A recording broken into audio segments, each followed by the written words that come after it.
It has been 2 weeks since the powerful Midran ventured into the mysterious depths of the ancient dungeon. The great mage did not want to return empty-handed. Pride would not allow it. By this time, he had already reached the highest peaks of the 7th circle of magic. But the path to the 8th remained hidden in the darkness of ignorance. The wizard was tormented by doubts. What if he never managed to overcome this invisible barrier? Nevertheless, the archmage remained the unrivaled master of the 7th circle. And this meant that even if the 8th circle remained unattainable for him, fate would inevitably open the gates of the 9th, that legendary level of power that no mortal in this world had reached. Immersed in deep thoughts about his destiny, the mage finally reached a small town spread out along his path. First of all, the wizard directed his steps to the local tavern, where fate brought him together with an old friend. Midran's face lit up with a warm smile at the sight of a familiar face. He warmly greeted the owner of the establishment and inquired about his well-being. The tavern owner, a kind-hearted man, immediately guessed that his old friend was returning from a long journey. Midran honestly admitted that this time the journey had taken him much longer than expected. The perceptive host understood that the traveler was quite exhausted from the journey, and warmly offered to sit at the table, promising to bring a mug of excellent beer. While the great mage was draining the frothy drink, he could not help but notice the curious glance of his comrade. Not hiding his interest, he was eager to hear the story of how the wizard's journey went. After all, Midran set out on a journey upon learning that an ancient dungeon, holding the secrets of bygone ages, had been discovered. The archmage calmly revealed that he was just returning from there. These words further ignited the curiosity of the tavern owner. He was eager to find out whether the rumors about this mystical place were true, and whether the man had managed to find a way to reach the 8th circle of magic. But Midran only shook his head sadly, explaining that the rumor had greatly exaggerated the reality. Unfortunately, he returned with nothing. The tavern owner clearly detected the bitterness of disappointment in his friend's voice when he spoke about it. In fact, the great mage understood that in their world, reaching the 8th circle was akin to the impossible. However, the owner of the establishment recalled an incident that happened 8 centuries ago with the supreme mage Michelle Rose, as well as a 4-century-old story with the archmage Keisan. Both managed to ascend to the 8th circle. The friend knew perfectly well that Midran surpassed these legendary wizards in talent, and was firmly convinced that he would definitely manage to overcome some 8th circle. After all, there were only 3 masters of the 7th circle in the entire continent, and our hero was one of this chosen trio. Among all the powerful wizards, it was Midran who was destined to reach the 8th circle. So believed the tavern owner. The archmage shared this belief, yet his soul was tormented by the impossibility of seeing the path to the cherished achievement. But the comrade continued to believe in the hero, and considering that he did not have much time left, surely fate itself had prepared a moment of triumph for him, through which he would achieve success. The great wizard was immensely grateful. The words of the tavern owner truly instilled new hope into his weary heart. Soon the hospitable host escorted his guest to the prepared room. Midran planned to set out at the first rays of the sun. The road to the palace was not short, and this decision seemed the most reasonable. Having prepared everything necessary for the rest of the noble traveler, the tavern owner left, wishing his companion a good night. The archmage watched his friend with a calm gaze, waiting until he disappeared behind the door. After that, he majestically approached the window and fixed his gaze on the night silence of the town. Every time failure befell his endeavors, Midran felt his will to reach the 8th circle gradually weaken. However, the brave mage believed he would definitely find a new path. He has just turned 78 years old, and he will live for at least another half-century.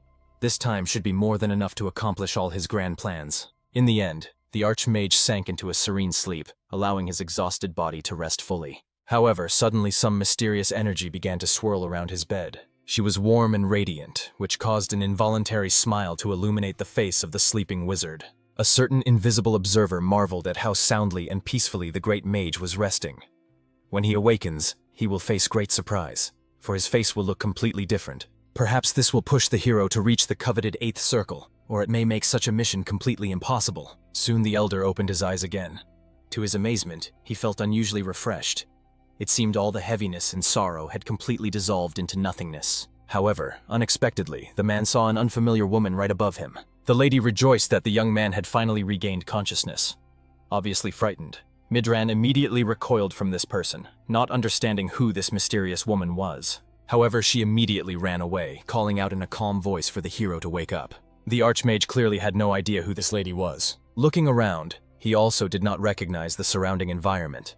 After all, he was absolutely sure that he had fallen asleep in a hotel and woke up in a completely different place. After that, the wizard looked at his own body and discovered that his hands had become completely youthful. Horror was reflected on the hero's face, who could not comprehend what kind of devilry had happened to him. At that moment, the lady returned with a middle-aged man, proving that she was not joking at all. The young gentleman had indeed regained consciousness from unconsciousness. The stranger literally rushed to the bed, as if wanting to embrace the young man. He could not rejoice enough that the boy was getting better. All the doctors who came here could not comprehend the cause of his mysterious coma. Apparently the Almighty heard their fervent prayers and decided to have mercy on their child. In the next moment, the man turned to the young man, hoping that he felt well, and remembered that he was his father. However, the embarrassed hero made it clear that he had no idea what they were saying, what was happening, who he was, or where he was. The woman explained with sadness that something strange was happening with the boy. He kept repeating the same thing in an incomprehensible language since waking up. Sadness in the parents' eyes revealed their understanding. It seemed the son had completely lost his memory. At that moment, the young man did not understand at all what these people were talking about, and assumed that perhaps they did not share a common continental language to understand each other. The father sobbed even more in despair. After his son had been unconscious for so long, he woke up and started babbling some nonsense that they couldn't even understand. But even so, the man embraced the boy, rejoicing that he had at least managed to survive. The lady nearby immediately joined in the embrace, and the young man tried to push these two away, not understanding what they were doing.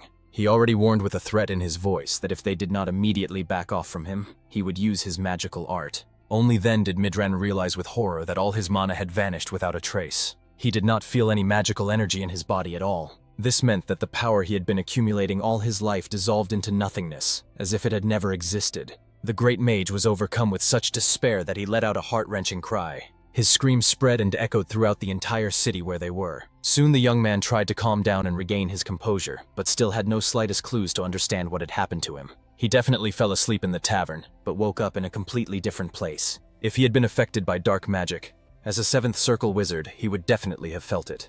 However, he did not even wake up from the effect. No matter how much the archmage pondered when and how he got here, he could not comprehend anything. This place was extremely strange, completely unlike his former world. Moreover, Midran's mana had completely evaporated, and he himself looked like a child. At that moment, the loving mother approached her son, bringing him a plate of hot soup and hoping that he would consent to eat. However, when the young man once again turned away from her caring hands, the woman wept with such pain that her heart was ready to burst with sorrow. Although several days had passed since his awakening, the boy was still in some detached state, as if his soul was floating somewhere far from this world. Looking at the suffering mother whose son woke up after a sudden fall into a coma and now ignored her as if she were a stranger, Midran felt a pang of conscience. If he were in the place of this unfortunate woman, he would experience exactly the same torments. At that moment, the weeping mother was handing the young man a spoon, pleading with a beseeching look for him to take at least a sip of food. And then Midran decided to have mercy on her and play along with this theater a little. In the end, he had to learn the local language and then find answers to what had happened to him. When the archmage opened his mouth, the woman could not describe the boundless happiness that filled her heart to the brim. Even the old man was amazed at how the mother's face transformed when she was feeding her long-awaited son. Therefore, so as not to cause her more pain with disappointment, the wizard decided to truly pretend to be her child for a while. The months dragged on sluggishly. The seasons slowly replaced each other, and the young man continued to unravel the mysteries of the new world. Soon Midran went to meet his mother for a shared meal. The woman, with a tremor in her voice, admitted that she has the impression that she is still in a sweet dream. Just a few months ago, her son lay lifeless, and now he was sitting in front of her, alive and well, with a blush on his cheeks. Midran gently explained to his mother that he survived only thanks to her boundless love. However, the woman understood. It was the will of the heavens, even though the son had lost his memory forever. The lady, who had not asked this painful question for a long time, finally decided to find out from the boy whether he had started to remember anything from the past. However, the archmage knew about his life only from his parents' stories. He heard that he suddenly lost consciousness after returning from a journey, and after that fell into the void of non-existence. The mother did not rush her child, cherishing the hope that memories would return to him gradually, like dawn rays piercing the morning fog. At that moment, the young man decided to find out if anything strange had happened when he fell into a coma, or shortly before waking up. But the woman could not recall anything like that. Everything happened too suddenly. No one had time to understand how it happened. Therefore, Midran was left alone with his tormenting thoughts. With these heavy thoughts, he went out into the inner courtyard to wander alone and contemplate everything that was happening. What amazed him most since his arrival in this world was that there was only one moon here, dimly shining in the night sky. Moreover, even after studying the local language, he could not find the slightest clue about how he ended up in this world. Perhaps he is destined to remain in the body of a boy forever. And yet the once mighty elder only wished to reach the 8th circle of magic. But now he is unlikely to fulfill this cherished dream. However, he tried to console himself with the thought that changing the physical body did not at all mean that he had stopped being Archmage Midran. All that awaited him was to start over, restore lost strength, and find the way home. After that, the young man returned to his chambers and continued devouring books, nurturing the hope of finding a way to regain his strength.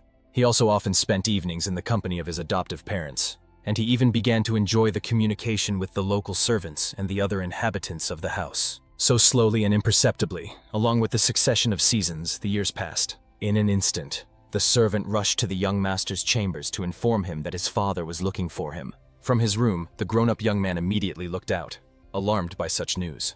The guy hurried to meet with his parent. However, he unexpectedly saw a stranger majestically seated opposite the head of the family. At that moment, the man warmly greeted his son and asked him to respectfully bow to General Lee Muin. Sun Hyun, as befits a well-mannered young man, politely bowed before the guest, then looked at him attentively. He was struck by the powerful energy flowing from the warlord's body. It was mana, and in colossal amounts. The young man could hardly believe that this person had energy in such abundance. It seemed he surpassed any blade master from the Empire in the amount of mana. Among other things, his mana was extraordinarily pure, something that is not easy to achieve. Lee Muin, noticing this boy's thoughtful gaze, calmly greeted the young man, assuming that he did not recognize him. After that, he admitted that he had heard many stories about Sun Hyun, for example that he excels in his studies. The guy only shyly bowed, explaining to the guest that he had just read a few books in the library. There was no need to exaggerate his modest achievements. However, the general could not hold back and laughed heartily. After all, if the boy considers reading all the books in the library a small achievement, then his own accomplishments were absolutely insignificant. The young man's father also couldn't help but smile, hearing the guest joke about his son, so he asked not to embarrass the boy, but rather to drink to the meeting. Of course, the general immediately invited the young man to join their table. They poured him a cup of intoxicating drink because the boy had already grown up and was allowed to drink. So they sat, leisurely sipping wine and chatting about trivial matters under the soft candlelight. Soon the young man withdrew to attend to his affairs, but on the way to his chambers he realized something astonishing. General Lee Muin's mana was organized and concentrated in the abdominal area. The Archmage understood that gathering such an amount of energy in this world was truly an amazing achievement, as in Midran's native world it was much denser and more accessible. This meant that the military commander had trained long and hard, rightfully gaining such impressive strength. Leisurely walking in the evening to his quarters, the boy noticed the general training with a blade. He was performing the attack Law of the Golden Emperor, the 3rd movement, after which there followed more techniques from the 4th to the 7th. Only when the man completed the entire sequence did he notice the observer's intense gaze on him. When he turned around, looking directly at Sun Hyun, the boy recoiled in surprise, and the trainee simply exhaled calmly, glad that he only scared the young man but did not harm him during the exercises. The young man immediately began bowing and apologizing to the warrior, making it clear that he was not spying on purpose, but just passing by. However, the man was not offended by the boy. Even if he specifically watched his training sessions, it was not a problem for him. But the young man was still tormented by shame for not asking for permission. The general smiled reservedly, amazed by the boy's such politeness and good manners. After that, he friendly hugged him by the shoulders and suggested taking a little walk. Soon they were leisurely strolling through the city streets, observing the measured life of ordinary peasants. However, the general could not shake the feeling that Sun Hyun wanted to ask him about something. In the end, the boy admitted that he felt a powerful energy flowing from Lee Muin's body. It was extraordinarily dense, and the boy became curious about how he managed to accumulate such pure power. For some reason, this question left Lee Muin truly perplexed. He looked the boy up and down and made sure that he was not a martial arts master. However, how was he able to feel his inner energy then? The military commander quickly realized that Sun Hyun was interested in learning about the nature of the power residing in his body. Looking at the young man's anxious face, he explained that this energy is called ki, and somewhere it is referred to as internal energy. As the boy had already noticed, ki is a force that carefully penetrates the body and accumulates within it. But Sun Hyun was more interested in how the man managed to gather her in such a quantity. Then he revealed that there are special techniques in the world for accumulating ki. And only now did Sun Hyun, with a pounding heart, realize that these very techniques were exactly what he needed to restore his lost power. Therefore, he immediately began to ask the man where such methods could be found.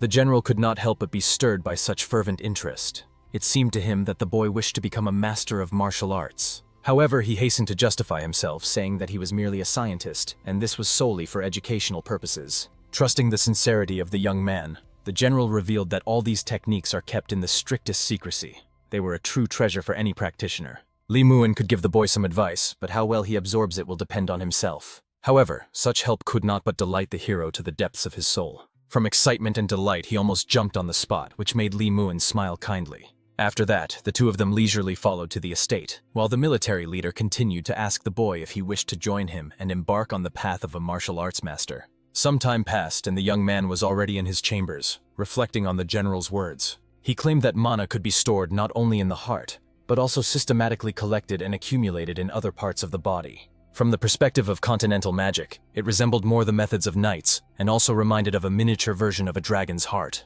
A sudden realization struck the Archmage's mind like lightning. For all humanity received magic from the ancient dragons, and the source of this power was the dragon's heart itself. When people studied magical arts, a circle formed in the heart, the first formation of a magic circle. Upon reaching the fifth circle, the heart became insanely overloaded, resulting in painful side effects.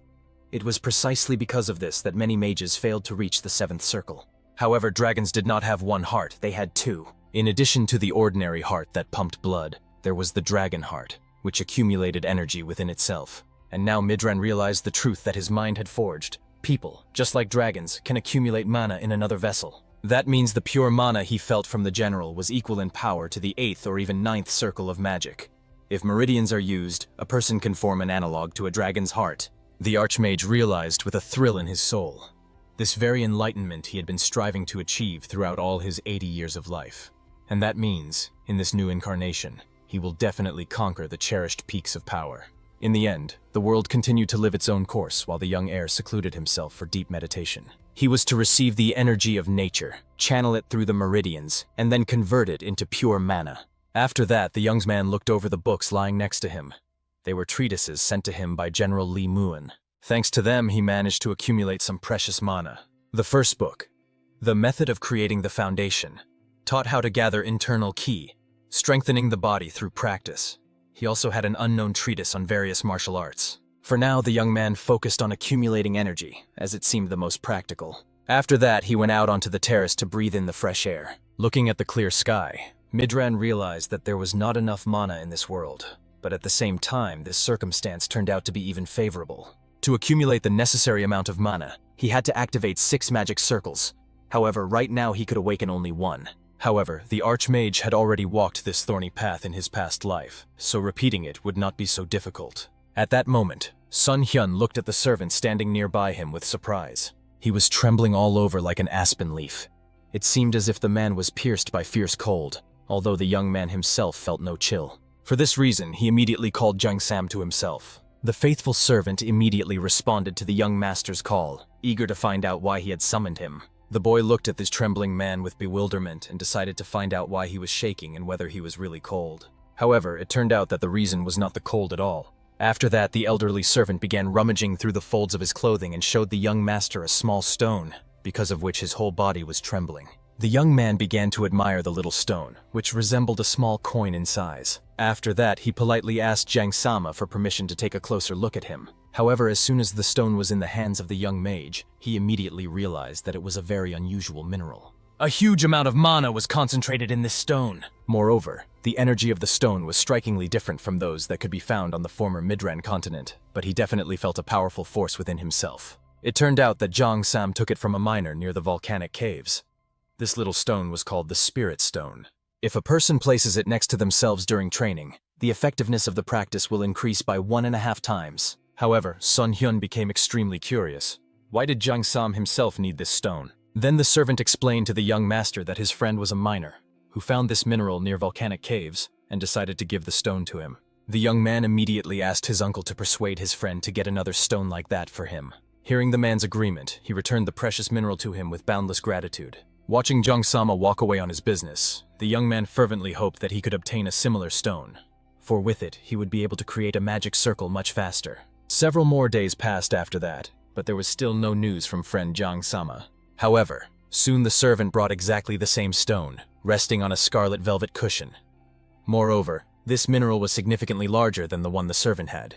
Feeling the mighty energy flowing from the Spirit Stone, Sun Hyun realized that he would be able to accumulate the necessary amount of precious mana. After that, he warmly thanked the miner and the servant for their excellent work. Jang Sam himself admitted that the delay occurred because they spent a lot of time looking for his drunkard friend. However, he only awkwardly justified himself, saying he did not even expect anyone to come looking for him. The faithful servant hoped that the master liked this stone and that it was worth his attention. Thanking him for his diligent work, at that moment the young man handed the miner a pouch jingling with gold coins. It was a sign of his boundless gratitude for the search for such a precious stone.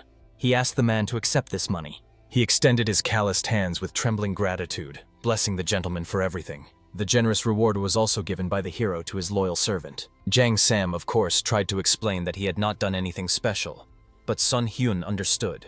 If the servant had not tried, the stone would not have been obtained. Bowing in a bow, the man accepted 2 gold plates with great gratitude, admiring the kindness of his young master. By this time, the miner dared to address the young heir with a small request. He feared that someone might ask the hero where he got this rare stone from.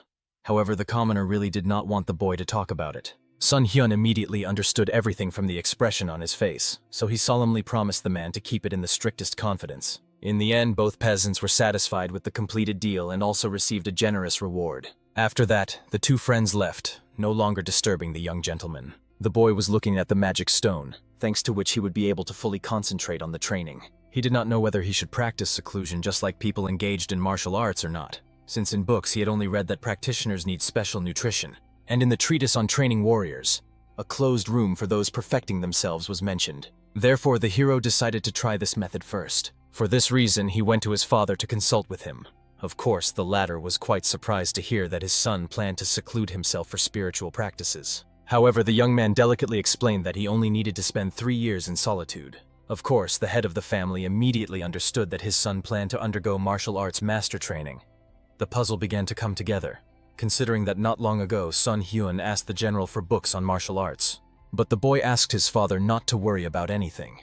He was fully aware of his actions and had grand plans. They consisted in completing their studies during these 3 years of seclusion. The parent could hardly believe that the son was really going to study in confinement. However, he respectfully requested to be provided with an isolated room, as well as a balanced diet. According to medical treatises he recently studied, such nutrition has a beneficial effect on the human body, and a similar diet helps clarify the mind and strengthen the spirit. However, the head of the family could not understand why his son would refuse to eat normal food. Seeing the parents' concern, the boy solemnly promised that if he suddenly felt unwell during training and lessons, he would immediately come out of seclusion. In the end, the father trusted him, let him act as he wishes. But in the end, he warned that there is no family without people, and hoped that his son fully understood the concern of his parent. The young man understood everything perfectly, so he asked the gentleman not to worry about anything. Soon, as promised to the boy, he was provided with a private room, as well as prepared many special pills with which he will be nourished throughout these 3 years of seclusion. Therefore, the heir immediately began to prepare and draw sacred signs on the ground. Soon the magic circle was completed, and the hero gazed with deep satisfaction at the fruits of his labor. Even considering that he knew magic excellently, the work turned out to be quite exhausting. Moreover, the guy honestly admitted to himself that he had started to long for the old times. The magical circle he drew awakened in Midran's soul memories of former greatness. Moreover, it took more than a month to create just 1 circle. It was not easy for the master of the 1st circle to draw the magical array of the 6th circle. However, the young man did everything he could, using the precious knowledge from his past life. After that, he looked at the mana stone in his palms and realized that in this matter, one should simply rely on the favor of fate. After that, the archmage sat down to place the stone directly in the center of the magic circle. Immediately, the inscribed letters began to shimmer with a faint glow, growing brighter and brighter with each passing moment. The young man could not help but rejoice that in the end he did everything right, and the circle worked as it should. For this reason, he immediately sat down to meditate. After all, although there was plenty of mana here, it was not eternal. He had to manage to absorb everything possible in 3 precious years. If he manages to reach the 7th circle within this time, he will not need ancient artifacts to stabilize mana. Therefore, no matter what, the young man was determined to concentrate all his strength in these fateful years. The seasons slowly changed one after another, and already 3,000 pills had been consumed by the young gentleman. At some point, he went out into the inner courtyard to get some fresh air and stretch his stiff muscles. His body literally sparkled with magic, constantly streaming from him. It was a blissful feeling to possess mana again. All impurities had already left his flesh, and the five senses were sharpened to the limit. Moreover, the mana gathered in the meridians circulated throughout the body like life-giving streams. For this reason, the young man put away the magic stone in order to recalibrate the magic circle and increase the amount of mana released. After he got used to the new level of strength, he could start gradually increasing its amount. Finally finishing all the preparations, the Archmage resumed his solitary meditation. Somewhere at the same moment, not far from the young gentleman's courtyard, his faithful servant was working. He bowed respectfully as soon as he noticed that the gentleman had come to him together with his wife. Jang Sam immediately informed them that Sun Hyun still had not left his seclusion. The father was extremely worried. There was bitter cold outside, and he longed to visit his son, fearing that he might fall ill. But the frightened servant reminded that he had given the young master a sacred promise never to allow anyone to disturb him.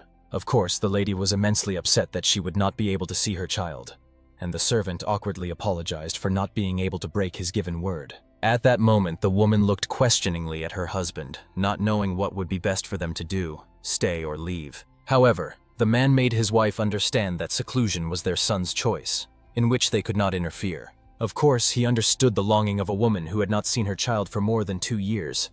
The head of the family asked her to endure a little longer. In the end, although the lady understood that it was the right decision, she still could not hold back bitter tears of sorrow. Before leaving, the gentleman asked the servant not to leave their son alone for a second. If anything happened, to immediately rush and report it. Finally, the parents turned towards the young man's chambers, after which they left with a heavy heart. At that moment, the hero was in his courtyard, continuing secret training. At that moment, he was trying to summon the light that cuts through the darkness. A bright sphere, like a ball lightning, appeared above his palms.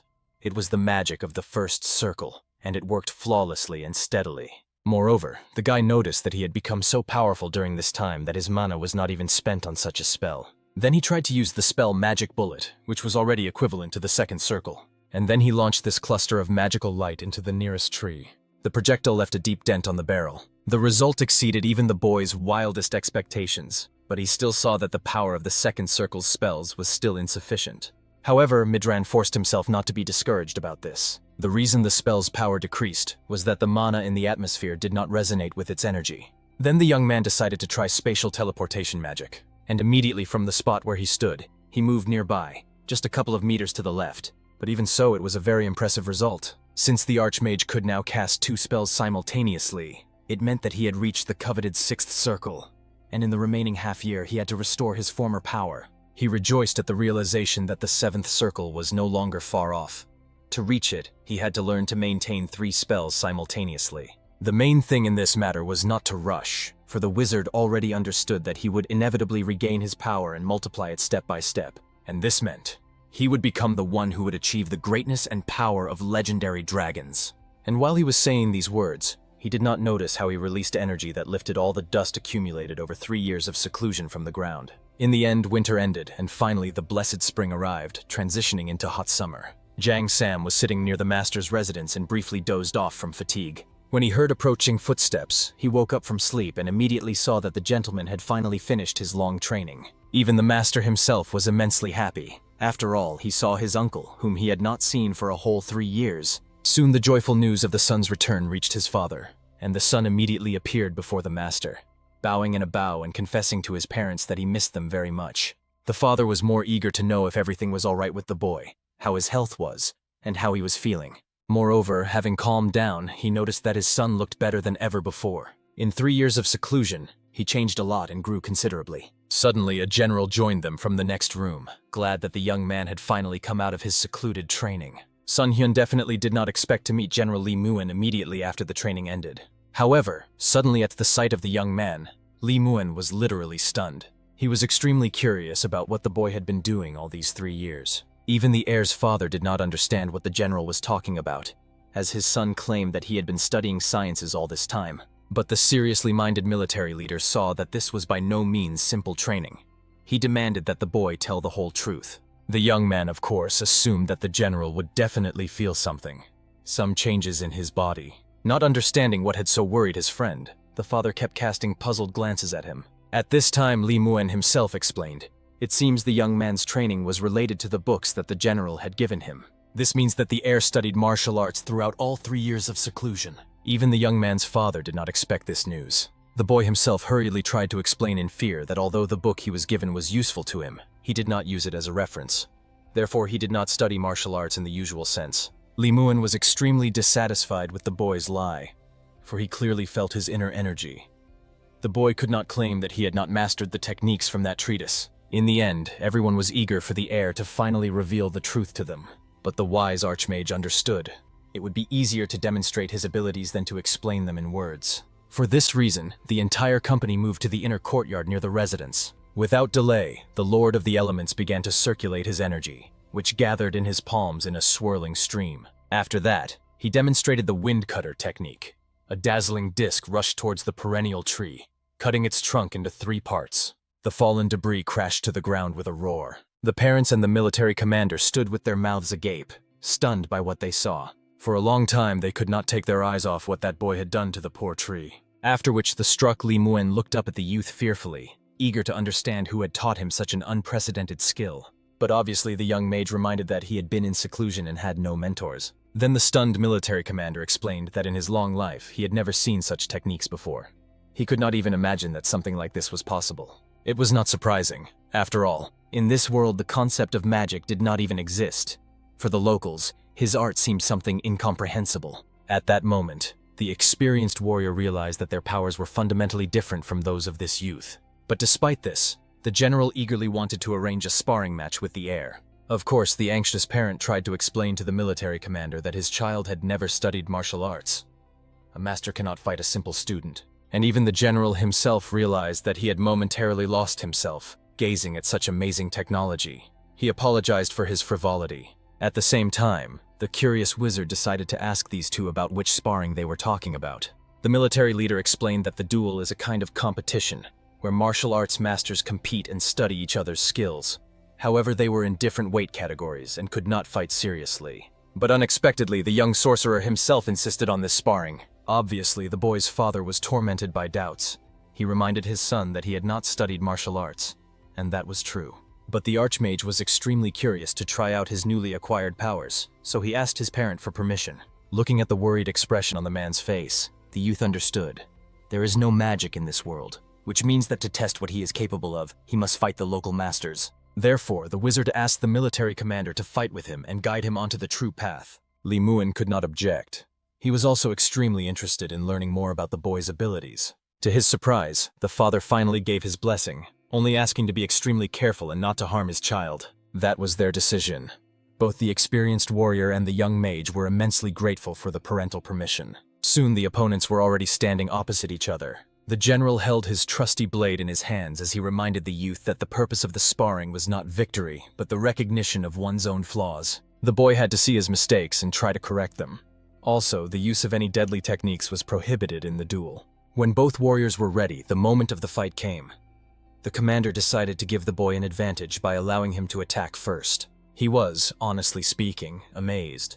Despite the fact that the young man was a scholar, his will proved to be truly iron. Truly a talented young man. The heir rejoiced at having found such a powerful sparring partner as Li Muan. There was much to learn from this fight. In the end, the attacking sorcerer immediately used the fireball magic. However, the opponent destroyed these charms by using the second move of the Law of the Golden Emperor. But even so, the commander was blinded by the bright light and heat emanating from the fiery sphere. Using this moment, the skillful mage cast a spell of ice explosion. The experienced warrior easily stopped this attack with the third move of the Golden Emperor's Law. And as soon as the icy shards were shattered, he immediately felt a piercing cold that chilled him to the bone. The young wizard rejoiced, seeing that everything was going perfectly according to plan. Meanwhile, the general realized that he had been excessively lenient with the youth. Now he was going to be much more serious in this fight. After all, despite his age, the heir turned out to be a worthy opponent. In the end, the Blade Master lunged at the opponent, literally teleporting just a few steps away from him. The frightened sorcerer immediately retreated, responding with attacks of magical bullets. But the man dodged all these spells with astonishing ease. Due to the dust raised after the explosions, the young mage lost sight of him. The military commander was already quite frightening. It was unclear how a living person could be so swift. At that moment, the experienced fighter got right up close to him. Only in the last second did the youth manage to defend himself with a shield. Li Muan was quite surprised at how the opponent blocked his strike. At first, he even thought that the opponent had surpassed him. The young archmage himself stepped back, realizing how formidable the opponent was. It was vital for him to increase the distance. For this reason, he could think of nothing better than to teleport a few steps back, so the wizard ended up behind his opponent. By this time, Midran already fully realized that martial arts masters were much stronger than the knights from his previous world. The warlord used powerful techniques. Some of them were described in the books granted to him. The youth decided to definitely study them. Looking at the slightly agitated hero, the experienced warrior realized the opponent simply could not keep up with his speed. Therefore, the determined man decided to take advantage of the young man's weakness. In the end, the general literally spun around him. His movements were too rapid, and the archmage did not even know what to do. He needed to buy time for retreat, so he came up with nothing better than to use the spell Frost Shackles. At that moment, the warrior felt his body begin to gradually be covered with ice. But even this could not stop him. He continued to attack without slowing down. The stunned young sorcerer could not understand why his spell did not work. Looking at the opponent rushing at him, the youth noticed the Blade Master didn't even try to defend himself. Therefore, the wizard unleashed a hail of magical bullets on him. At that moment, the man was already rushing at him, using the fifth move of the Law of the Golden Emperor. The heir immediately realized he needed to save his life to avoid dying from this blow. Nothing better than teleportation into the head occurred to him. He was behind the enemy again. However, he anticipated this, so he immediately attacked with the sixth move of the Law of the Golden Emperor. In the end, only at the last moment did the youth manage to raise a shield around himself. But to his own horror, the military commander managed to break through even this defense. In the end, pointing the blade at the opponent's body, he decided to end this duel. The young wizard, with the pride inherent to a true warrior, acknowledged his defeat. His opponent was truly strong. But the general asked the heir not to be sad. In the end, he fought quite honorably. The boy's parents simply looked at all this in amazement, eyes wide open and not knowing what to say. They withdrew to the room where everyone was silent for a long time, digesting what had happened. Soon Li Muan dared to ask the youth where he got such power and how he learned these techniques. But the archmage had no idea how this could be explained at all. There was no magic in this world. Therefore, he needed to come up with a convincing story. The father also guessed the boy was hiding something, but he delicately justified himself by saying that he was only trying to formulate his thought correctly. The wizard remembered the events from 4 years ago, when he fell into a coma. He does not know how, but somehow he came into contact with natural energy. At that time, having met the military commander, he wanted to learn more about this force. According to Li Muan's books, the archmage learned to accumulate and absorb this energy, discovering that it is a certain substance that can be freely transformed and altered. In 3 years, he learned to transform energy and use it, but he still needed a lot of time to perfect these techniques. The parent was literally stunned by the incredible genius of their child, who created a fundamentally new method of energy conversion. Immediately, he turned to the military commander, eager to know the opinion of the experienced warrior on this matter.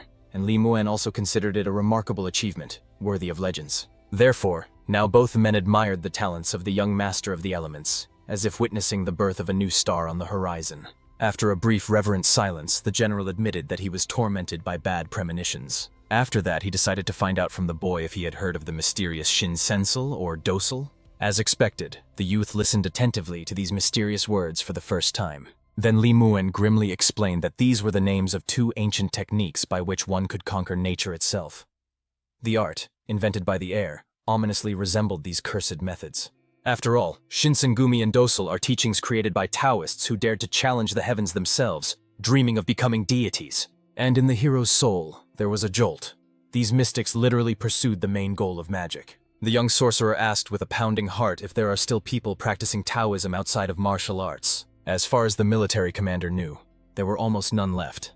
The path was too thorny, and to see even the slightest progress, decades were needed. Perhaps the last Taoists had faded into oblivion, for the man had heard of them in the misty distance of the past. Obviously, this caused the young man a poignant sadness, for according to the general's description, their magic was strikingly similar to his own. If these mystics still existed, it would have been an invaluable gift of fate for him. At that moment, Li Muan confessed with anxiety in his voice that he was burdened by an ominous premonition. If the martial arts masters see the heir's abilities, they will definitely take him for a complete rival. And this promises extremely unfavorable fame. The young man faces great troubles. Of course, the boy's father was afraid that the friend was hinting at a deadly danger for his child. He was eager to find out if there was a way to hide these abilities and live as usual. But the military commander shook his head bitterly. Energy cannot be hidden at will. The confused parent desperately asked, what should they do? After all, if sinister rumors spread among the masters, the son's life could be in mortal danger. The general himself was worried about this. However, he could not find a solution yet. Therefore, he decided to find out from the heir what he thought about this grim matter. The Archmage perfectly understood. The warrior's concerns were worthy of the deepest respect. The military commander himself confessed with a heavy heart. If he could, he would have protected the young man from all the masters. But he was still a general and a martial arts master. Moreover, the general could not teach him his techniques, for they belonged to the imperial family as a sacred heritage. However, the young mage saw sincerity in Li Moon's eyes, and was infinitely grateful for the expressed care. He asked them not to torment themselves, for he had taken their warnings to heart. The military leader had no doubt that the youth would act wisely. After all, he was truly a special child, chosen by fate itself. Finally, everyone dispersed, and the young lord of the elements secluded himself in his chambers. Today, Midran realized with painful clarity that the shields, powered by mana from his meridians, could mortally wound him if destroyed. This exposed the Archmage to colossal risk. Moreover, the general's movement techniques were truly excellent. Even a wizard would crave to master such an art. Then he could dodge attacks like a ghost and use magic from a safe distance. However much he tormented his mind with thoughts, he could not grasp what to do to master these skills. But suddenly he was struck by a daring idea. Jumping up as if stung, he rushed to the bookshelves, feverishly rummaging in search of the needed volume. Immediately he began to search for the technique of walking the cloud wind, and soon fate smiled upon him. It was exactly the movement that the general used with such grace. The deeper he delved into the treatise, the clearer he understood. This was a revolutionary method of traveling long distances with minimal mana expenditure. The technique made the body and mind light, directing magical energy to the legs and thereby lifting the warrior above the ground. It was aimed exclusively at saving with maximum speed. The movements were intricate. A step forward, pulling the back leg while pushing with the front. Lateral movements resembled an omnidirectional dance. The legs moved sideways. Diagonal defense consisted of moving along 4 diagonals. And rotation, in the turning of the body by 90 degrees. These were truly skillful techniques, though not as graceful as those demonstrated by Li Moon. But the heir could not simply copy the technique from the book. After all, he is a mage who commands the very essence of the universe. He intended to create his own art. A bold idea was born in his mind, to combine ki and mana, and on this basis create a fundamentally new technique of movement. However, this required long contemplation, for he yearned to possess skills worthy of his status as a great mage from a past life. Soon the boy fell asleep, and dreams carried him into the misty distances of the past. Kalen joyfully greeted his mentor, so excited that he even forgot the rules of etiquette. Apologizing to the teacher, he explained that he had come to share truly grand news. Midran's stern look immediately disappeared. He decided to question the boy about what had happened. At that moment, the apprentice decided to find out what level he had reached. At first glance, the Archmage could determine at least the 3rd circle. Then the boy asked, from which circle will he be able to use 2 spells simultaneously? Midran was convinced. This would only become possible upon reaching the 7th circle. However, unexpectedly, the boy laughed, doubting the words of the mentor. He asked not to be sad. After all, his student had already mastered double magic. Obviously, it was hard to believe. Therefore, the Archmage agreed to go outside and see everything with his own eyes. After that, the boy muttered something for a long time, preparing for the spell. His teacher had no idea what the young man was about to do. At that moment, he simultaneously raised a shield around himself and created a magical bullet. After which he joyfully announced to Midran, although the spell was weak, he achieved double magic. However, to the little student's amazement, his teacher burst out laughing. The boy kept amusing his mentor, but he himself could not understand the reasons for this laughter. After all, he used double magic. However, Midran asked the student to focus more on studying rather than such eccentricities, and to forget about double magic for a while. He explained, although the boy used 2 spells at once, it was not a sign of true mastery of double magic. In the end, the student ran away in tears, angry at his mentor. And Midran, although he did not admit it, understood that his protege was strong.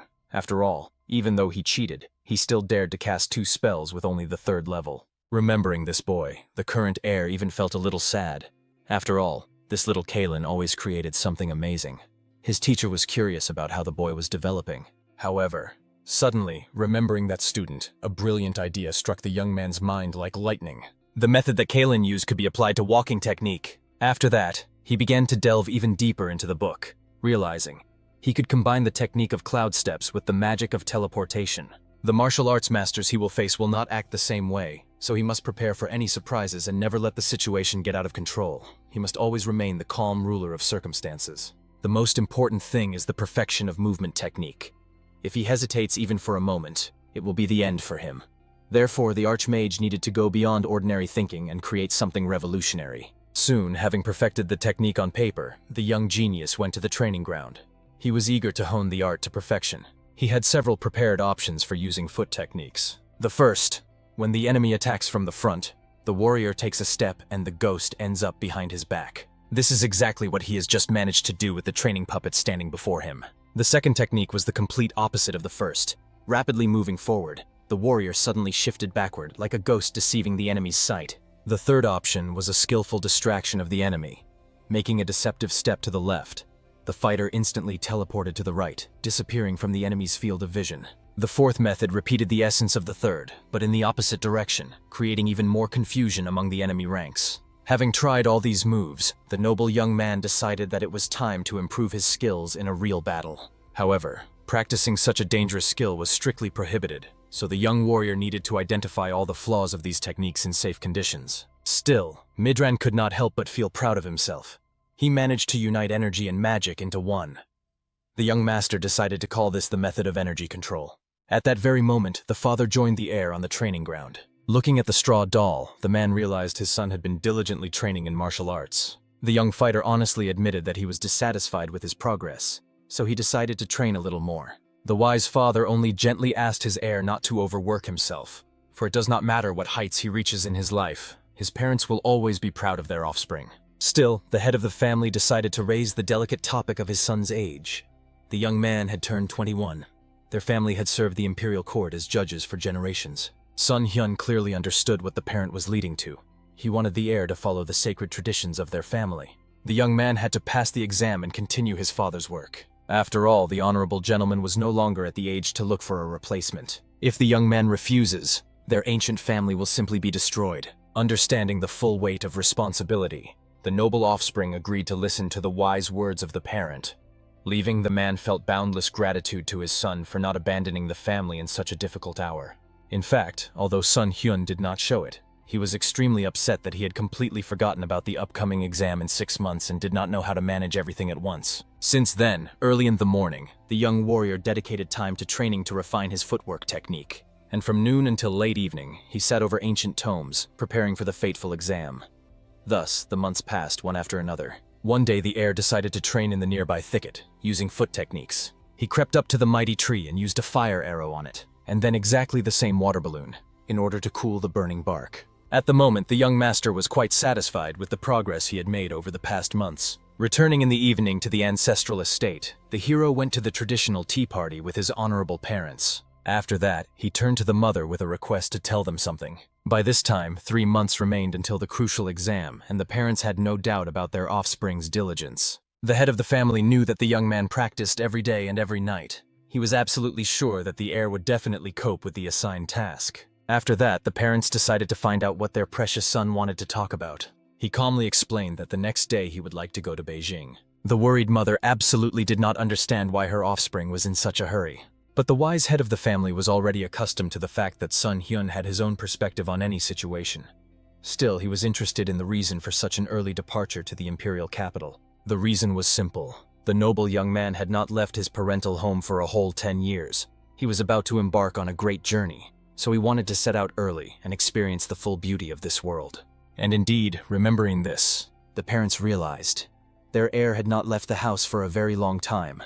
A short trip would be an invaluable experience for him. Still, the man became a little nervous and doubtful. The honorable father had one request. Before he allowed him to leave, the offspring had to swear that under no circumstances would he become part of Murim.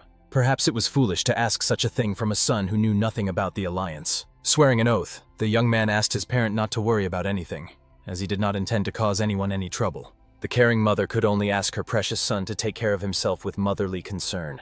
And with that memorable day came to an end, and the next morning the noble scion set off for the capital of the empire. Soon the young traveler had already reached the first on the way and was enjoying its indescribable beauty. First of all, he went into the nearest tavern to have a meal. Since he had no companions, the young gentleman asked for a separate table and also ordered noodles with dumplings. After that, he went to his seat, enjoying waves of nostalgia. Everything was exactly like in his past life. The young man did not notice that at that very moment 3 seemingly rather unfriendly men were closely watching him. Soon the young gentleman's meal was served, and the obliging waiter withdrew away. The heir decided to enjoy tasting the local capital dishes. Suddenly he noticed how the sinister trio approached his table. But, paying no attention to the uninvited guests, he continued his meal.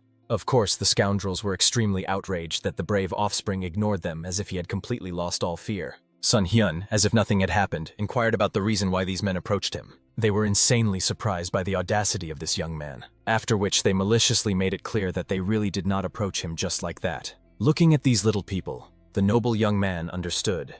Apparently they considered him easy prey, someone who would be easy to intimidate. He was extremely upset that such degenerates existed in this world as well, but he even felt sorry to waste his magic on these pathetic creatures. At that moment, one of the scoundrels had already begun to threaten, striking the hero's table with his fist. The young man's silence clearly puzzled them. Apparently, they decided that he was too scared to respond to them. For this reason, the leader calmly explained to the offspring that he had angered him and the brothers. To be safe, the young man had to give up all his belongings, fall to his knees, and then they would deign to allow him to leave unharmed. However, Sun Hyun clearly showed his displeasure to those who approached, letting them know they were disturbing his meal, and politely asked them to leave before it was too late. The bandit could not believe that the youth dared to say such a thing. However, the youth repeated his warning directly to his face once again. In the end, the enraged bandits, in their anger, overturned the hero's table, scattering all his food on the floor. After that, they prepared to brutally beat the one who dared to defy their will. But at that very moment, a chopstick, appearing literally out of nowhere, pierced through the ear of the raging scoundrel. He immediately grabbed the wounded spot and groaned from unbearable pain. Two of his accomplices, turning around, desperately tried to find the person who did this. Looking back, they saw 5 people in black clothes carefully watching them. They were clearly outraged, not understanding how such scum ended up in such a respectable establishment. And only then did the miserable bandits realize that they had run into a real trouble. Volcanic wave. Falling to their knees, the underwear immediately began to beg for forgiveness for their inappropriate behavior. Sun Hyun, upon hearing this name, remembered that it was a group from the sect that General Lee Muen had mentioned, one of the factions of the Old Moon. The warrior from the volcanic wave was quite angry at the behavior of these scoundrels, who only began to beg for forgiveness after they themselves had caused all this trouble. They could not spare the people who started making a scene in a crowded place without any reason, thereby greatly spoiling the appetite of both the fighter and his comrades. The scoundrels immediately began to apologize and make excuses to the members of the volcanic wave, saying they would not have done such a thing if they had known that honorable gentlemen like them were resting here. However, their words sounded as if they would have continued to rampage, possibly on a larger scale, if warriors had not been nearby at the right moment. The fools were literally ready to smash their foreheads bloody, begging for forgiveness. At that moment, the squad captain asked the subordinate to finish dealing with those scoundrels as soon as possible. After that, he immediately looked at the miserable creatures kneeling before him, pointing to the noble Mr. Sun Hyun. The warrior ordered the entire trio to beg for his forgiveness, and if he pardoned them, they would still spare them. The bandits immediately fell to their knees, literally begging Sun Hyun to save their worthless lives. However, Sun Hyun wanted to take an oath from this despicable trio that such disgrace would never happen again. The scoundrels were already ready to literally burst into tears and swear by anything just to find salvation from inevitable doom. In the end, the noble young man spared them, and they wept even more, rejoicing that they were fortunate to meet such a merciful lord. After that, the miserable creatures looked back at Chongsan, who had kept his promise, and nodded.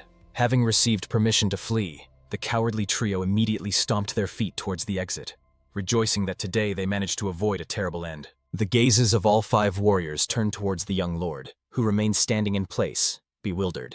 However, immediately realizing what was what, Sun Hyun bowed low before the members of the legendary volcanic wave, sincerely thanking them for the help given to him in this difficult hour. Nevertheless, their captain understood that it was they who should have fallen prostrate before the hero for such an incident happening to him, while such scoundrels still trampled the ground with their unclean feet. After that, all the members of the renowned squad took turns introducing themselves to the noble young man.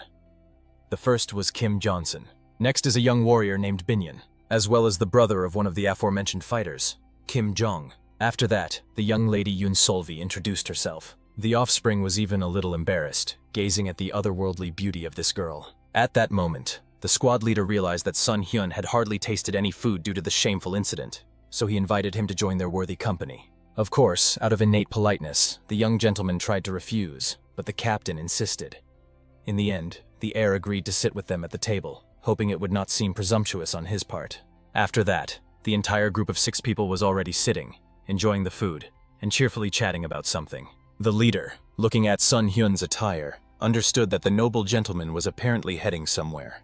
He explained that in 3 months he had a fateful exam scheduled in Beijing, where he was going. The seated members of the renowned sect were surprised, considering that it was only a month of leisurely travel to the empire's capital. The young man had set off on the journey somehow too early. Then Sun Hyun revealed that he had been preparing for the trial all along, had hardly seen anything, so he decided to set off early to see the beauties of this world. The captain approved such a wise decision of the hero, and suggested to drink to his safe journey to the capital of the empire. After which everyone joined the toast, believing that the valiant young man would pass his exams with the highest score. The longer they feasted, the less food and intoxicating drinks remained. At some point, the slightly drunk Yoon Solvi confessed that her parent was a master of the blooming plum, a military swordsman Vijay Ongcheon, and enjoyed great fame throughout the under heaven. Sun Hyun only smiled, eager to find out what the beautiful maiden would say next. She looked around at her comrades and explained that these kind souls were the 5 of the blooming plum, masters of the highest level, glorifying the martial art, and their commander was the assistant to Ambassador Orion Sambong. Of course, the leader tried to explain to the maiden that Sun Hyun was not connected to the world of martial arts, so naturally he knew little about it. However, Yoon Solvi was outraged that even rumors about Marim had not reached him. In the end, the man had to apologize for this maiden. She was still too young and simply did not understand much. However, Sun Hyun even found her drunken displeasure somewhat touching. At first, Yoon Solvi was very embarrassed, but afterwards was extremely flattered by such a compliment from her older brother Sun Hyun. She immediately grabbed the young man by the hand, which greatly embarrassed the young man. The frightened captain immediately demanded that the maiden pull herself together and stop behaving so shamelessly. But she was absolutely not interested in the leader's words, because just now Sun Hyun had admitted her behavior was cute. After that, she also wanted to call the young man her older brother, hoping that he would consent to this honorable title. Embarrassed Sun Hyun could only admit that it would be a great honor for him to have such a lovely younger sister. In the end, the tipsy girl immediately extended her pinky to the hero so that they could swear that from that moment on they were brother and sister. In the end, the noble offspring agreed and extended his hand to the maiden. And all the others understood that if they were in Sun Hyun's place, they definitely would not have acted that way, for the young man faced hard times. Their little sister can sometimes be quite rude. And immediately Sun Hyun was afraid that the girl would beat him. The young man was not far from the truth. When Yoon Solvi was in a bad mood, everyone around felt uneasy. Of course, she immediately got angry at such words and began to shout loudly at her comrades. It was precisely about this side of her that they warned the hero, after which everyone laughed together at her behavior, and the girl herself ordered everyone to go to rest immediately. The next day, these 6 already continued their journey together. They reached the beautiful mountains, and even the captain understood that this was the most picturesque place in the entire Shanxi province where one could refresh the mind and soul. Many have heard legends about this place, but saw it with their own eyes for the first time. The hero was immensely grateful to the travelers who led him to such a wonderful place. If he had traveled alone, he would surely have passed by Shanxi and not seen this miracle. And Yoon Solvi was extremely proud of herself, for it was she who suggested to the young man to travel together with their worthy company. At that moment, the elder called the offspring, so he immediately stopped and stood beside him. The man, with a serious expression, decided to ask the young man if he had ever studied martial arts. Judging by his gait, he must possess them. His body was in excellent condition, and he also emitted small amounts of internal energy. The hero was amazed that the man revealed him so easily, despite the fact that he had cast a mana concealment spell. In the end, he had to lie that his skill in martial arts was not great. He only possessed the basics of self-defense, which was not enough to fight true masters. In the end, the elder quickly understood why none of his students noticed his energy. Apparently, the young man simply did not train properly, remaining at a level sufficient only for protecting himself. However, unexpectedly at that very moment, all members of the volcanic wave froze, hearing the heart-wrenching cries for help.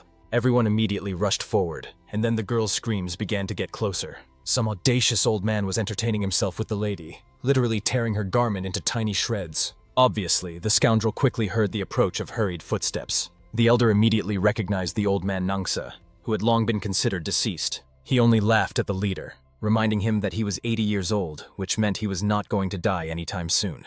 Midran was quite surprised, looking at this man.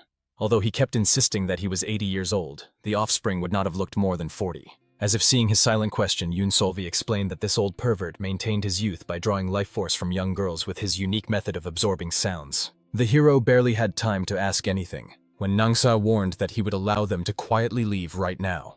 Then he would forgive them for interrupting his meal. Obviously, the elder could not just leave seeing a degenerate like Nangsa and wished to kill him to put an end to the villainy of this monster. He rushed at this spawn of hell forward using the art of the blooming plum, the 24th move. From surprise, Nangsu barely managed to dodge the rushing attack. He did not expect at all that the elder would immediately start with the 24th movement of the blooming plum. This meant that the battle would be much harder than he had anticipated. Therefore, the scoundrel could think of nothing better than to seize the offspring as his hostage. After that, he began to strangle him, causing sparks to clearly fly from his eyes. All members of the volcanic wave sect froze in horror, not knowing how they could help Sun Hyun. The hero realized that the enemy perfectly knows he cannot defeat the elder in an honest duel, so he decided to focus on the weakest link. The young man did not know whether he should wait to be rescued or intervene in what was happening himself. Nangsa himself made it clear to the elder that he was too lazy to fight seriously. But if the elder did not want to see the boy die in torment, he should allow him to escape with the loot. The elder was struck by the outrageous audacity of the scoundrel who dared to attack a boy untrained in martial arts. He sternly ordered the villain to stop being a coward and immediately release the child. However, Nangsu was completely indifferent to the fact that someone considered him a cowardly coward. Moreover, Sun Hyun himself was to blame for not bothering to study martial arts. The young man was amazed that he ran into such misadventures, although he only wanted to admire the picturesque views. However, such excitement and drive pleased the old warrior living in the soul of the offspring. He was quite willing to teach this impudent fellow a harsh lesson. At that moment, the villain began to strangle the unfortunate man even more fiercely, ordering him to be silent forever. However, at that very moment, the scoundrel saw a strange energy that penetrated his body, causing his flesh to simply be unable to move. At that moment, Sun Hyun himself realized it was time to try the technique learned from ancient tomes. After that, the noble offspring applied a hold and skillfully pinned the old man on his back. After that, he stepped back to prevent Nangsu from grabbing him again. And then he attacked the rogue with a blazing fireball, aiming straight at his face. The frightened enemy on all fours at the last moment jumped away, not understanding what deadly attack had just almost turned him to ashes. He just wanted to enjoy a pleasant snack, but ran into serious trouble. Therefore, the scoundrel could think of nothing better than to run away. And for that, he targeted the girl standing a little apart. Rushing at her with a blade raised, he tried to take the beauty hostage. After that, he began to mock the little people who managed to catch him off guard. However, he will not repeat his mistake again, and now he will definitely spill maiden's blood if they dare to come closer. Nevertheless, Sun Hyun, sternly looking at the opponent, warned that such a thing was simply beyond the scoundrel's ability. From his fierce gaze, the enemy panicked, ordering the young man not to approach him, or else the girl would become a lifeless corpse. And the hero really did not take a single step forward. However, suddenly a powerful humming wind rose around. At that moment, the offspring looked at the frightened maiden in the villain's hands, asking her not to worry about anything and simply trust him. The scoundrel himself thought that the noble young man was simply mocking him, creating the impression that he was absolutely indifferent to the life of this maiden. However, the young master decided to demonstrate his seismic impulse technique to the villain. At that very moment, the ground beneath their feet shook, causing the old man to fall backward and release Yoon Solvi from his dirty claws. At that very moment, Sun Hyun used his frost chill magic. Immediately the man froze, feeling an icy cold that pierced to the very bones. Taking advantage of this moment, the heir attacked using a magic bullet. In the end, the enemy barely managed to protect his body to avoid losing his arm, but he still lost half of his hair. And Sun Hyun immediately asked the elder not to delay and to seize this impudent fellow. He rushed with his blade at the scoundrel and immediately struck him in the stomach. In the end, experiencing excruciating pain, the scoundrel fell to the ground and bled scarlet blood. Yoon Solvi immediately threw herself into the arms of her dear brother, crying from the experienced horror. At that moment, all the other members of the volcanic wave looked at the two of them with extreme bewilderment. They had no idea who this mysterious young man was and what unknown power he used. In the end, evening had already come on the street, so everyone immediately hurried back to the city. They stopped at the tavern to refresh themselves after such a hard day. In the end, the elder finally decided to discuss what happened today. He believed that the youth used something like Shinsengumi or Dosal. However, the hero made it clear that it was nothing related to martial arts. The elder did not argue, for after all he did not know much about Shinsengumi or Dosal, but the hero's techniques were still very similar to theirs. After which the respectable man apologized for his excessive curiosity, but asked the young man to tell him a little more about his martial art. The offspring just calmly turned away, lost in his own thoughts. Yoon Solvi continued to look at him with curiosity, still waiting for her older brother to tell them everything. But when he did not start speaking, she began to ask him to tell more about his martial art. However, the elder scolded the maiden because she behaved rudely and childishly. Since the noble gentleman did not want to say anything, it was extremely impolite to ask him again. The young man hurried to explain that he was just thinking about how to better clarify everything, and everyone was very satisfied, for they wished to gladly listen to his story. The hero began his story by saying that he does not use martial arts, neither shinsengumi nor dosal. Although he studied martial arts a little, his level left much to be desired. He was undoubtedly a scholar, not a warrior. However, the young master understood that it seemed everyone else saw him as a martial arts master. He still decided to admit that the power he used in that battle was called magic. Of course, this name was completely unfamiliar to all members of the volcanic wave. Therefore, the offspring hurried to explain that it was a special kind of energy use, where you turn accumulated energy into tangible force, as martial arts masters did. However, magic was still different from ordinary energy, as well as from the methods of shinsensal or dosal.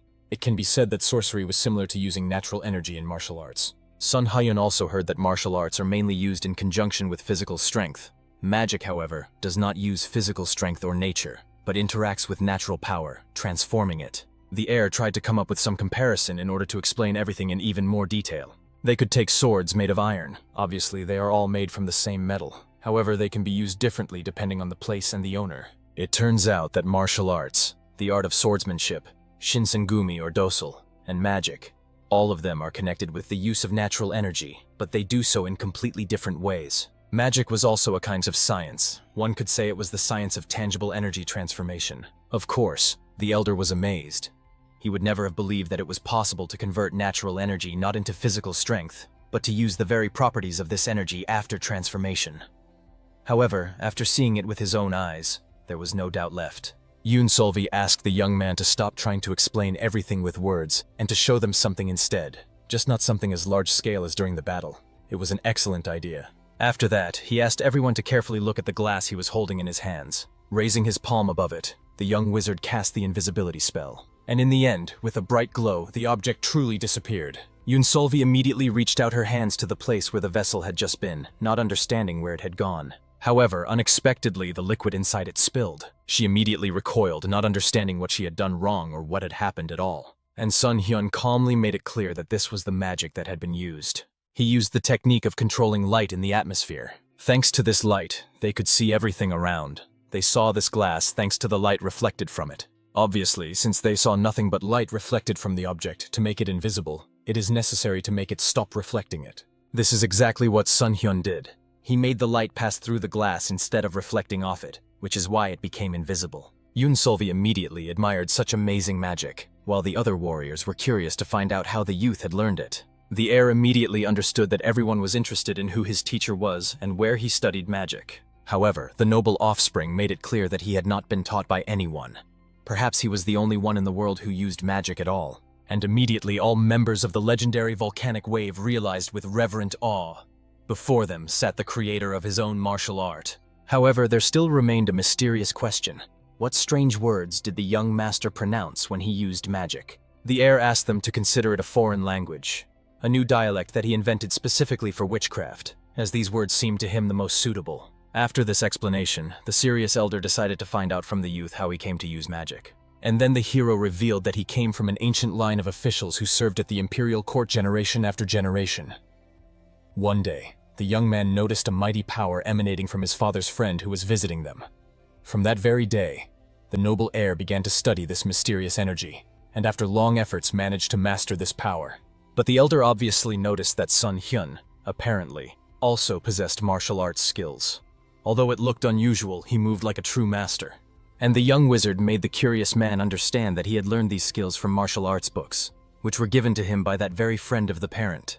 It turned out to be quite useful for him. From this explanation, it became clear that the hero had changed the techniques recorded in the ancient folios, for after all, he was not a martial arts master, but a scientist. The offspring also made it clear that he lacked the strength to compare himself with any of the true masters of martial arts, but he decided to learn at least this little bit necessary for self-defense. But many believed that he should continue honing these skills, for even members of the renowned volcanic wave realized, looking at him, how little they had known about this world before. They were proud to be members of the Blooming Plum Squad. But what the hero showed was truly incredible, which even slightly embarrassed Sun Hyun and made him blush. In the end, the warriors promised that on their future path they would strive to become as great people as he was. And from that day on, they recognized him not only as a friend but also as a worthy rival. After that, everyone continued to talk and endlessly praise the hero's amazing abilities. Finally, the next day came the time to say goodbye, as Sun Hyun had to continue on his journey. The elder honestly admitted to the hero that although their acquaintance was brief, it brought them all much joy, and these feelings were absolutely mutual on the part of the offspring. Finally, the honorable man only decided to warn about one thing. The young man needs to be extremely careful on the way. After all, if someone sees his magic, he could get into big trouble, making enemies in the world of martial arts. And the noble heir, obviously, bowed, promising to remember their wise words. Everyone else felt sorry to part with the young man like this. They wished for him to visit them from time to time and call on them, and especially demanding in this regard was Yoon Solvi. Therefore, Sun Hyun promised that he would visit his newly acquired little sister. After that, the hero said goodbye, and the members of the volcanic wave watched the offspring with their eyes. His path was long and passed through a rocky gorge. However, walking there, the young master once again enjoyed the picturesque views, especially considering that the air here was truly clean, like a real miracle. However, unexpectedly, turning around, the young man noticed a young person standing not far from him. They were both amazed that, besides them, there were some other people present here. Sun Hyun bowed first, greeting the traveler, and honestly admitted that he would never have thought there were any people in this remote place besides himself. The traveler also politely bowed, greeted Sun Hyun, and introduced himself as Chol Mujang. After that, an awkward silence arose between the two, and Sun Hyun immediately stepped back, letting the traveler pass ahead of him. However, Chol Mujin was also a model of politeness, so he decided to let Sun Hyun go ahead. At that moment, the young man's stomach suddenly growled loudly. Therefore, the hero awkwardly admitted to the interlocutor that he was actually going to stop here to have breakfast, and Chol Mujan promised that he would not disturb him. Soon they were already having breakfast together, enjoying the dishes and a refreshing, intoxicating drink. However, Sun Hyun noticed that Chol Mujan was overly polite with him. He even thought that perhaps he revealed that he was a powerful wizard. Thus, several days gradually passed during the conversations and the journey, and these two, finally finishing passing through the gorge, decided to say goodbye. Chol Mujan was grateful that, even if only for a short time with Sun Hyun, he remembered the old times and talked about everything in the world. For the hero, this was also an extremely useful meeting. It seemed that this conversation was one of the best that had happened to the young man during his journey. Chol Mujan was touched by the situation, for he stood there, gazing into the distance in awe, unaware that behind him stood his future brother in spirit. The wanderer stopped there to indulge in memories of his past. In the end, both agreed that after just a couple of days spent together, they had become like real brothers, and both were happy to consider such a remarkable person a brother. Finally, Chol Mujin admitted that he used to disdain scholars who had read a couple of books and flaunted their knowledge, but after meeting the hero, he was free from prejudices. He wished his older brother to pass the exams and be happy. However, for some reason, his words sounded as if it were their last meeting. But, unfortunately, Chol Mujin understood. Their paths would truly part forever. His heart ached, and he was sorry to admit it, but he simply had no other way out. Of course, Sun Hyun tried to explain that they did not necessarily have to part ways like that, but unfortunately he was wrong. Therefore, Chol Mujan immediately pushed him in the back, asking him to leave first. However, the man who suddenly approached saw this touching scene, not understanding what these two were doing. After that, the head of the group decided that, most likely, he would have to kill these young men.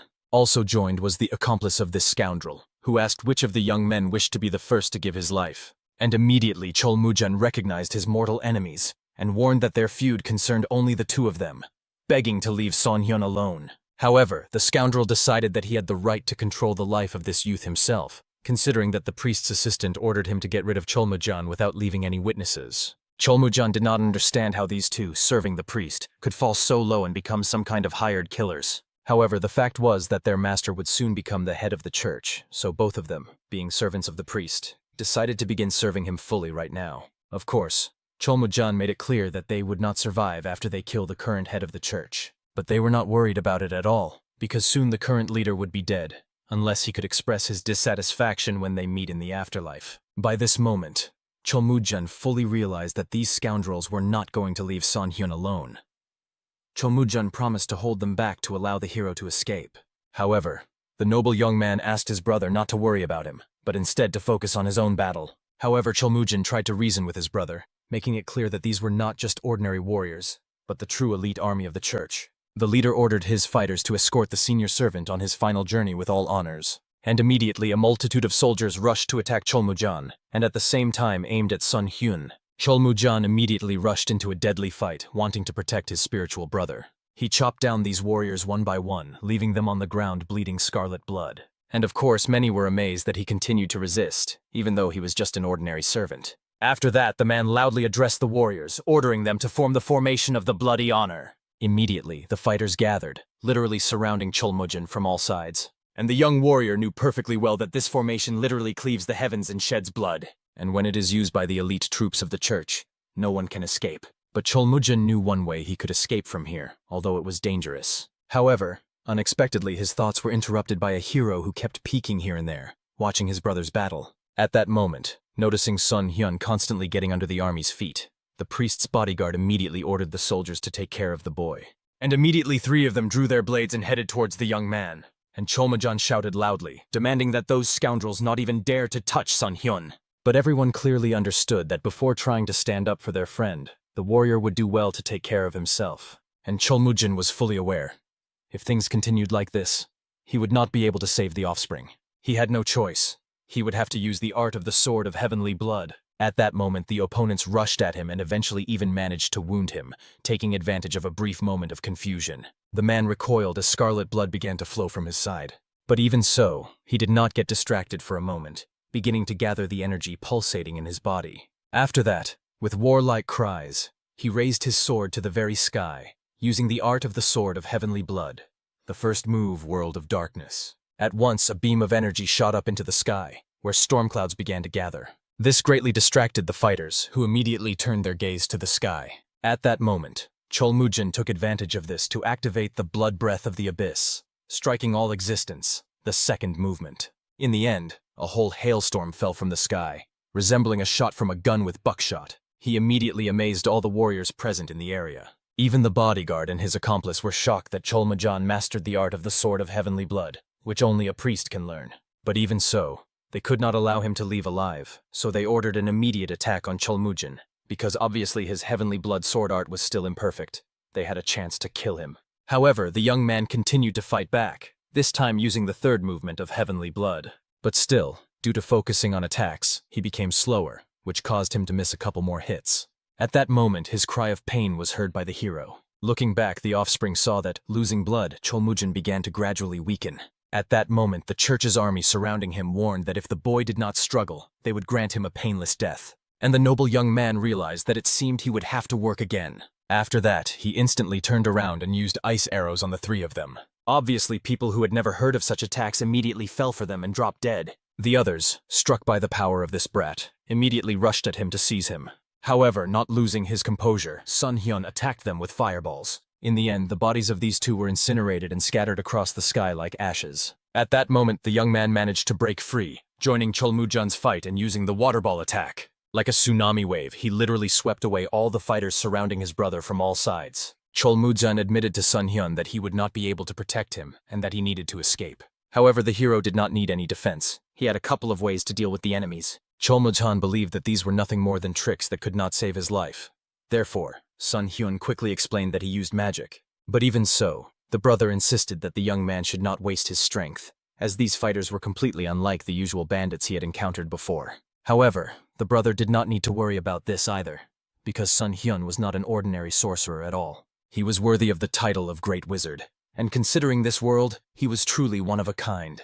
At that moment, the assistant priest's servants realized that this little one clearly had some skills, and they had underestimated him.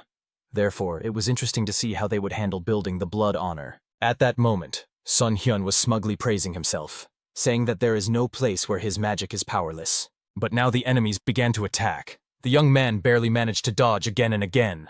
In the end, to push the opponents away from himself, the offspring used a shield, and as a result, they flew away after crashing into the barrier. Then the traitor's henchmen also joined the fight to combine forces and overcome these 2. The air tried to strike them with fireballs, but they defended themselves from these attacks using their blades. Immediately after that, the young man used faster attacks of the wind cutter.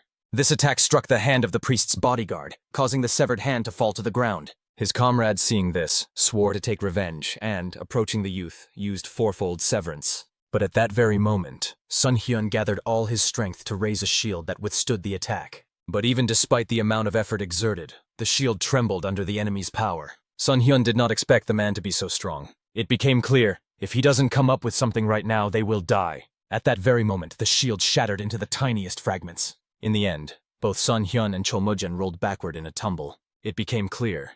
If everything continued in the same spirit, Sun Hyun would not be able to protect anyone. Therefore, he began frantically searching for another way to win. And the traitor rushing at him has already used the art of the sword of the deadly sentence. At that very moment, jumping above the ground, the young man used an ice ball. The man fought off the attack, but the veil of ice made him squint to prevent small shards from injuring his eyes. Joined the battle along with the enemy's accomplice, who used the techniques Poisonous Viper Breath and Fourfold Severing of the Viper Fang. The attack rushed at Sun Hyun with mind-blowing speed. He managed to escape only thanks to teleportation used at the last moment. But still, despite this, the attack managed to slightly hit the young man in the leg area. At that moment, the enemies believed that the advantage was now on their side, and they would be able to carry out their lord's order and kill the youth. But he, using his last strength, raised an icy wall around himself, preventing the enemies from passing. However, the opponents were indeed mighty and eventually began to break through the ice wall head-on. It was at that moment that the young wizard realized he would not be able to hold back these opponents for long. They were indeed much stronger than he had expected, so he needed to escape as quickly as possible. Just at the moment when the offspring ran up to the comrade, these two reapers broke through the defense. The young man tried to surround himself with mana in order to carry them away, and suddenly their bodies shone with a bright light, knocking enemies off their path. As soon as the glow disappeared, they discovered that the two had vanished as if evaporated underground. Soon, information about this phenomenon reached the church residence. The priest could not believe the report he heard from his servants, and he immediately began to apologize for his failure, which he could not have expected. But the priest's assistant was indignant, demanding that the man be silent. After all, he had already caused enough trouble. At the very least, he went on a mission with their entire squad, and even the iron spirits couldn't catch that youth. Most of the fighters brought were dead, and many died from severe wounds. In the end, all the servant could say was that there was some young scientist with Chol Mujang. It was precisely his impossible tricks that were to blame. But this explanation angered the priest's assistant even more, who began yelling at his subordinate even louder. But in the end, having reconsidered, he decided to give his subordinate one more chance. He was to gather all capable people in the order, strengthen his squads, and wait for new instructions. Out of gratitude, the man almost smashed his forehead into the ground, thanking the gentleman for another chance. However, he only disappointedly drove the assistant away as quickly as possible. Very soon another gentleman appeared, hiding in the darkness of shadows, not understanding why the priest's assistant left the subordinate alive. However, in reality, he had no intention of sparing this man's life. He was most interested in that mysterious scientist who defeated the iron spirits and completely turned the course of the battle. And it was precisely this very servant who was the only person who could recognize him. Therefore, the priest's assistant will preserve his subordinate's life at least until he reaches Sun Hyun. After that, the villain laughed ominously, because their plan was literally the disposal of waste, which was the useless servant who had failed the mission. Soon the young man took Chol Mujang to a safe place. There, staying in the hotel, he patiently treated the wounds of the young warrior. The offspring also tried to heal him with his healing mana, and fortunately, the injuries on the comrade's body began to heal quickly. Soon his entire body was illuminated by bright energy, and at that moment Midran finally exhausted himself and sat down. Fortunately, at least to some extent, he managed to help the young man. Now whether Chol Mujang will wake up or not depended only on his human willpower. After that, the young wizard grabbed his head, realizing that he had clearly overdone it with using mana today. Of course, it was not difficult for him to restore his depleted energy, but he did not feel his best. Therefore, he immediately sat down on his bed and began to meditate. Very soon his body shone brightly as he began absorbing energy, gathering it from the space around. Soon morning came, and Chol Mujang slowly opened his eyes, coming to himself. The very first thing he saw before him was a hero who could not be happier that his comrade felt better. After that, the noble offspring asked him to remain lying down, as moving was strictly forbidden for him for now. But the warrior still got up, not understanding what had happened to him. He only remembered losing consciousness during the roar of the blood swords of the heavens. The heir hurried to explain that the brother was very lucky, but now he needed to forget everything that happened then and focus on his own recovery. Chol Mujang concluded that Sun Hyun saved him, for which he was immensely grateful.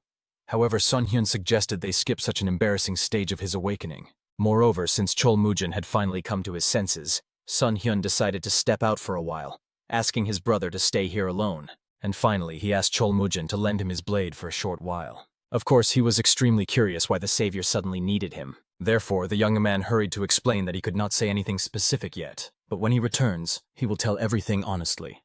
And in the end, Chol Mujang agreed. The hero was quite astonished, After all, he had heard that when a warrior entrusts his weapon to another, it is equivalent to trusting his own life. But the church follower reminded the young man that he was already indebted to him for his salvation. Finally, before leaving, Sun Hyun only reminded that saving Chulmujan's life means he is obliged to lend him his blade. However, the comrade was grateful for the permission. After that, taking the sword, the offspring left, promising to return very soon. When he came out, he immediately noticed the surprised gazes of the crowd focused on him. But, paying no attention to them, the young craftsman went to the smithy to make a magical weapon from the blade he was currently carrying on his back. First of all, he went to the jewelry store and asked to buy a ring suitable for a man's finger. The jeweler was surprised by such an order, and the youth explained that he wanted to buy jewelry for himself. As it turned out, the jeweler found it amusing because it was the first time in his life he had heard of a man wearing rings. And of course, the young man felt even a little awkward that he was so far out of the norm with his demands. Soon he provided the jeweler with various diagrams and magical circles that were to be inscribed on the ring. And obviously the pattern was complex enough even for an experienced master. Especially considering that Sun Hyun warned several times that there should be not a single discrepancy with this pattern on the ring. In the end, the man only warned that making the ring would take quite a considerable amount of time, and it would not be cheap. But Sun Hyun was ready to pay whatever was necessary, and asked the elder to engrave the same symbols on the blade he had brought with him. The jeweler dared to ask the strange young man why he needed it, and he calmly pointed to the drawings, explaining that there were two types of patterns. One type of pattern needed to be made on each side of the blade. In the end, the old man realized the task was not an easy one, and it would cost a whole 10 gold coins. Of course, such a cost greatly surprised even the wealthy Sun Hyun, but in the end, he promised that very soon he would bring the man the full amount when the product is ready. He himself wondered where he could get such an amount of money now, considering that he had long since spent all his own. But the main thing was that when the magical weapon was completed, it would become much safer to travel. Moreover, the young warrior would be able to surpass the current limits of his strength. Soon, when Chulmujanu felt better, he began training in the art of the sword of heavenly blood. He trained without a sword and noticed that without it he literally felt some kind of emptiness. Sun Hyun has not yet returned the blade he borrowed from him. Moreover, today he asked to borrow 10 gold coins from him. He was even worried that the young man might be planning to run away with his blade and money. However, he immediately rejected these thoughts, as he was already convinced that the offspring was a very good person. Moreover, he said he would explain everything to him. Therefore, Chulmujun decided to trust him and wait for his return. Finally, the work was completed, and the young man returned the blade with inscriptions on it to his friend. Of course, Chulmujun was quite astonished when he saw this engraving on his blade, and Sun Hyun hurried to apologize for not asking Chulmujun for permission in advance. However, fortunately, he liked the engraving on the blade. He had never seen such an unusual pattern before, and the hero promised that this pattern would grant the young man great power, but not only to him, also to his blade. He also made a ring for him, which he asked him to wear. However, looking at his thoughtful friend, he explained that he knew perfectly well, men do not wear rings. But this thing will also become a great support for him in the future. And he knew he should accept this gift because it was presented by a hero. However, the comrade did not understand at all what the young man was talking about. Therefore, Sun Hyun asked his brother to release his inner energy and place it into this ring. He decided to trust the hero's words and simply do as he asked. And at that moment he noticed how the energy around him began to flicker, after which it completely absorbed into his ring. Finally, the young man suggested to his comrade to repeat the spell, twinkling after him. When he said that word, absolutely nothing happened. Then Sun Hyun asked him to focus as much as possible and put all his power into this spell. And in the end, this time the ring shone brightly. Looking at this with admiration, Chulmujun could not understand what it was. The guy hurried to remind about the magic he had talked about earlier. Sun Hyun admitted that on the day they first met, he managed to tell the young man a lot. Then they enjoyed the beautiful views. It was truly a place where one could appreciate the grandeur of nature. Just then the offspring suggested to Chulmujun to have a shot of intoxicating drink to get acquainted. This seemed like simply an excellent place to have a drink and relax. There, in a drunken state, Sun Hyun told about the great mage of the continent who reached the borders of the seventh circle but one fine morning returned to oblivion. That was how absurd the situation the young man found himself in was. Moreover, only 3 people have reached the seventh circle on the continent. Among them, Midran was a true master. He was absorbed in thoughts of reaching the 8th circle. However, he unexpectedly ended up here. The drunk Chulmujun decided to find out from the young man what he had decided to do in such a situation. And then he explained that he began to search for mana in this world. He learned that the more mana one has, the stronger the person is, so he started everything from the very beginning. The logic was the same as in that world. The more skill, the more mana. In order to reach the seventh circle again, Sun Hyun needed to learn a lot. Even then, the comrade suggested to the young man to get in touch with the sword masters of Murim. And, seizing this idea, the heir promised to start looking for them. After that, the two of them drank to the future achievement of the youth of the seventh circle of magic. Right now, Cholmujan, recalling the conversation, admitted that he understood nothing of Sun Hyun's words at the time, as he was so drunk that he just nodded along to everything he said. And this slightly upset the young man, who believed that Cholmujan was the only one who understood his words. But Cholmujan sincerely asked Sun Hyun to tell him everything once again, as he could hardly remember that day. He only remembered that Sun Hyun was from the continent, and he was also curious about what kind of mana was needed for magic. The hero could not believe that his comrade really asked him to repeat such a long story. However, he promised that he would repeat it when there was a reason. Right now, it was not the most important thing. The whole point is that Cholmujanu needed to return to his place as soon as possible. The talk was about Magyo, the place that was taken under the control of rebel squads. The threads of fate once again bring us back to the dark walls of the church sect, where the priest's assistant is in a furious rage. His subordinates have still failed to find the slightest trace of either Sun Hyun or Cholmujan.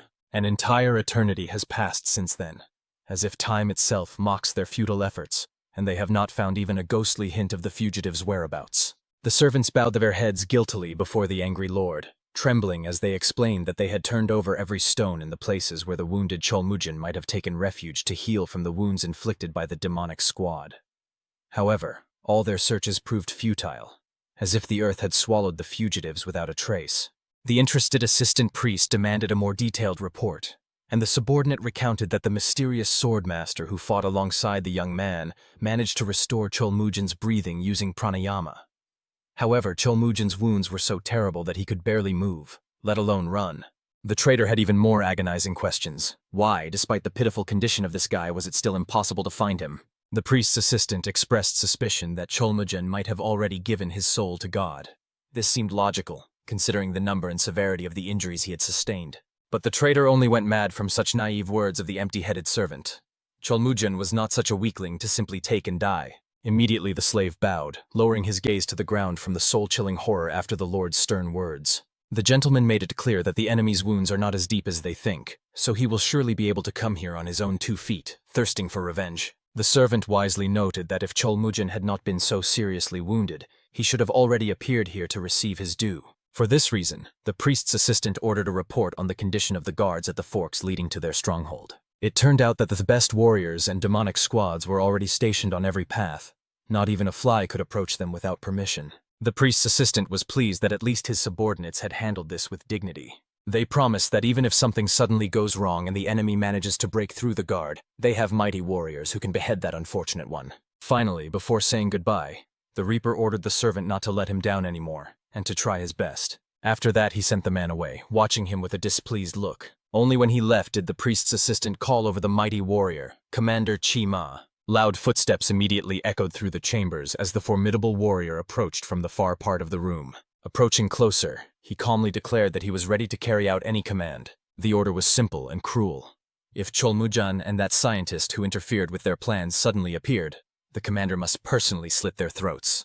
The warrior immediately knelt, swearing to carry out the order in the best possible way, and the traitor only laughed maliciously in his rotten soul, hoping that Cholmujan would appear as soon as possible.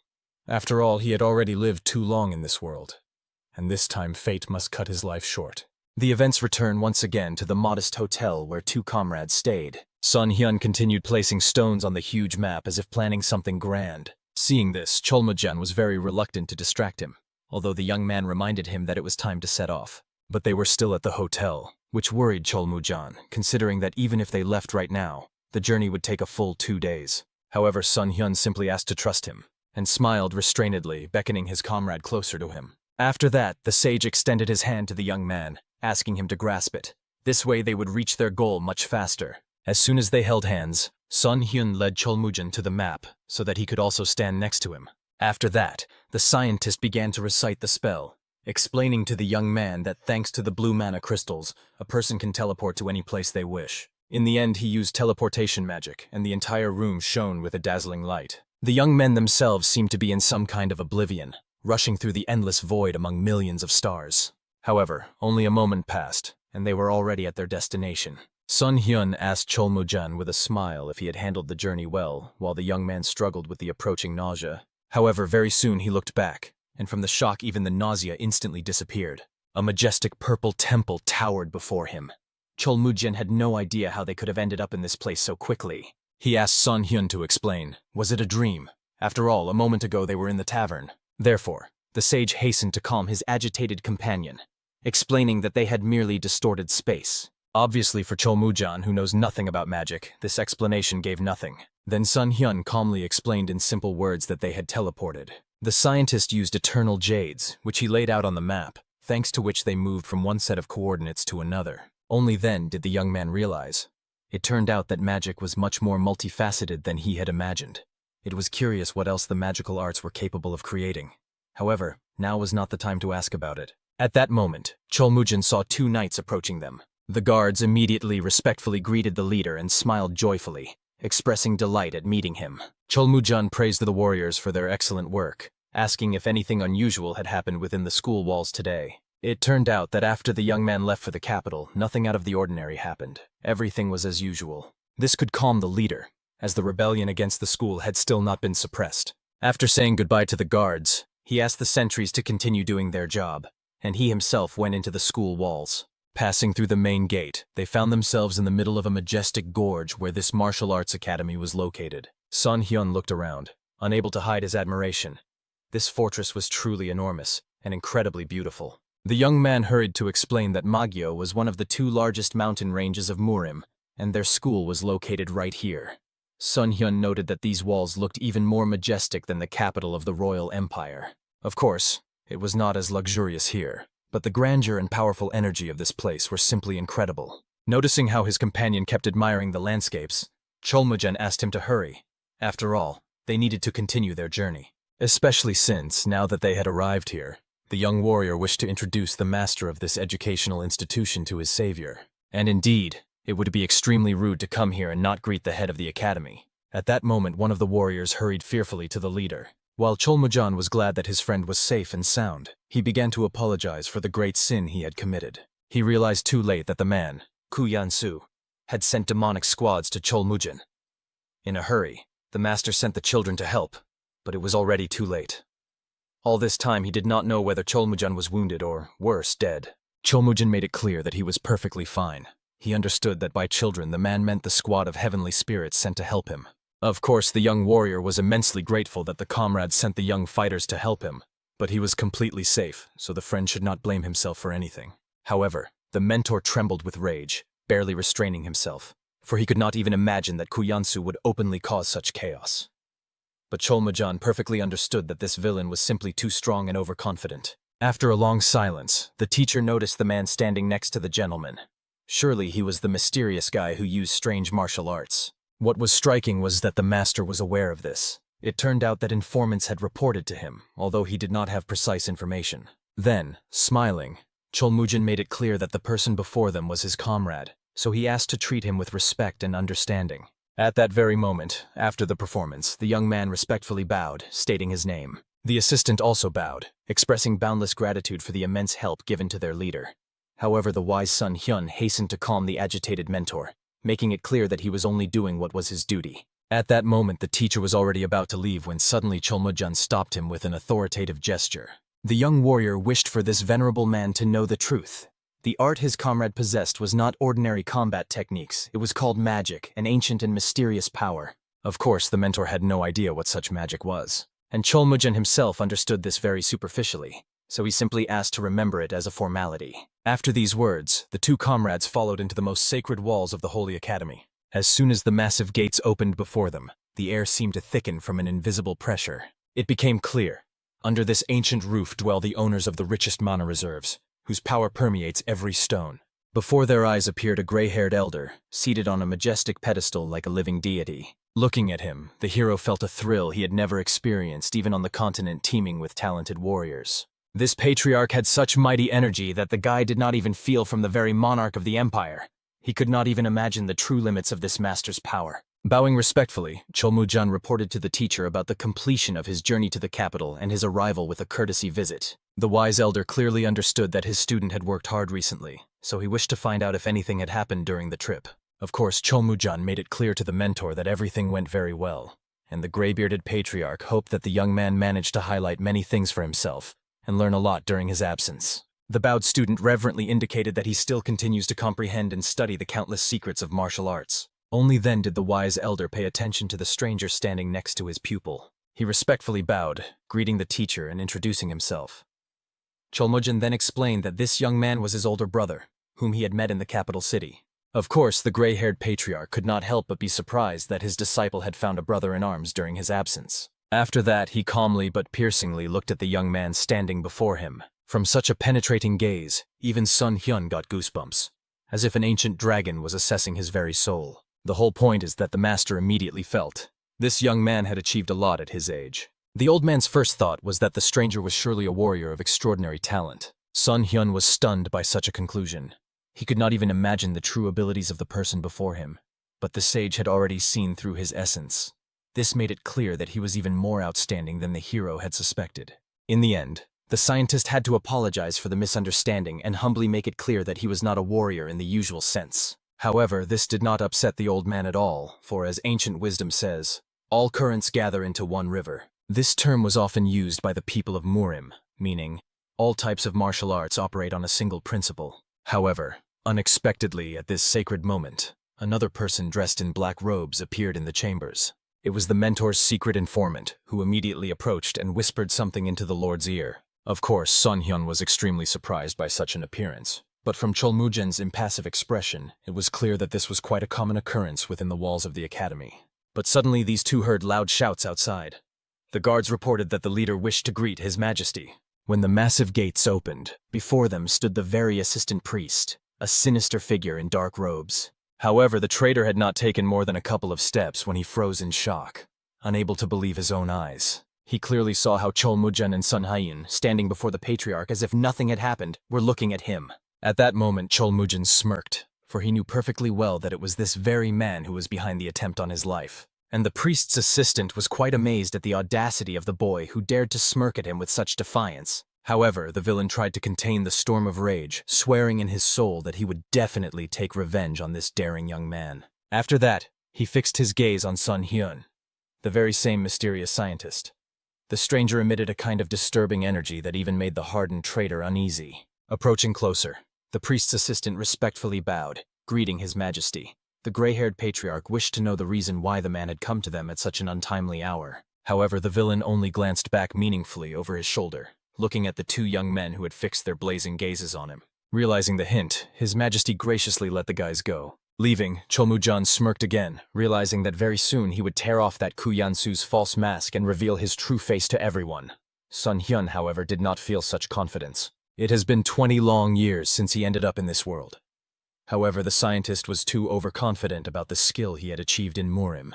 Compared to him, many truly outstanding warriors live here, and perhaps they all possess secrets that the young man has not been able to comprehend.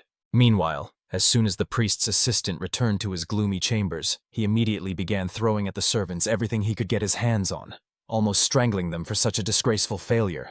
He reminded that they had to deal with Cholmujan before he crossed the school threshold. The frightened subordinate hurried to justify that through their outposts. Not even a fly could truly pass. They guarded all entrances very diligently. However, the priest's assistant did not want to listen to pitiful excuses. If they had really done their job, then today he would not have seen Cholmujan alive and well in front of the head of the academy. In the end, the stuttering servant tried to somehow justify himself, and then finally remembered what happened during their last meeting.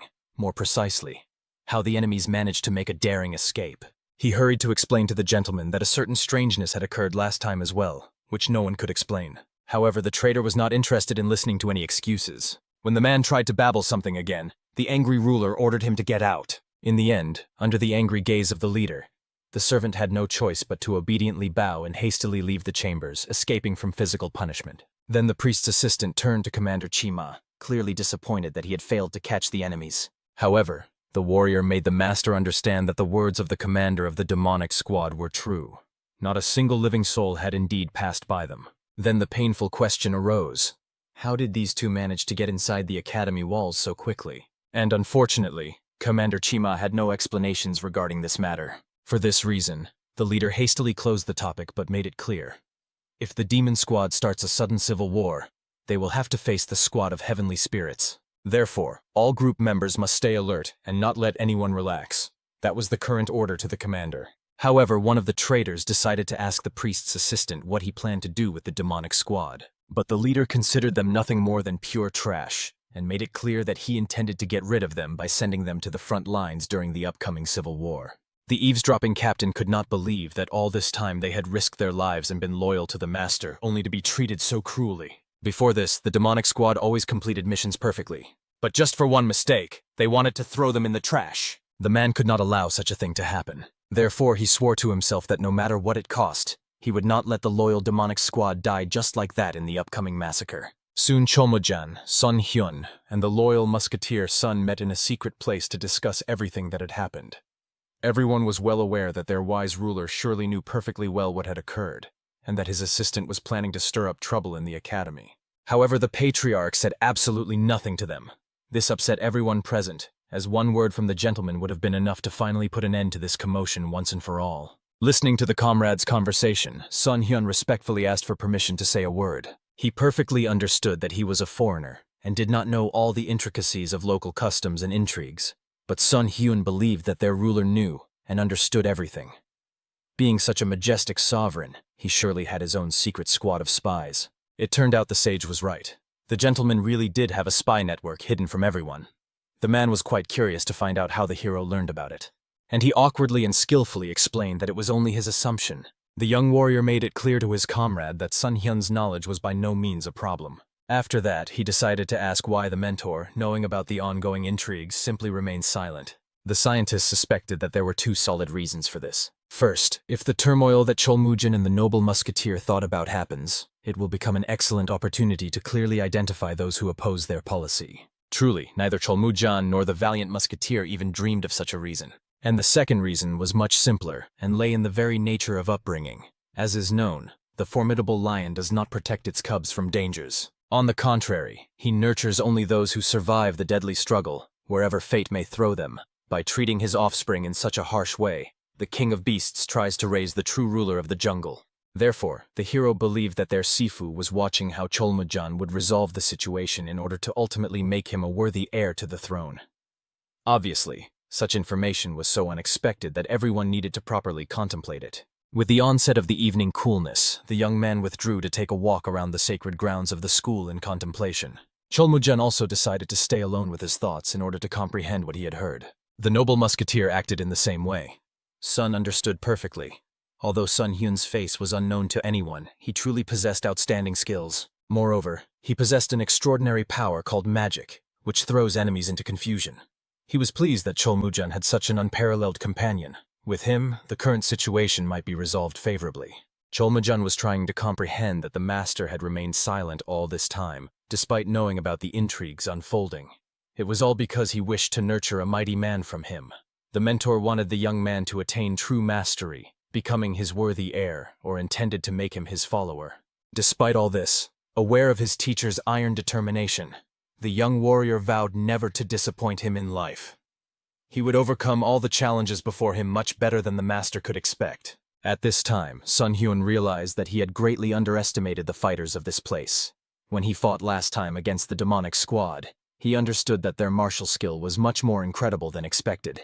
However, despite the fact that it was only low-level magic of the second circle, the members of the demonic squad who did not possess sorcery could not break through it. Moreover, these people did not know him or his fighting style at all, so they could not defeat him. Still, after that battle, the young man realized that he had paid too much attention to defensive art, but could not rely on it alone. He has an example, the head of Magyo, who overcame the limits of a swordmaster and rose to the peak of great master, known to all knights. So the young man will also be able to reach the 8th circle, and possibly even the 9th. After a sleepless night of reflection, they met at dawn, and Cholmujan persistently led the scientists somewhere. Of course, Sun Hyun did not understand why he was called to go from early morning. Then the young man explained that he wanted to visit the followers who live beyond the outer walls of the fortress. He had been away from school for a long time, so he wanted to find out how the students live, and at the same time show Sun Hyun the local surroundings. Seeing such care for his wards, Sun Hyun realized that in the future Cholmujan would become a truly excellent leader. The guy even blushed from such praise. He was very pleased to hear such words. Suddenly, both turned around when they heard someone loudly and insistently calling Cholmujan.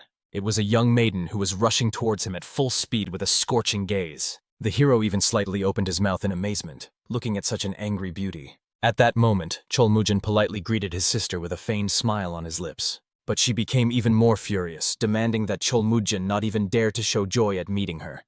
She heard that he returned just yesterday, yet he did not even bother to inform her. The guy felt awkward and rubbed the back of his head, realizing that he seemed to have upset the girl with this action.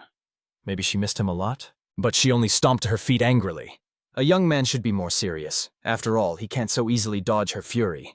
But the guy, embarrassed, asked the beauty to calm down a little, and pointed out that an important guest was among them. Only then did the maiden notice the unfamiliar young man standing nearby. He smiled reservedly, as if greeting a beautiful maiden. She froze, unable to believe her eyes. Her entire being instantly forgot about anger. Embarrassment revealed itself on her blushing face. After which the maiden lowered her gaze down. The young man did exactly the same. And Cholmujin, standing between the two, still laughed, looking at such a sight. Because of this, the worried sister immediately became angry. She truly did not understand what amused him so much. But the brother advised the girl to simply greet their guest instead of being angry, and made it clear that Sun Hyun was indeed a very important person. He cared for him like a brother. It was quite surprising how brothers usually recognized other warriors on the battlefield, and Sun Hyun did not look like a fighter at all. Cholmujin perfectly understood the girl's doubts. Sun Hyun looked just like a scholar. However, behind his gentle smile hid outstanding martial arts, although Sun Hyun tried to explain that his friend was praising him too much. After that, the young man bowed first and introduced himself to Yan So-lin. The maiden also bowed in response to this bow. Cholmujin explained that this girl was his adopted younger sister, as well as the daughter of their master. Only at that moment did the beauty realize what she had done. Therefore, she fearfully covered her mouth with her palm. Everyone suddenly felt extremely awkward because of her facial expression. The beauty herself immediately ran away without raising her eyes. How could she forget herself and make such a blunder by giving her name? Cholmujin hurried to explain to Sun Hyun that among women there was a custom. They did not say their name in front of strange men. Apparently, the sister got scared because she made a mistake. But Cholmujin understood this was not just some ordinary mistake. With these words, he greatly confused the young man, who tried to pretend that he did not understand what his comrade was hinting at. He directly told Sun Hyun that it was possible his sister herself wished to tell the hero her name. Although the scientist argued firmly, believing that such a thing simply could not have happened. A friend promised that if something really develops between them, he will definitely prepare a worthy position for the hero. After that, they went away while Cholmujin praised his sister and how well the hero would be here. Finally, they reached the slope from where there was a view of their village. Cholmujin explained that only elders, women, and children lived here, because the young people worked within the school walls.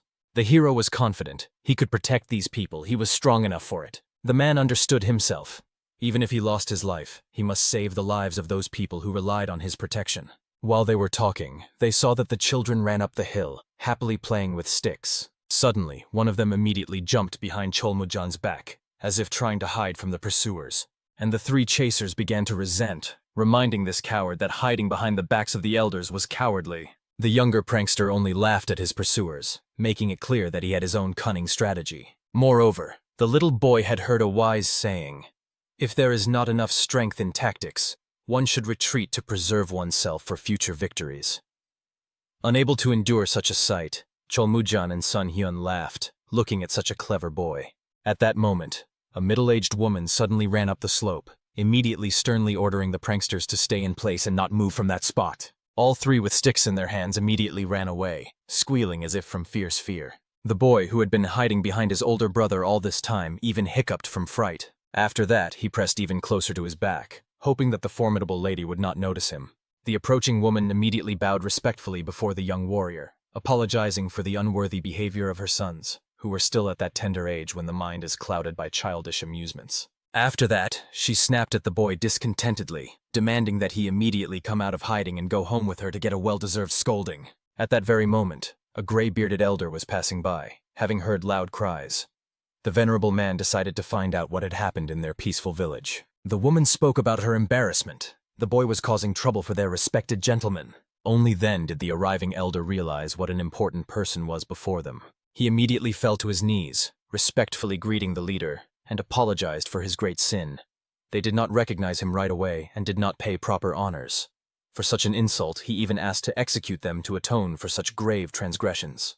At that moment, following the old man's example, the woman also bent down and forcibly pressed her son's head to the dusty path. At that moment, the noble Cholmujan asked these people to stand up. He was not angry either at the behavior of their children, as he understood the full strength of youth, nor because they did not greet him properly. However, the elders, due to their long-standing discipline, believed they had committed the sin of disloyalty to the captain, for which they deserved only death.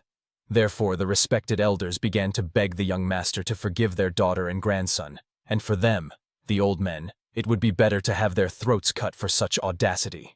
At that moment, the man really could no longer ignore the parents' desire to take responsibility for their children's mistakes. The scholar immediately became frightened, having no idea what his sworn brother was about to do. Everyone froze in the agonizing anticipation of the young ruler's verdict. Soon, having descended from the mountain slope, they found themselves in one of the modest village houses. As it turned out, Cholmujan asked that, in atonement for his supposed guilt, the elders feed them simple peasant food. However, the hosts continued to apologize for what their grandson had done, as well as for serving such unsightly food in such a shabby dwelling. Cholmujan had no idea why the venerable elders tormented themselves like that. All people lived exactly as they do. Peasants should not have called their home unsightly. Moreover, they set a truly wonderful table, including meat dishes of rare game in these parts. After such kind words, the homeowners even felt somewhat lighter from such unexpected praise. However, at that moment Cholmujan noticed that there were only 2 rice bowls. This surprised him, considering that there were 6 of them gathered here, and there were clearly not enough dishes for everyone present. Then the gray-haired head of the family explained that they were people of too low a class, and had no right to eat together with the commander himself at the same table, for that would be a great insult to his high status. The young warrior reminded them that he had come only as a guest for lunch, and therefore asked the hosts to bring bowls for themselves as well, so that they could share the meal properly. Right away, the father and daughter exchanged glances, unable to believe what they heard.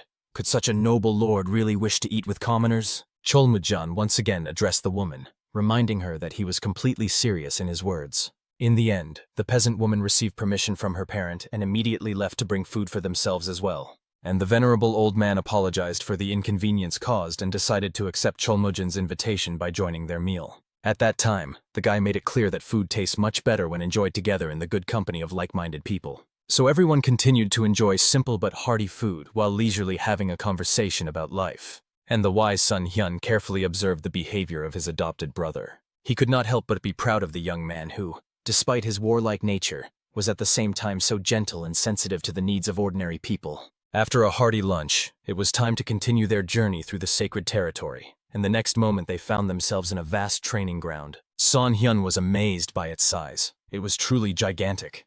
Apparently, the local school really had many warriors if such a vast space was required. Cholmujan made it clear that the matter was not about the number of fighters, but simply that the site was truly enormous for a special reason.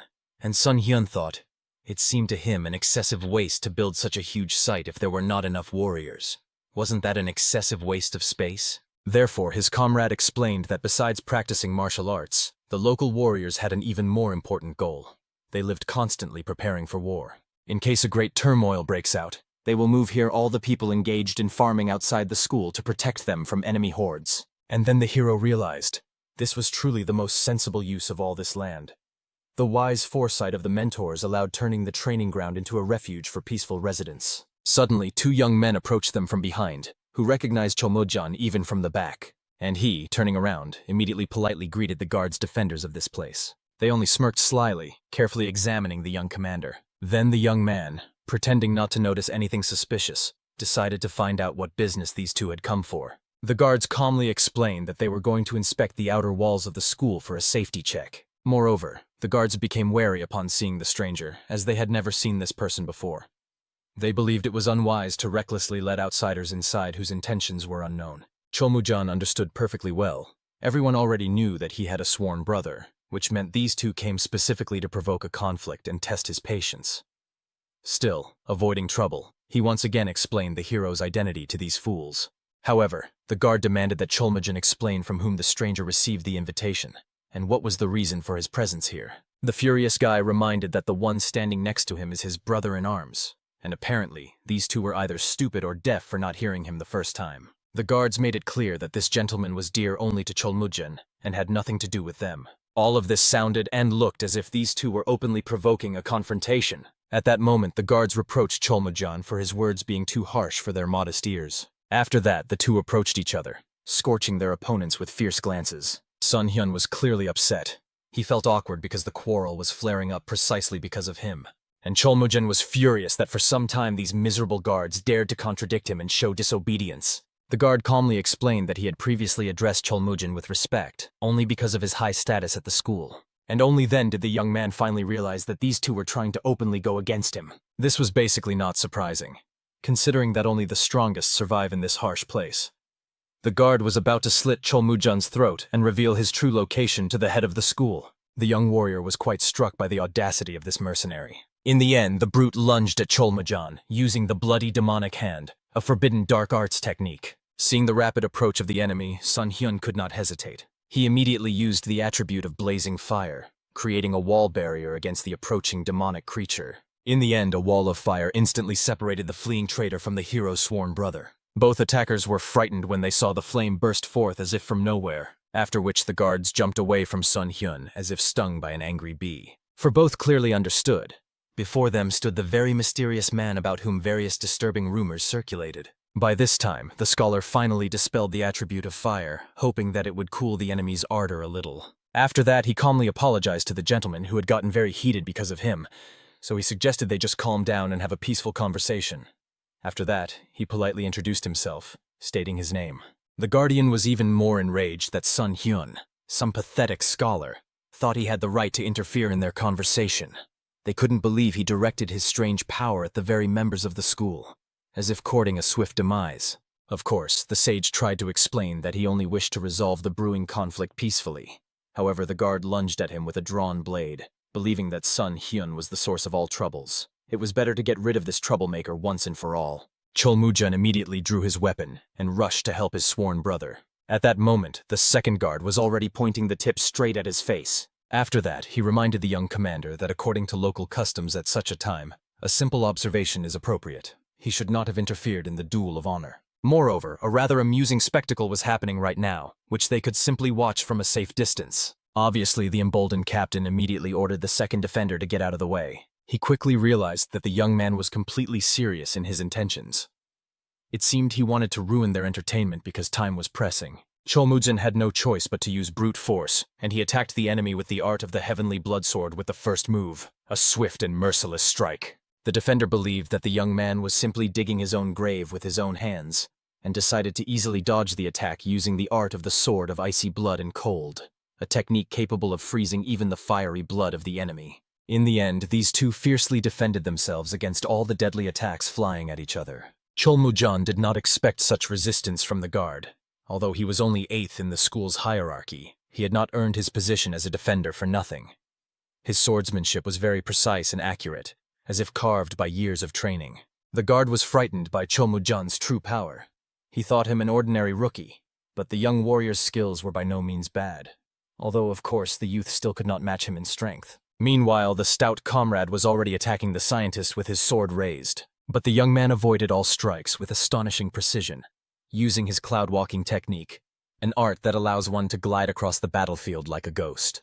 And when the enemy directed the blade to his throat, intending to slit the impudent man's throat, he simply vanished into thin air. In the next moment, Sun Hyun was already behind his enemy, preparing the ball lightning spell, destructive elemental magic. The spell hit the defender's body directly.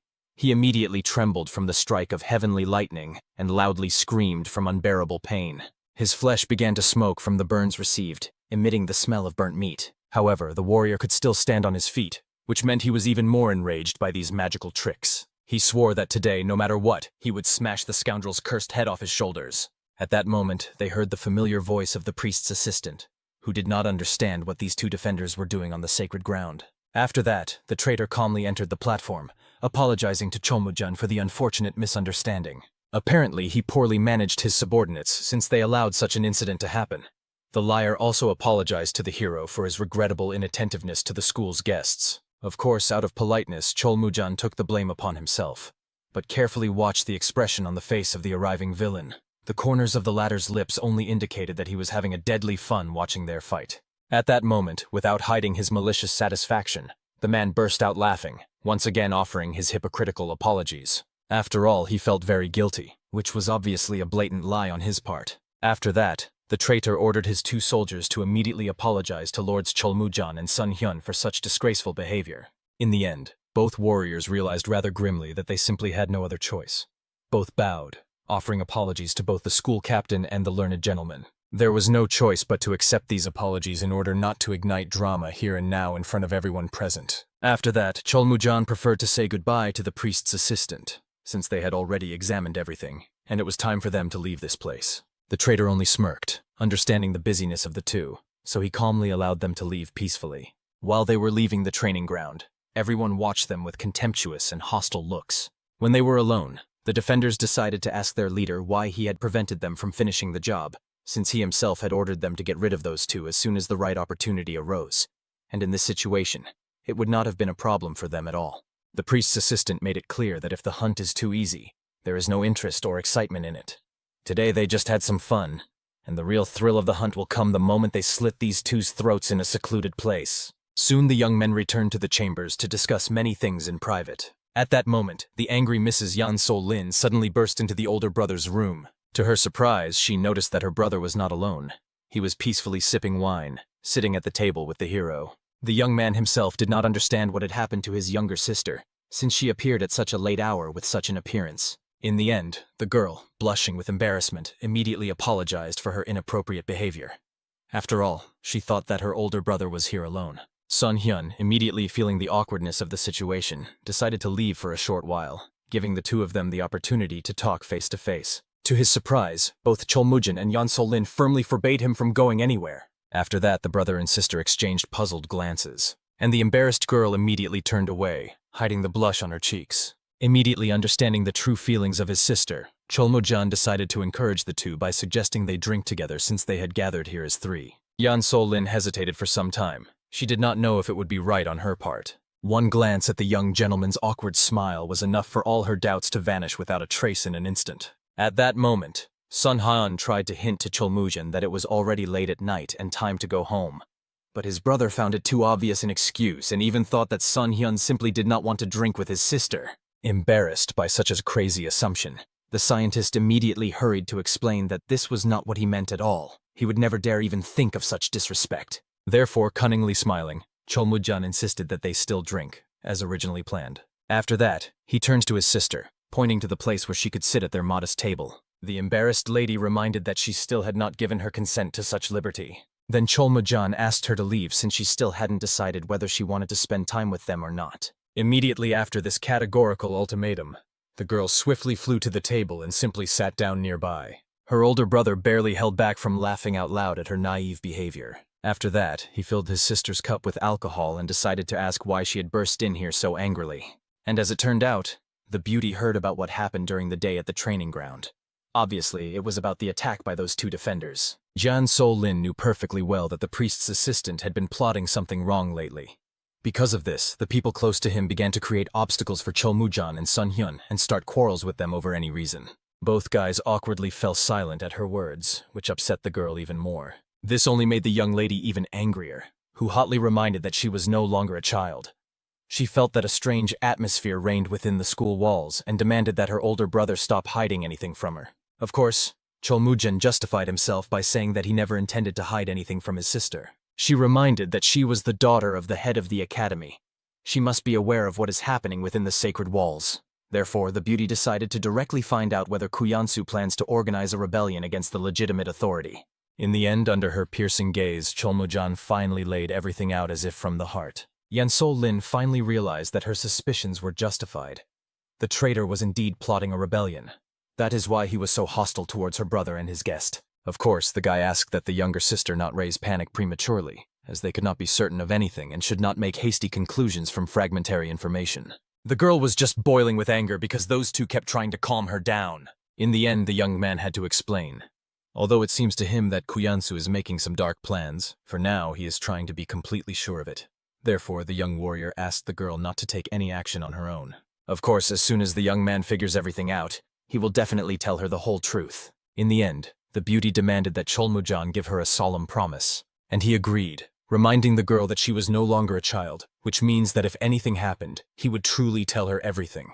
She decided to trust her older brother and no longer insist, simply waiting for him to come to her with the report himself. Cholmujun was quite grateful for such wise words from his sister. After that, the girl moved on to the recently heard news that these two were simultaneously attacked by two defenders, the Guard of Men and the Guard of Hua.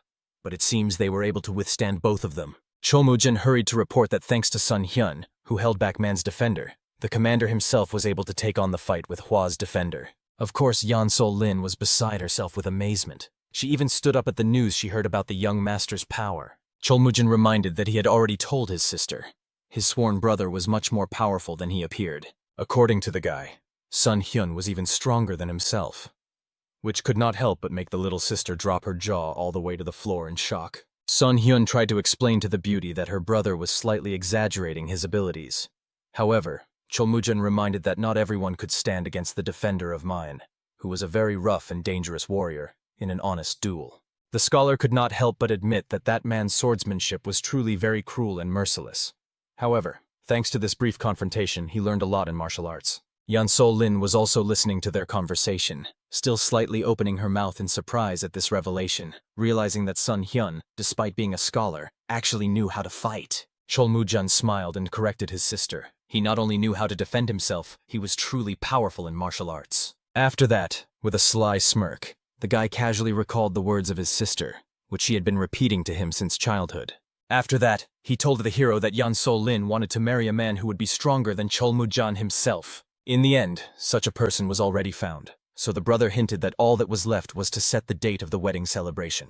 Obviously, out of deep shame and embarrassment, the lady immediately shot out of the house like a bullet. Cholmujun continued to laugh, not understanding why his little sister left so quickly.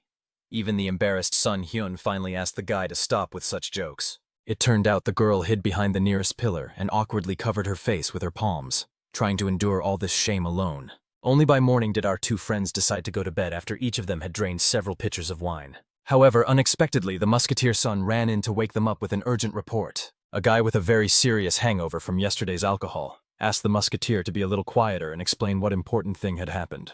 As soon as he started talking about what happened last night, everyone sobered up instantly. In the end, barely holding back tears, the musketeer made it clear that His Majesty was poisoned by ill-wishers last night. At such shocking news, the young warriors froze completely. Their bodies trembled with horror, and they longed to know how this could have happened.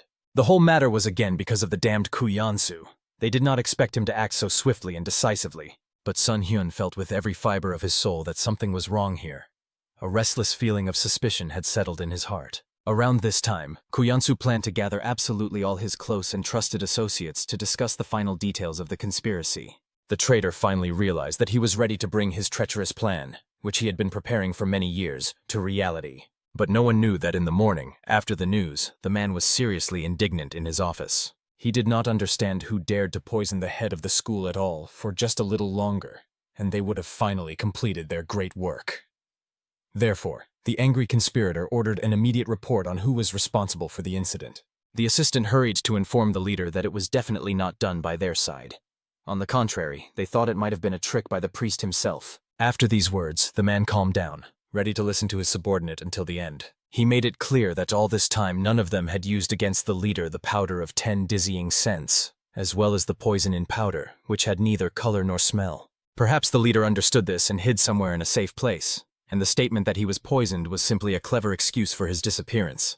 And indeed, there was some sense in the subordinate's words. Proof of the truthfulness of his guesses was that no one knew the true whereabouts of the leader.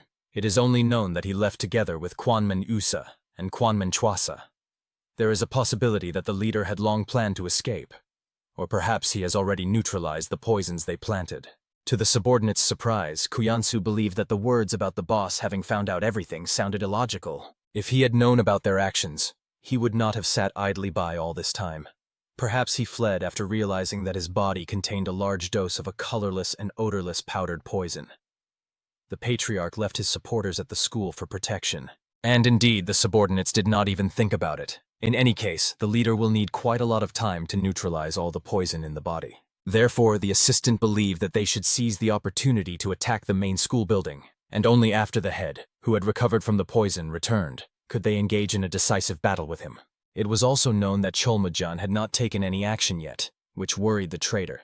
After all, There was a possibility that the patriarch had given him some secret instructions, and he could not be taken eyes off for a second. After that, Koyansu asked his other subordinates if they had any opinions on the matter. They were not smart enough, so they simply preferred to remain silent while waiting for orders. In addition to what has already been said, the leader added that it would be best to infiltrate the school as quickly as possible. Therefore, early tomorrow morning they must begin an organized attack on the Sacred Academy. However, the assistants still did not understand why wait until tomorrow morning, since things were like that. They could do it right today without wasting precious time. But Koyansu was worried that they still did not know what the head of the school was really hiding. Perhaps he would decide to use Captain Cholmujin, who would create a deadly trap for them. Hurrying is not always good, so for now at least until tomorrow, it is necessary to monitor whether the enemy's situation is changing. Only then should you start to act. After that, the man called his commander of the demonic and devilish squad. He made it clear that tomorrow at dawn, as soon as the first roosters crow, he must begin the attack on Cholmujin and his henchmen. The warriors bowed, having listened to the Lord's order. Then the man turned to Kotanju, who, together with Itanjo the bloody demon, was to suddenly attack the squad of heavenly spirits to destroy the forces commanded by Cholmujin. The captain of the demonic squad calmly listened to all the orders given by his master. The captain of the demonic squad still could not forget the words of Koyansu, which he overheard on that fateful day, standing behind the chamber doors. He knew perfectly well. The man planned to send a demonic squad to the front lines to destroy them as unnecessary ballast. The warrior could not allow the traitor to do such a thing to his brothers in arms. Around this time, Yan Sol-lin, also having heard the terrible news, ran to her older brother in tears. She almost lost consciousness after learning what happened to her dear father. The girl hoped that at least Cholmujin would calm her down by telling her where her parent was now. However, the commander himself knew nothing either. He had literally just heard this shocking news from the messenger. The beauty was sobbing bitter tears. Just yesterday her brother asked her not to worry about anything, as nothing was known about the conspiracy. The young man himself did not expect Kuyan to act so swiftly and decisively. The lady did not want to listen to such excuses. She believed that a person with a position like his should not act that way. Of course, the musketeer son tried to explain that the captain was absolutely not to blame for what happened. Because the commander had just recently returned to the school walls, he did not have time to understand the current situation. They have already sent people to search for the leader, so they should soon receive the long-awaited news from them. At that moment, Sun Hyun asked the sister of the named brother to sit at the table. She looked like she would faint first thing. The young man seated his sister in the armchair, who still did not understand how her father could have been poisoned at all. And Cholmujin could not understand this either. How could this happen to their Sifu? He had such strong health that he was not afraid of even 1,000 different poisons. The musketeer expressed his assumption that perhaps the gentleman was poisoned with some new poison without color or smell. He also heard that His Majesty, along with his loyal shadows, disappeared in an unknown direction. Surely the leader planned to heal in order to return and punish the traitors. Even the young man was glad about this, for it meant that the patriarch was alive. It would be good if the master had left him at least some secret instructions before his departure. Sun Hyun, looking seriously at his brother, did not understand why he was so downhearted. Everyone at school was watching him. For starters, he should at least think about his sister and pull himself together. The young man understood the full gravity of the situation, but the hero's words were like a slap that brought him to his senses. Even Musketeer Sun believed that Sun Hyun was saying sensible things. Everyone was in turmoil now. At such a time, a brave leader should be by their side. The young man immediately apologized to all his comrades for losing his mind for a second. After that, he demanded a report on whether they had sent spies to track Kuyansu's movements. There was information that the bloody demon, as well as other minions of the traitor, were currently in their residence. Musketeer Sun will immediately report to the master if the enemy starts to show any signs. The commander himself did not believe that Kuyansu would immediately go on the offensive.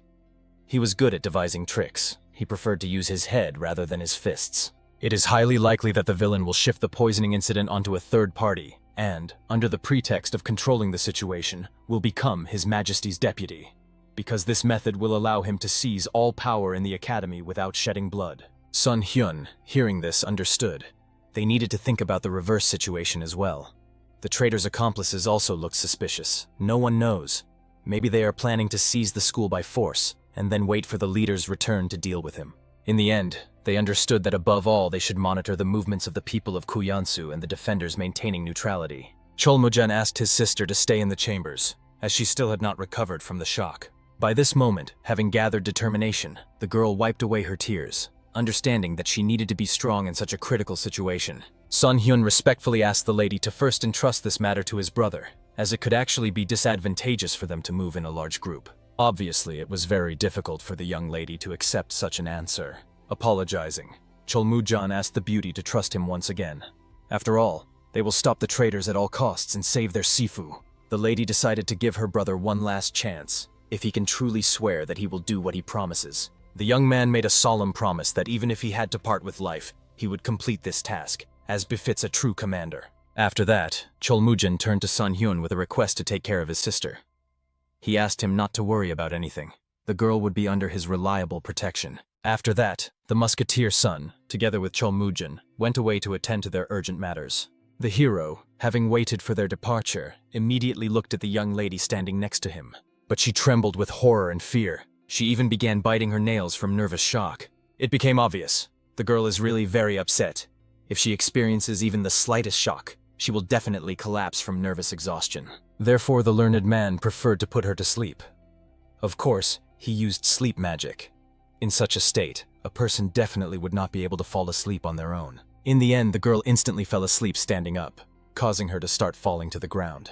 And the guy easily picked her up in his arms, then carried the beauty to bed. Finally, he adjusted her hair that had fallen over her eyes to see her serene face. At that moment, the young man completely lost himself and even reached out to the girl to kiss her. Fortunately, he stopped in time, realizing what he was doing. The hero realized that now, with the girl asleep, he could calmly go in search of the head of the school. For this reason, he cast the invisibility spell on himself and left the chambers. Already being invisible, he flew into the sky, beginning to hover above the ground like a bodiless spirit. First, he needed to use the mana detection technique. Perhaps the amount of magical energy that cannot be hidden would help determine that it belongs specifically to the head of the academy. After that, he rushed further, closer to the rocky terrain. There he felt something strange, the mana of 3 people. But there was absolutely nothing visible to the eye in the area. The guy thought that there might be methods in Murim similar to magic to hide something from prying eyes. Therefore, he used the skill of clairvoyance.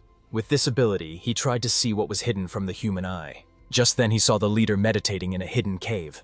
Obviously, it was not easy to approach him. Moreover, the patriarch was under the protection of 2 guards. It was clear that both of these warriors were very strong opponents, through whom it was not easy to break. It was good that he at least managed to find Sifu, and the man was alive. Therefore, the scientist decided to return home with this joyful news. As soon as the young man flew away, the leader signaled to the defenders that they could ease the tension. The guards had no idea what had just happened. They could confidently say that they felt someone's energy. They saw no one, but this power was real. There was not a single person in Murim who could hover in the air as an invisible. The leader also saw nothing, but only felt the familiar energy. Judging by her, he was a scientist whom Captain Cholmujan brought as an older brother. The defenders could not believe that it was about that newcomer. At first glance, no one could understand that he possessed such mystical abilities. It felt like he had already reached the level of Hwagyun, and the elder understood. If the young man had been a warrior, they would have been able to recognize his true level of skill. However, he was not a warrior, and the elder saw such supernatural talents for the first time in his life. If this was truly that very learned man, he should immediately return home. Surely the valiant Cholmujan and his loyal comrades are now tormented with anxiety about the fate of their comrade. But the noble elder could do nothing. The guilt before these 2 loyal warriors weighed heavily on his soul.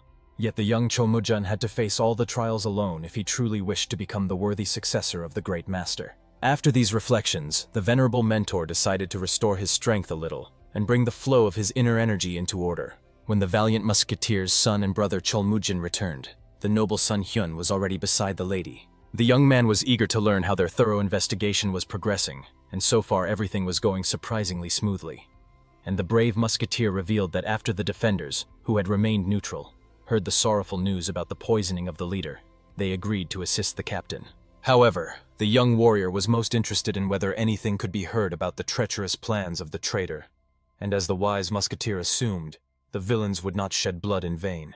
He heard that under the leadership of the traitor, his followers guarded all martial arts schools and tried to prevent chaos. At least outwardly, peace prevailed in each school at the moment. However, Cholmujan could not even believe the audacity of that snake, who was feigning deep sorrow over the fate of their mentor with the last of their strength. The wise musketeer reminded the young man that he could not let his emotions take over every time, and the young warrior understood this himself, so he tried to control his anger. However, suddenly the door to the chambers flew wide open, and everyone immediately turned their gaze to the doorway. At that moment, a lightning-fast arrow shot from there, rushing towards them. But the archer was incredibly skilled. He aimed precisely at the wooden post, without touching a single soul. Immediately they saw that the arrow flying into their shelter carried a message. The valiant captain immediately looked around, but did not see anyone who could shoot from such an incredible distance. Therefore, they decided not to guess in vain, but simply to read what was written in the secret letter. The message was addressed to Captain Cholmujun. At present, he should not take any action, but with the first roosters, he was warned of an impending attack on the school aimed at seizing power. The battle will begin at dawn when the first enemies deliver a treacherous strike. Of course, the mysterious informant understood that the young man was unlikely to trust him after the betrayal he had committed before, but there was very little time left to prevent the catastrophe. Therefore, he prayed that the young warrior would believe his words. Obviously, if what was written was true, then they were all in mortal danger. The brave musketeer began to be tormented by anxiety, for he did not even suspect that Ku Yansu could be so ruthless. The wise Sun Hien understood that since the letter was addressed to the bodyguards, it was the very person whom Ku Yansu had sent to kill them. In that case, it seemed that this could be a cunning trap, and this message should not be trusted. The prudent musketeer Sun understood. Mr. Sun Hyun was absolutely right. However, there was a considerable likelihood that the report was true, as Ku Yansu was known for not tolerating mistakes from his people. But he had already forgiven the bodyguard Jin twice after he suffered a crushing defeat. Perhaps this man learned that the traitor intended to sacrifice their entire squad. And the young man was glad that they had received at least some information, but still could not understand why the events seemed so false to him. The wise warrior tried to calm his comrade, explaining that the feeling of unease arose only because the young fighter did not know how everything was arranged here. Therefore, he tried to explain. Even if the letter was somehow forged or suspicious, they simply had no choice left. And indeed, if what was said there was true, then what was described in the message should have happened within just a few hours. This meant they needed to act immediately in order to prevent a disaster. At that very moment, his loyal spy approached the treacherous Ku Yansu and reported everything that was happening. Immediately, all the gathered subordinates appeared before the villain. The traitor summoned them all here again, for he had something to tell regarding the uprising. Everyone was amazed. After all, they had already finished this conversation and were preparing for battle early in the morning. But the treacherous man made it clear that their plans had changed somewhat. The one who was not present at the council today has already disclosed their plan to Captain Cholmujun. Everyone immediately began to look around fearfully, not believing the words they heard. However, the cunning priest asked not to worry about anything, as everything was going exactly as he had planned. After that, he made his assistant understand. This impudent fellow eavesdropped on what they had talked about not long ago. Of course, the villain was thinking about getting rid of that scoundrel right now, but then realized it would be much more amusing if he left the traitor alone. And this guy acted exactly as he expected. Of course, everyone immediately began to praise their leader for the brilliantly thought-out plan. At that moment, the treacherous traitor ordered the captain to repeat the attack as planned. He immediately reported. They were supposed to strike together with the bodyguard Zhang. However, now, according to the revised plan, as soon as they arrive at the school, they must destroy all members of the demonic squad without exception. Of course, the captain doubted, believing that his strength would be completely insufficient for this. However, the cunning traitor reminded about the 100 commanders. Of course, everyone had heard about the squad of 100 strongmen, but many considered it to be just empty rumors. Most knew nothing except vague rumors about their possible existence. Moreover, no one had seen them in person. Therefore, the traitor hastened to explain. The company commanders truly exist, and they represented a deadly weapon capable of defeating even the head of the school. It is they who will lead the villains to victory. In the end, everyone waited with bated breath for the sinister plan to begin coming to life. And very soon the captain went into battle, commanding that very 100 warriors. Behind him, the captain was also rushing along with his demonic squad. At that moment, everyone stopped, approaching the mighty walls of the Brotherhood School. Immediately, the valiant knights of the school were already clad in battle attire, ready to engage in combat, secretly observing everything happening on the battlefield. The wise captain understood.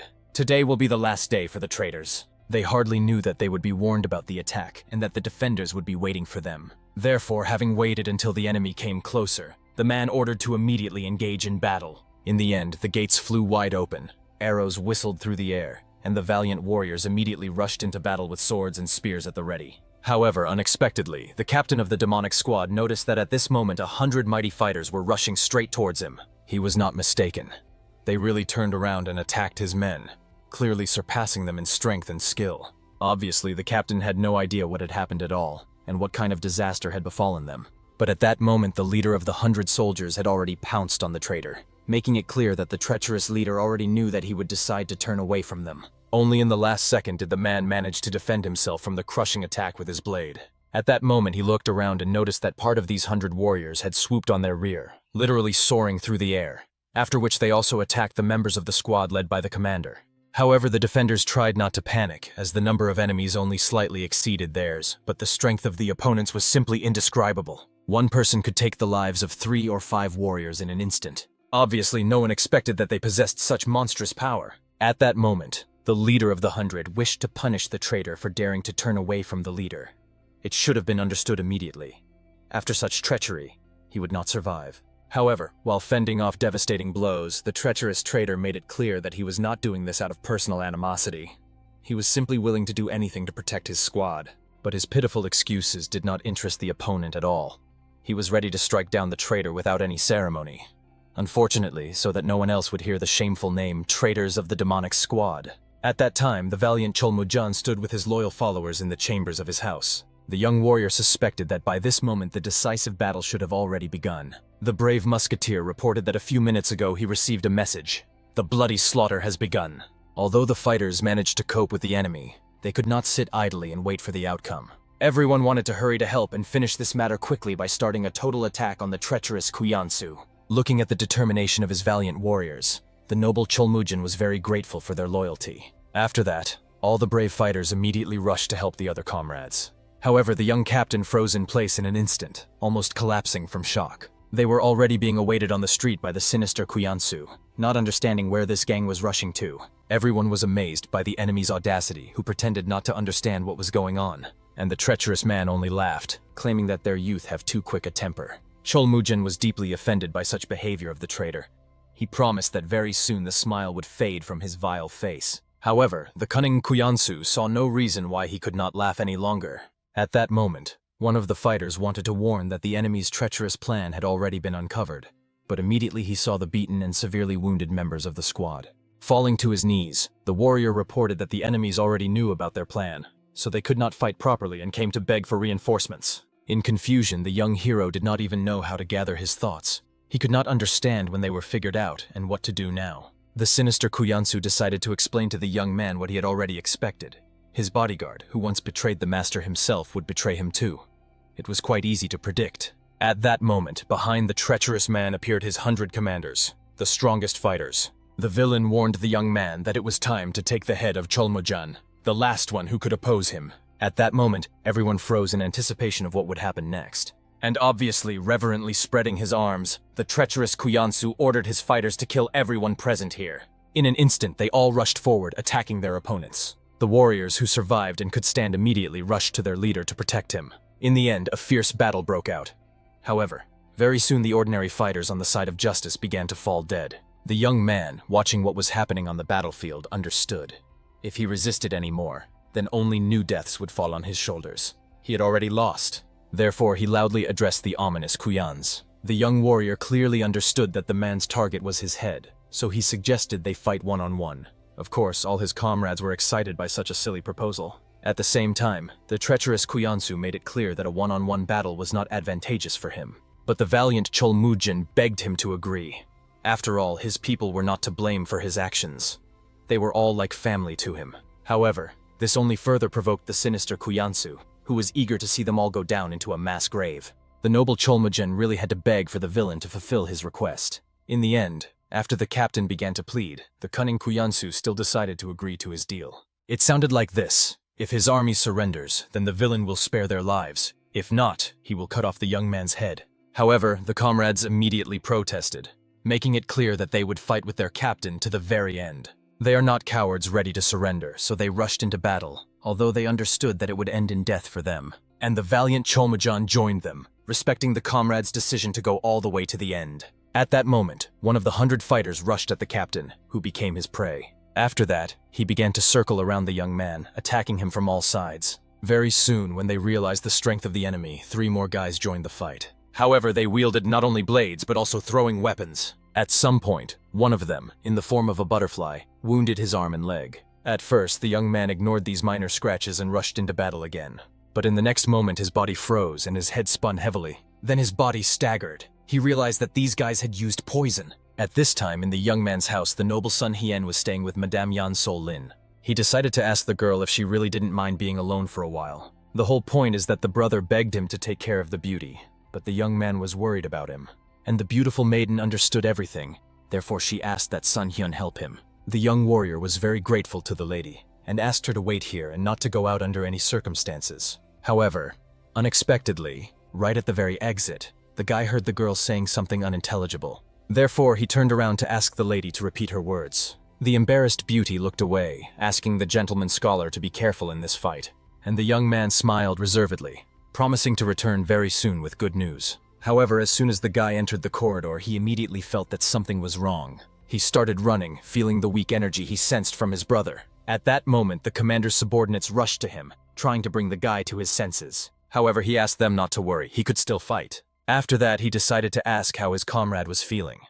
However, he did not notice how cunningly the warrior's gaze flashed at that moment. After that, he aimed his blade and betrayed his captain, wounding him by stabbing him in the stomach. After that, he sharply drew the blade, opening the wound. Watching the captain fall to the ground in pain before he died, the traitor decided to warn him. All this time, he had not been his friend. In fact, his original job was to spy on Captain So. After that, the man looked back at his immediate boss, the treacherous Kuyansu.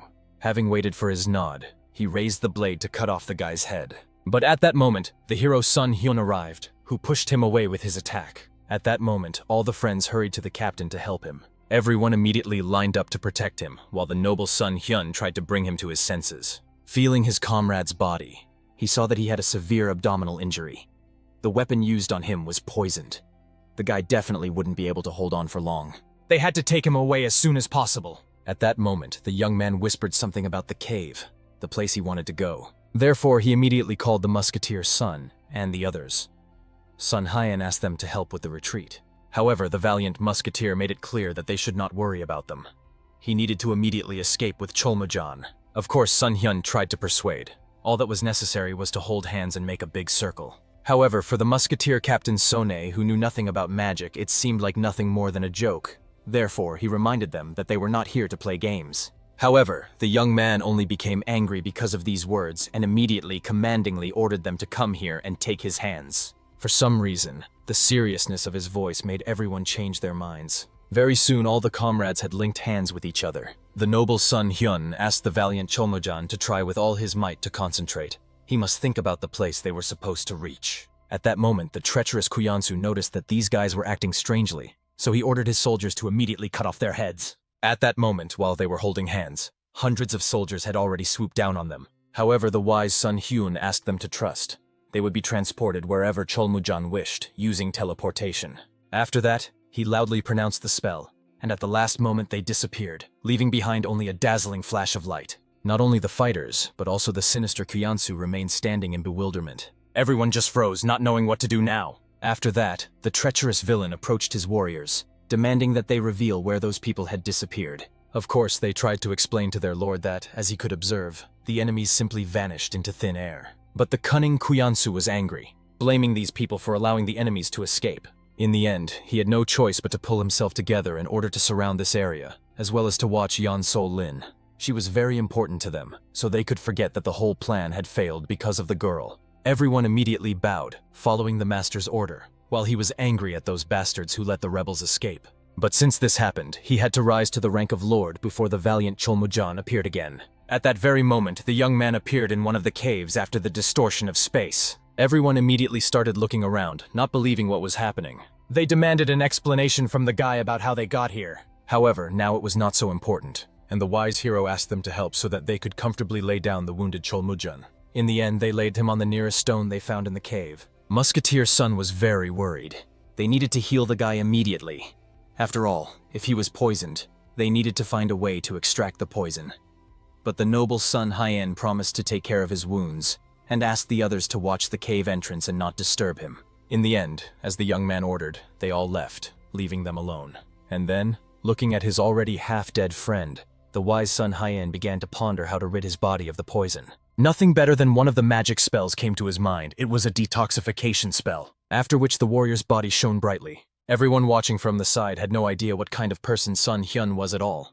What he was doing seemed impossible to them. I also wanted to know how long they would have to train to become even a little bit like Sun Hyun, and whether this is even possible. They noticed that what he was doing was nothing like the martial arts they knew. Although they did not know exactly what it was, the main thing was that the abilities of this young man could save their brother. And if he is on their side, it means the heavens themselves were very favorable to them. Night soon fell, but by that time all procedures had been completed. The valiant Cholmujan still remained lying down, sweat rolling down his face.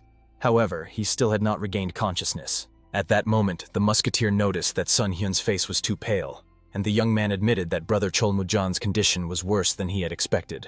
Although it may seem strange, he needed to leave now, but he promised to return at sunrise as soon as he finished all his business. But the musketeer could not let Sun Hyun go without trying to ask him where he was headed. Closer to dawn, the valiant Cholmujan finally began to regain consciousness. All those gathered, waiting for his awakening, were very glad that he finally woke up.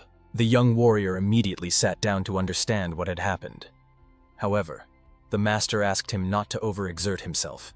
The youth still found it difficult to move. He honestly admitted that they did not think Sun Hyun would manage to save him. Usually, when people use the treacherous Kuyan poison, it was always deadly. Moreover, it penetrated the abdominal cavity, but the wise Sun Hyun managed to extract it. Moreover, the noble Cholmujan realized that not even a day had passed since he fell asleep.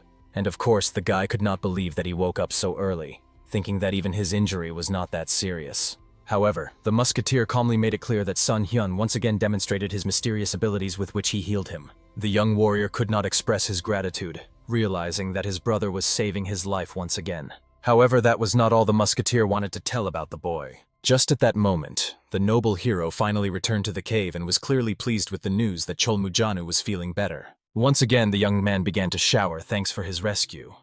However, the wise hero suggested moving on to that part when the warrior felt better. After that, he began to ask, "Is he feeling any pain anywhere? How is his overall condition?" It turned out that when he woke up, he had a very severe stomachache, and the wise Sun Hyun made it clear that his body had expended a tremendous amount of effort to completely get rid of the poison. The stomach pain will pass after some time. At most, he will have to undergo treatment a couple more times.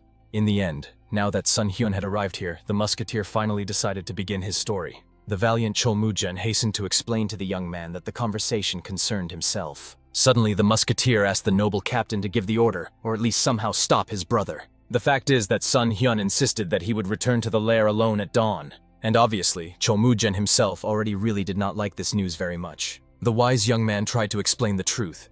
He left Yansol Lin there alone. He promised to return soon and was supposed to help the girl. And the musketeer reminded that he was also very concerned about the girl's condition. However, if Sun Hyun goes there blindly, he may lose his life before saving her. Of course, Sun Hyun made it clear that there was no need to worry about him. He can take care of himself. But the musketeer felt that their responsibility also lay in this, for Yansol Lin was the master's daughter, and they could not help but intervene. Even the valiant Cholmujan believed that the gentleman's words were true. He did not doubt his brother's abilities, but it made no sense that his brother, who knew nothing about their enemies, would go alone to save his sister. Of course, the noble Sun Hyun made it clear that he had enough strength. Moreover, it was he who promised to protect her. However, the wise Cholmujan insisted, if Sun Hyun goes there, he will follow him. Of course, the sensible hero noticed that he had been wounded just a couple of hours ago. It is very difficult for him to move now. However, the young warrior still overcame the pain within himself in order to rise. And in the end, the worried hero had no choice but to promise Cholmujan that he would not go anywhere without him, and to ask him to lie down. In the end, the man calmed down a bit. However, he reminded the hero of his promise. He must not go anywhere. And yet he himself admitted that he really wanted to save his people as soon as possible. He was also very worried about Yansol Lin, but they had to stick together and not make rash decisions. And he hoped that Sun Hyun understood this. And yet Sun Hyun's desire to go save the girl was much stronger than rational thoughts, and his musketeer understood him. After all, the hero's desire to save them soon was exactly the same as theirs. But they must wait until Captain So recovers, and then gather their strength. Moreover, considering that they had Yansol Lin, they could even become the legitimate leaders of the school. That's why they need to save the girl as soon as possible. And the wise Sun Hyun understood. Since the situation was already so serious, they needed to find a way to do two things at once. In the end, everyone immediately exchanged glances, trying to understand what the hero meant. Soon the entire cave was illuminated by a bright light. This is the noble Sun Hyun, who after gathering some strength, leaned over the guy to help him heal. In the end, though with pain, the first relief was passed, then the second checkpoint came. And only after him did the valiant Cholmujan admit that his body feels incredibly comfortable. The wise son Hyun already clearly saw his brother's strong and healthy body. Therefore, the treatment went excellently, but the young warrior still needed a little rest. When he wakes up after a good sleep, only pain will remain, as if after an exhausting workout. After which, the noble young man withdrew to allow Cholmujin to rest. But at the last moment, the valiant warrior stopped the young man, promising that everything would be fine with his sister. He should not worry too much. The guy only smiled restrainedly, thanking Cholmujin for these words of support. After that, he withdrew to another part of the cave to regain some of his strength. And as usual, very soon the energy around him shone, being absorbed by his body. By the time he finished his meditation, everyone in the cave was already sound asleep.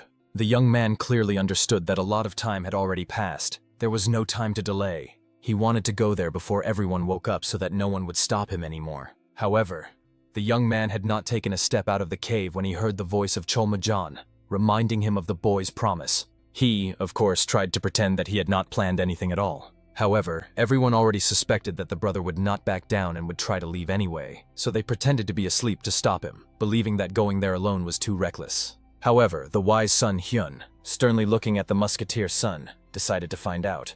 When will the time come to stop being reckless? In any case, in total war, there will never come a moment when they can afford not to be reckless. Whether it is numerical advantage or superiority in strength, to deal with their enemies, they have no choice but to be reckless. Yesterday, the valiant Cholmujin suffered a serious injury, after which they fled. Obviously, the enemies cannot guess that they will return the next day. No one expects it. Perhaps they improve their own security, but today they will be the least strong and vigilant. And basically, everyone understood what the young man was implying. The noble son Hyun himself asked not to worry about him. Instead, he asked them to rest a little. He will take his sister during this time and come back immediately. But the warriors still insisted that if they go, it will only be together. Of course, the young man understood. It was real foolishness. In the state Cholmujin was in, he should not have left the cave, let alone return to the enemy's lair. However, the guy felt healthy enough to take on several fighters. Moreover, no matter how weak the warrior was, they still had a numerical advantage. Therefore, Sun Hyun needed someone to cover him while he searched for his sister. And the musketeer's son was completely on the captain's side in this matter, insisting that they go together. Of course, the wise Sun Hyun warned that he does not know what will happen even if he goes alone. And if they all go together, they may face even greater danger. However, the valiant warriors warned, even if their numbers increase and the risks grow, they have left a couple of their henchmen in the lair. They were all high-level warriors, so the cunning Kuyansu will try to lure them to his side. But before seizing power, it is unlikely that he will start killing them. Right now, they should be sitting in prison. And if they can safely infiltrate the prison and free them, it will greatly help their plan. The idea really sounded excellent after all. These people were not their enemies. For this reason, the noble Cholmujin asked Sun Hyun to trust them. After all, it was a one-way road, so it was better not to hesitate and move forward.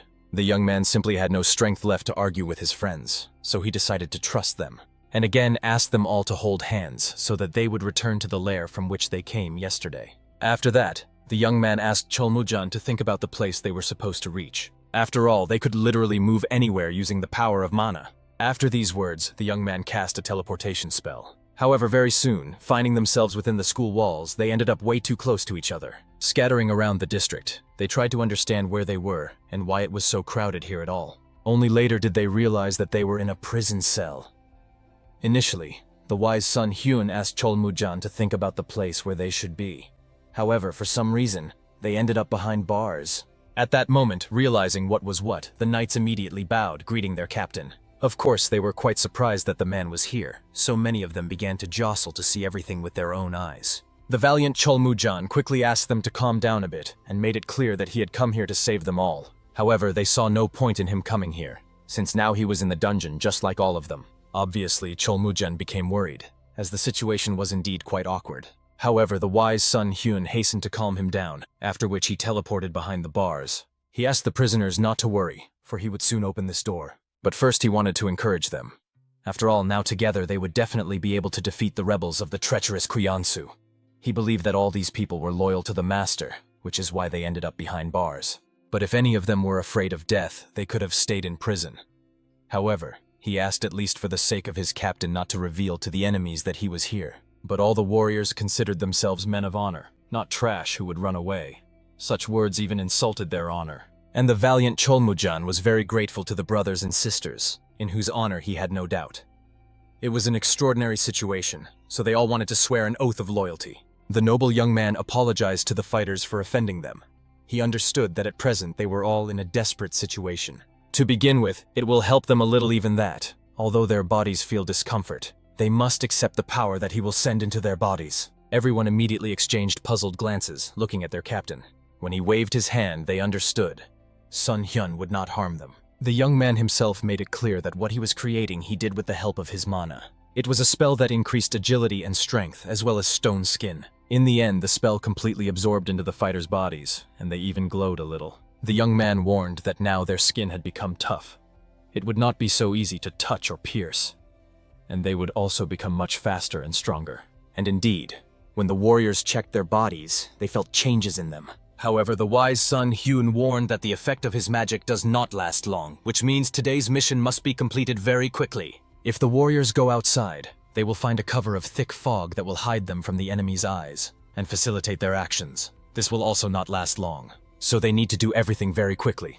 Otherwise, they will find themselves at a disadvantage both in numbers and in strength. After that, the hero broke the chains, and everyone immediately ran away. At that moment, only Sun Hyun, Cholmujan, and Musketeer Sun remained in the dungeon. The noble Sun Hyun's task was to go and find the beautiful young So Lin as soon as possible, while the valiant Cholmujan decided to go straight to the treacherous Kuyansu.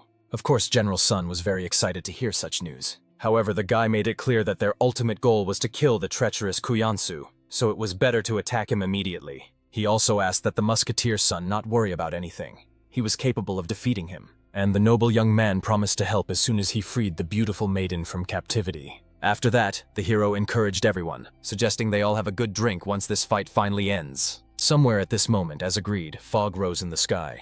Because of this, many did not see how the warriors were sneaking right under their noses, and the noble hero sneaked to the dwelling where the beautiful Yan So Lin was supposed to be. However, she was obviously guarded by warriors. But suddenly the guards heard footsteps, so they immediately drew their blades to strike the enemy. However, the young man instantly turned these opponents to stone using a petrification spell. They just froze. The only thing that kept moving was their eyes. After that, turning to the Musketeer Sun, the hero asked the man to hurry in order to help the girl. After that, they cautiously entered the chamber and saw the lady sitting there. She was unconscious and laid her head on the bed. Finally, the beauty regained consciousness and was very surprised to see the Musketeer Sun, who had come for her. The guy himself apologized. After all, he promised the girl that he would return soon, but they had to stay a little longer. And the beautiful maiden was literally trembling, being in shock, not believing that Sun Hyun had really come for her. After that, she threw herself into his arms, thanking him for everything. Although she had been sitting here all day, she believed that Sun Hyun would come and save her. The hero himself felt very sorry that he had to leave her for so long. He understood how scared she was. At that moment, such a sweet moment was awkwardly interrupted by the coughing Musketeer's son, making it clear that they were behaving a little indecently. After that, he delicately asked the young man to get ready to leave. Now was not the most suitable time for such tenderness. At that moment, the beauty decided to find out how these two managed to get here, considering that the guard standing behind the door was quite formidable. However, the musketeer explained with a smile that thanks to Sun Hyun, they passed without any difficulties. The girl could not believe that one hero managed to neutralize those two soldiers, and even those who were standing in the yard. However, the guy promised that he would talk about it later. Right now, they needed to leave. And of course, everyone understood. They needed to get out of here as soon as possible. But before that, the hero decided to send the opponents into the cycle of nature using disintegration. In the end, the stone statues into which these men had turned were literally reduced to dust. The beauty opened her mouth in amazement, not understanding how the hero managed to do such a thing. And General Sun calmly explained that for Sun Hyun it was a piece of cake. He also knew how to move through space. And obviously, the lady was already very interested in what exactly Musketeer Sun meant by this very movement. At that moment, the treacherous Kuyansu was scolding one of his soldiers. He did not understand how his warrior could claim that the guard was not a traitor if he disappeared along with Lady Yan So Lin. In the end, his soldier greatly disappointed him. The villain ordered the man not to lose vigilance until he received his next command. For now, he leaves him alive for some time. Of course, the man tried to justify himself and did not understand why the Lord had changed so much because of this situation. However, he made it clear that this situation was not ordinary, but extraordinary. He did not understand how his fighters could suffer defeat from those who do not even possess sufficient strength. After that, he roughly ordered the fighter to return to his place immediately. Otherwise, he would offer him to take the place of his bodyguard who had already said goodbye to life. However, at that moment, another one of that 100 soldiers ran up, reporting to the Lord that trouble had occurred. Right at this moment, the valiant Cholmujin is fighting with a group of warriors against a squad of 100 fighters. Obviously, no one expected such a turn, especially the cunning Kuyansu. He did not understand who could possibly follow Cholmujin, considering that all those who believed him were already imprisoned. However, the subordinate reported that the prisoners somehow managed to escape from it. The panicked villain immediately ordered to gather all the fighters and intercept them, not to let anyone pass. Right now, he will go to the main hall. In fact, the treacherous Kuyansu was struck by the fact that Cholmujin made such an unexpected move, and finally realized that the disappearance of Yansol Lin was also his doing. However, when today's warriors began the attack, they suddenly noticed that their strikes simply bounced off the enemies, as if these guys had leveled up several times in swordsmanship. However, the opponents only laughed, making it clear that they had become invulnerable due to the younger brother's spell. Of course, the warriors of the 100 thought that these people were talking nonsense, and once again tried to cut them down with their swords. And suddenly the young man really felt pain. The spell on his body weakened, causing a large wound to appear on him. At that moment, the valiant Cholmujin was closely watching the fight. It was becoming more dangerous with every moment. Therefore, he warned his guys that the shield that protected them was gone, and now they must be more careful. However, at that moment, the young man saw that reinforcements with an incredible number of warriors were running towards these fighters. However, they passively ran past Cholmujin, joining a larger battle. At that moment, it became really difficult for the warriors. However, unexpectedly, while he was thinking about how he could help, the treacherous Kuyansu also noticed him. Of course, the old man was quite surprised that the young man first ran away, and now decided to return again.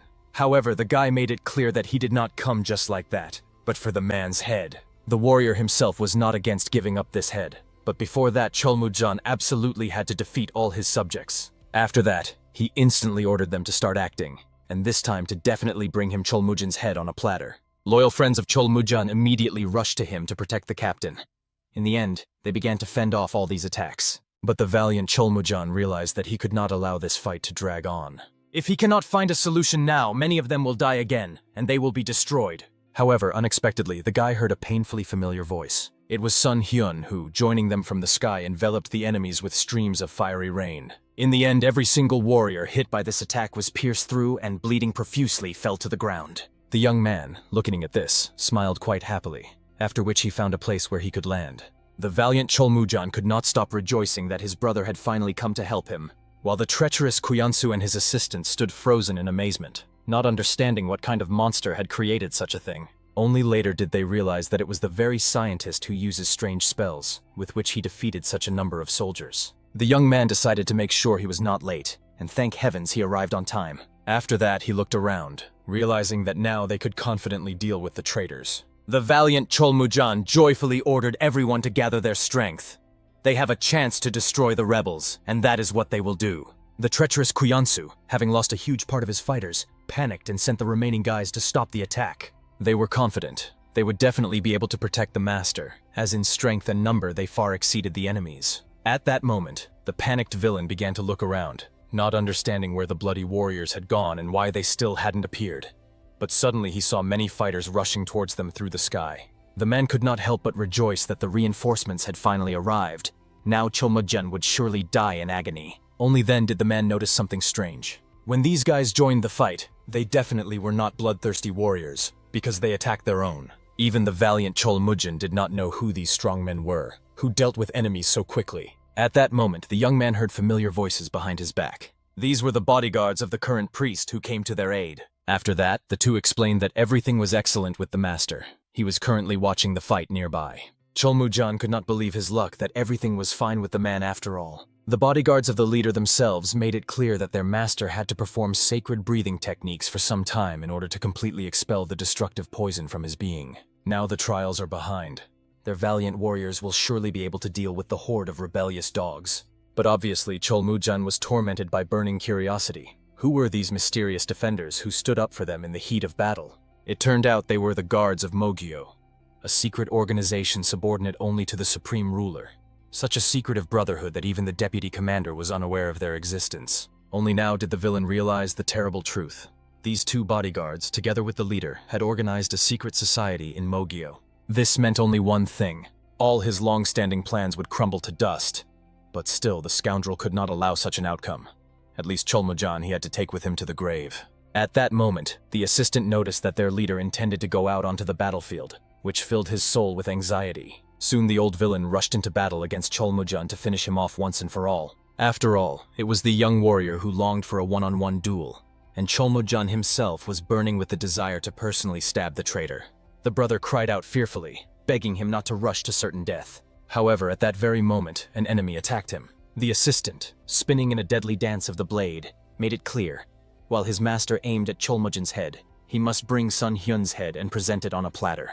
Although the man's attack was precise and should have struck the youth's head, he was already looming behind his back. Of course, the scoundrel had no idea how the boy managed such a feat. At that moment, the young man was outraged by the opponent's words. He claimed to be his sworn enemy, but the boy could not remember what scores the two of them needed to settle. At that moment, the head's bodyguards immediately rushed forward to protect the young scientist. However, the youth decisively turned to them, asking not to interfere and to allow him to deal with the enemy on his own. Of course, the loyal guards tried to explain to the young man that this was unreasonable and extremely dangerous. However, the hero was hardly troubled by such warnings. Never before had he experienced such exhilaration from a fight with a martial arts master. Even being a wizard, he enjoyed hand-to-hand combat with a skilled warrior. Then the assistant took offense, believing that the hero was simply mocking him, and swore to tear the impudent man to tiny shreds.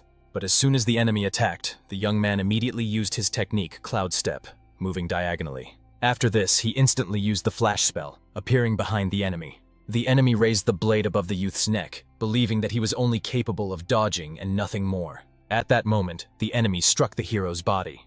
However, he used a teleportation spell at the last second. Thus, he managed to step back a few steps, although the wound on him still remained. Of course, Sun Hyun was amazed that the opponent immediately saw and recognized the combination of mana and teleportation. This meant that the scoundrel truly had amazing speed and combat instinct. At that moment, looking at the young man, the enemy realized he was extremely lucky not to die from that attack. However, luck would not favor the boy for long. The young warrior already clearly understood. In this battle, he had no time to use advanced magic, so he would have to rely on magical weapons. Cholmujun also had a hard time for the sake of the fairness of the duel. At that moment, the enemy continued to press him and force him to retreat. At some point, the young swordsman decided to use the spiral sword art, Heavenly Blood, and the youth, having received the barrier as a gift from his brother, assumed a defensive stance. Of course, this protection significantly weakened the force of the blow, but despite this, it was destroyed with just one swing of the blade. If he had not blocked the attack with his shield, his body would have been torn to pieces. After all, Kuyansu was not an assistant to the leader for nothing. However, he still could not simply retreat, so he used the sword art, Heavenly Blood, in its first form. Immediately after this, he began to use the second form, Demon's Edge. At that moment, the enemy, cornered, realized that the attack was coming straight at him. He could not think of anything better than to use the second step of the spiral sword art. This art was called Explosive Blood Form, and it consisted in the fact that a drop of scarlet liquid formed at the tip of his blade. And the third step was that this drop rushed towards the enemy at an incredible speed. The young man managed to dodge this attack. However, Cholmujun immediately noticed the powerful explosion that occurred behind him. At that moment, even his comrades began to be knocked off their feet by the blast wave alone, and the leader himself realized that the enemy turned out to be much more powerful than he expected. Even the old villain noticed that the young man looked overly frightened. He assumed that in a moment Cholmujun would get tired and allow himself to be killed. Although the enemy was strong like a monster, Cholmujun was not going to give up. However, he also saw no way to achieve victory. At that moment, the traitor's assistant attacked Sun Hyun, using the technique Blood Bloom at Dawn. This attack consisted of several flying spheres that rushed straight towards the young man. Realizing that avoiding all the blows would be extremely difficult, the youth immediately raised a protective barrier around himself. Glory to the heavens! All attacks were successfully absorbed by his shield. Obviously, the opponent had no idea what kind of unusual defense style the young man was using. But unfortunately, despite the fact that the attack itself was repelled, due to the tension experienced by the body, old wounds reopened. Moreover, the cuts have deepened even more. Noticing the youth's weakness, the enemy continued the assault, using the technique Darkness that destroys everything under the heavens, the art of the sword of heavenly blood. Retreating, the youth cast a haste spell, after which he increased the distance between them, and used a magic rocket, a second circle spell. However, the enemy easily repelled the attack. Understanding that the enemy could not be defeated by such tricks, the young man lured him into a trap to launch a lightning attack that almost hit the man. Although he dodged at the last moment, his blade still touched the strike of heavenly electricity, causing a powerful discharge to run through the villain's entire body. His nature began to shudder from the number of lightning bolts piercing the flesh. The young man hoped that at least this way the opponent would get a little roasted and weakened. But, unfortunately, even so, the enemy only shook off the electrical impulses from himself, and became even more enraged at the impudent one who dared to wound him. Only then did the assistant notice that the young man who had been standing in front of him a moment ago had disappeared somewhere. And the youth at that moment was already preparing for a more powerful attack, a fiery rainstorm rushing at the enemy like a scorching hail. Sun Hyun simply could not miss such an opportunity, so he decided to try out his new Ice Rain at the same time. All these attacks were directed at the trader's assistant, who could do nothing to avoid them. But despite this, the scoundrel was still standing, understanding that he must destroy such a dangerous youth at all costs. At that moment, blood began to seep from the hero's body. Nevertheless, he continued to fight despite his wounds. Moreover, his mana was almost depleted. At that moment, drawing his blade, the assistant decided to settle the matter with the youth once and for all. Looking at the approaching enemy, Sun Hyun realized that he literally had no strength left to hold on. In the end, the enemy's blade pierced him through, and he could not be happier that he finally caught that boy. Even Chol Mujin heard the triumphant shout and immediately got distracted, casting a glance at his brother. However, the enemy did not allow the young man to verify his condition, believing that now was not the time to worry about someone else. The youth understood. He had to take action immediately to help his comrade. Moreover, he could not believe that he would simply be beaten and even killed by this miserable traitor. Finally gathering all his thoughts together, the young man realized what he could do. Therefore, he teleported behind his opponent's back and struck the scoundrel with an attack directly to the spine. In the end, huge wounds struck the traitor's back, causing everything around to start flooding with a scarlet river. He only collapsed weakly to his knees, not understanding why his strength had left him and why all his efforts were in vain. At that moment, Sun Hyun looked puzzled at the blade stuck in his body. The opponent could not stop rejoicing that he had finally put an end to the tricks of this little bastard and won. Only then did the villain notice that something sinister was happening to his body. Blood gushed from his mouth, and moreover, all his internal organs, even the blood vessels, were torn apart in an instant. However, even when he fell to the ground in death throes, he was glad that he managed to win the battle. Having confirmed that the enemy was defeated, the youth fell to his knees, trying to regain consciousness. By this moment, the young man sat with a face pale as a death shroud, no longer even understanding where he was. And when he finally lost consciousness, bleeding profusely, he thought that his life would end there, and he still had not achieved the desired strength. Immersed in oblivion, the young man once again remembered the day he met his sworn brother. Then they drank the liqueur that Sun Hyun brought with him, and the drink was truly excellent. It was impossible to stop. However, all the charm was not in the liqueur itself, but in the weather and pleasant company. Very soon the young man became intoxicated. Kolmujan felt quite drunk, and moreover, he was embarrassed that he was getting drunk like this without any particular reason. After which both began to laugh and have fun, believing that the will of the heavens had brought them together on this day. At that time, Cholmujin admitted that although only a couple of hours had passed since their meeting, Sun Hyun had already become like a brother to him. However, the young man felt awkward calling Cholmujin brother, and the man assumed it was due to their age difference. Therefore, the youth had tried to explain that it was not about age at all, but about the difference in status. After all, he was not a martial arts master like the young warrior himself. Of course, the young man himself found it slightly unusual to communicate with someone, as he did not particularly like scientists. They all had such pretty faces that sometimes it was hard to tell a girl from a boy. However, seeing how these words enraged the hero, he immediately began to apologize, and also admitted that today he learned that scientists can be fun, they also like to drink and chat. Sun Hyun decided to explain that it is possible that this is because he was not only a scientist, but also a magician. Then he suggested to the young man to find out who the wizard was. Only at that moment, beginning the story, Sun Hyun realized that he was clearly not seeing the young man before him for the first time. At that very moment, the guards serving the house appeared before his eyes. He also saw himself as a small child at the moment, when he discovered that he had moved into another body, and he was quite frightened by the possibility that after his death he would start this game all over again. However, he was already quite tired of starting in the young body of a boy named Sun Hyun, repeating this constantly. And as if from a nightmare, the young man awoke in this world, however, remaining in his former body. He immediately tried to get up to understand where he was and what had happened to him. Next to him, the boy discovered a man who ordered the boy to stop tossing and turning. Only then did the frightened boy notice his body. His entire chest was covered with various needles. The doctor hurried to explain that he performed acupuncture on him so that his body would recover faster. The veins were not affected, so there were no problems with circulation.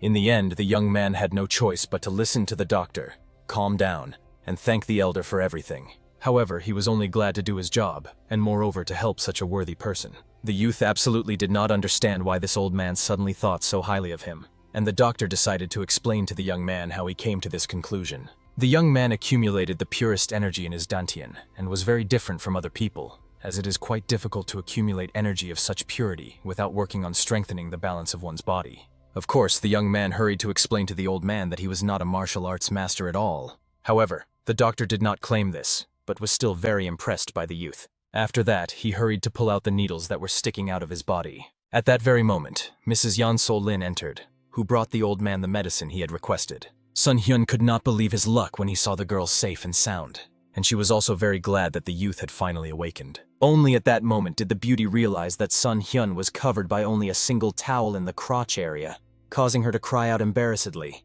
and the hero himself hurried to pull the blanket over himself, apologizing for his indecent appearance. The elder only laughed at how the lady's behavior had changed as she wiped the young man's body and cared for him all these 3 days. Of course, the girl immediately protested, demanding that the healer not reveal such delicate secrets. Therefore, he hastened to explain that the medicinal potion brought by Yan Sol-lin would help prevent the spread of the infection. After this, he withdrew, leaving the two of them alone. Sun Hyun clearly felt that he should say something to the girl. The youth could think of nothing better to start a conversation than to remind the beauty that the healer had ordered him to take the potion she had brought. The lady, flushed with embarrassment, handed him the cup she had brought with her. However, at that moment she noticed how hard the young man was struggling to get out of bed. So, immediately placing the medicine on the table, she hurried to help the youth. After this, she also seated the young man more comfortably, and gave him a potion to ensure that the medicine would be taken on time. Sun Hyun was immensely grateful to the beauty who cared for him so tenderly. He thanked her for the remedies she brought, as well as for all 3 days of care she had given him. At that moment, Yan Sol-lin finally couldn't hold back and cried, realizing that the hero was unlikely to understand how much she had worried all this time. She did not even know what she would do if the young man suddenly did not recover. After that, the young woman hugged the young man, confessing that she was immensely glad that he eventually came to his senses. After this, the two sealed such a touching moment with a tender kiss. But at that very moment, Cholmujun burst into the room with joyful exclamations to visit his brother. Obviously, the young warrior was literally speechless with amazement when he encountered such a delicate situation. Immediately blushing from embarrassment like a ripe tomato, the swordsman tried to somehow justify his sudden appearance, but due to a sudden stammer that seized him at the most inopportune moment, he could not say anything sensible. At that moment, Yan Sol-lin had already run away like a frightened doe, not even daring to look the so-called brother in the eyes. In the end, poor Cholmujun had to justify himself to the hero, solemnly swearing that he had seen absolutely nothing and had no idea what was happening. Meanwhile, the youth decided to ask his companion the purpose of his visit. Then the young warrior revealed that he had come to inquire about his brother's condition, as the elder had said that his state had significantly improved. Everyone in the sect was very worried because Sun Hyun had been unconscious for 3 whole days, as if in the embrace of death. However, the hero looked even better than his comrade had expected. Cholmujun also shared that the healer who treated him was the most righteous and skilled healer in their entire sect. The man specialized in poisons and antidotes, having learned all the secrets of toxic substances. However, even with all his skill, Cholmujun seriously doubted whether the elder would be able to save his brother. It turned out that the young man's condition was truly terrible. His body was balancing on the edge between life and death. However, the hero, having listened to the explanations, quickly realized that he was exhausted because of everything that had happened. All the time, being in a daze, he was simply resting well and regaining his strength. This explanation truly greatly eased the troubled soul of the comrade. Cholmujun also revealed that they have already dealt with all the rebels and managed to achieve a complete victory thanks to the courageous actions of Sun Hyun. But the hero knew nothing of this, as he was unconscious the whole time. After the battle ended, the master himself joined them. He came to praise the young man for working diligently and handling the trial better than the elder had expected. The mentor also admitted that he did not intervene in the fight because he wanted to see firsthand what his future successor was capable of. He deliberately allowed this situation so that the students could destroy the enemies without risking the future of the entire sect. Also, when the master returned, everything fell into its natural place. So Cholmujun was confident. No one would dare even think about removing him from his position. However, the young wizard with a sly smile reminded that only his sworn brother could change the ruler. But he did not even want to hear such a thing, for all the glory of victory in this battle rightfully belonged to the mage. Therefore, he was to be generously rewarded after the hero's full recovery. However, even after complete healing, all Sun Hyun dreamed of was to rest at least a little from all the trials. Moreover, he had completely forgotten that he originally went to the exam, and therefore stayed here for so long. Of course, his body was still not in the best condition. But before the fight, Sun Hyun had already warned Cholmujin that he intended to leave this place as soon as the battle was over. The swordsman agreed, but set a condition for his brother. First, he had to take care of his health and fully recover. After this, they talked for a while longer until the moon rose in the sky, illuminating the earth with a silvery glow.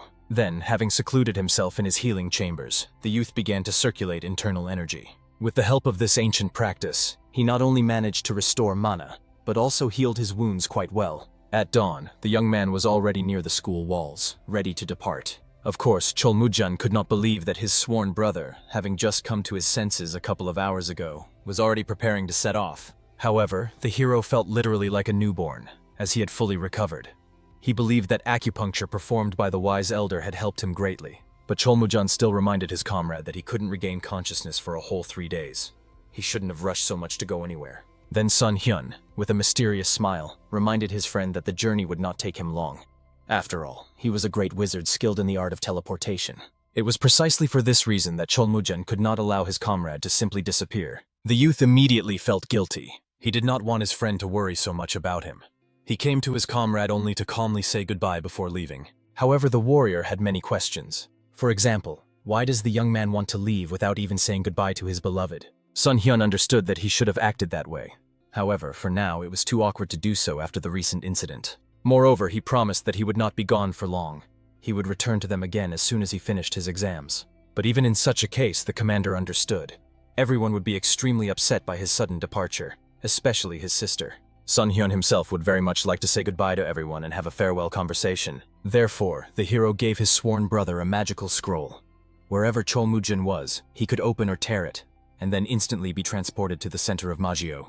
There were 2 such scrolls, one for Cholmujin, the second for Yan Sol Lin for an emergency. The young warrior was clearly amazed that his comrade even had such astonishing artifacts, after which he asked for a long time how to properly use such strange scrolls. Realizing how astonishing this magical item was, the boy solemnly promised to treat it with special care, as if it were a sacred relic. Then, having finished the farewell, Sun Hyun intended to leave. However, Cholmujin asked him to stay a little longer again. He quickly ran to the temple, where he had already prepared a travel snack for the boy. It was a small purple pouch carefully packed with food that the youth might enjoy. The youth was immensely grateful to the named brother, who saved him precious time on the journey. Thanks to this, he would no longer have to detour to any city for sustenance. After this, both said goodbye, and Cholmujin sincerely hoped that Sun Hyun would take care of himself, and they would definitely see each other again. The hero also began to recite the spell of space distortion. At the last moment, uttering the mystical deformation formula, he simply vanished without a trace, leaving behind only a dazzling flash of light. And Cholmujin remained standing there alone, wondering whether the hero had successfully reached the destination. Some time passed, and during his journey, the young man came across a little boy who stole his property. The boy scolded the little one, who clearly did not know that it is wrong to take in hand what does not belong to him. However, the child still tightly clutched the pouch with food that belonged to the hero. Sun Hyun saw. This boy did not look like a hardened thief at all. Perhaps something happened to him, since he behaved that way. After that, the wizard reached for his pouch of provisions, kindly prepared by Cholmujin. However, the child stubbornly resisted, not at all willing to give up this little bag. But at some point, pierced by the piercing gaze of the young man, the baby finally gave up, and at last loosened his death grip. Sun Hyun wanted to leave immediately, but understood it was better to talk with this child. First of all, he decided to ask the boy how old he was and what his name was. After receiving answers to these questions, he opened his bag, showing the food inside, and offered the child to have lunch together. The hero immediately offered him several dishes that were in his satchel. However, the little one, tremblingly accepting just some potato, immediately hid it in his bosom. This could not but surprise the wizard, who decided to find out from the child why, despite great hunger, he did not eat food. However, the child immediately began to cry, trying with all their might to keep themselves together. But he still had to tell that his mother was in a terrible condition, because she had not eaten anything at all for days. Then Sun Hyun finally realized why this child was behaving so strangely. Immediately getting up, he asked the boy to take him to his mother. At the very least, if he could not help her, they could bring the food he had with him so that the woman could have a little nourishment. However, the little one hastened to explain that his mother was unlikely to be able to eat now, as this food was still too heavy for her stomach. Therefore, the mage suggested going to the nearest town or settlement to buy some kind of porridge, which was much easier to digest. After that, the child pointed to the nearest path that led to the city. It was along this path that they continued their journey. Then Sun Hyun decided to ask the boy who had given him such an excellent name, but Tae-ho awkwardly talked about his parent. Then the hero decided to continue the conversation and find out from the boy what his father did for a living. However, the hero literally froze, as if struck by lightning, when the child, with inconsolable grief, told that his father had fallen at the hands of a robber nicknamed the Black Wolf several years ago. Then the youth finally realized that this child had truly a difficult fate, full of hardships and suffering. He needed to meet the boy's mother to learn everything from her firsthand. However, when they arrived at the settlement, the hero, to his great astonishment, saw complete devastation and desolation. To be honest, what was astonishing was that these dilapidated little houses could still hold on to their rotten supports. They were literally falling apart before our eyes. The boy, holding onto a bundle of food as if it were his last salvation from starving to death, hurriedly ran to his miserable little house, reporting to his mother that he had brought some provisions. The woman was pale as a sheet, looked extremely exhausted, but was sincerely happy about the return of her child. She also bitterly apologized and felt guilty for being so useless that she made the child beg. However, the young man was not at all troubled by such self-accusations. Therefore, he immediately brought food to his mother so that she could have something to eat. The woman no longer worried about anything.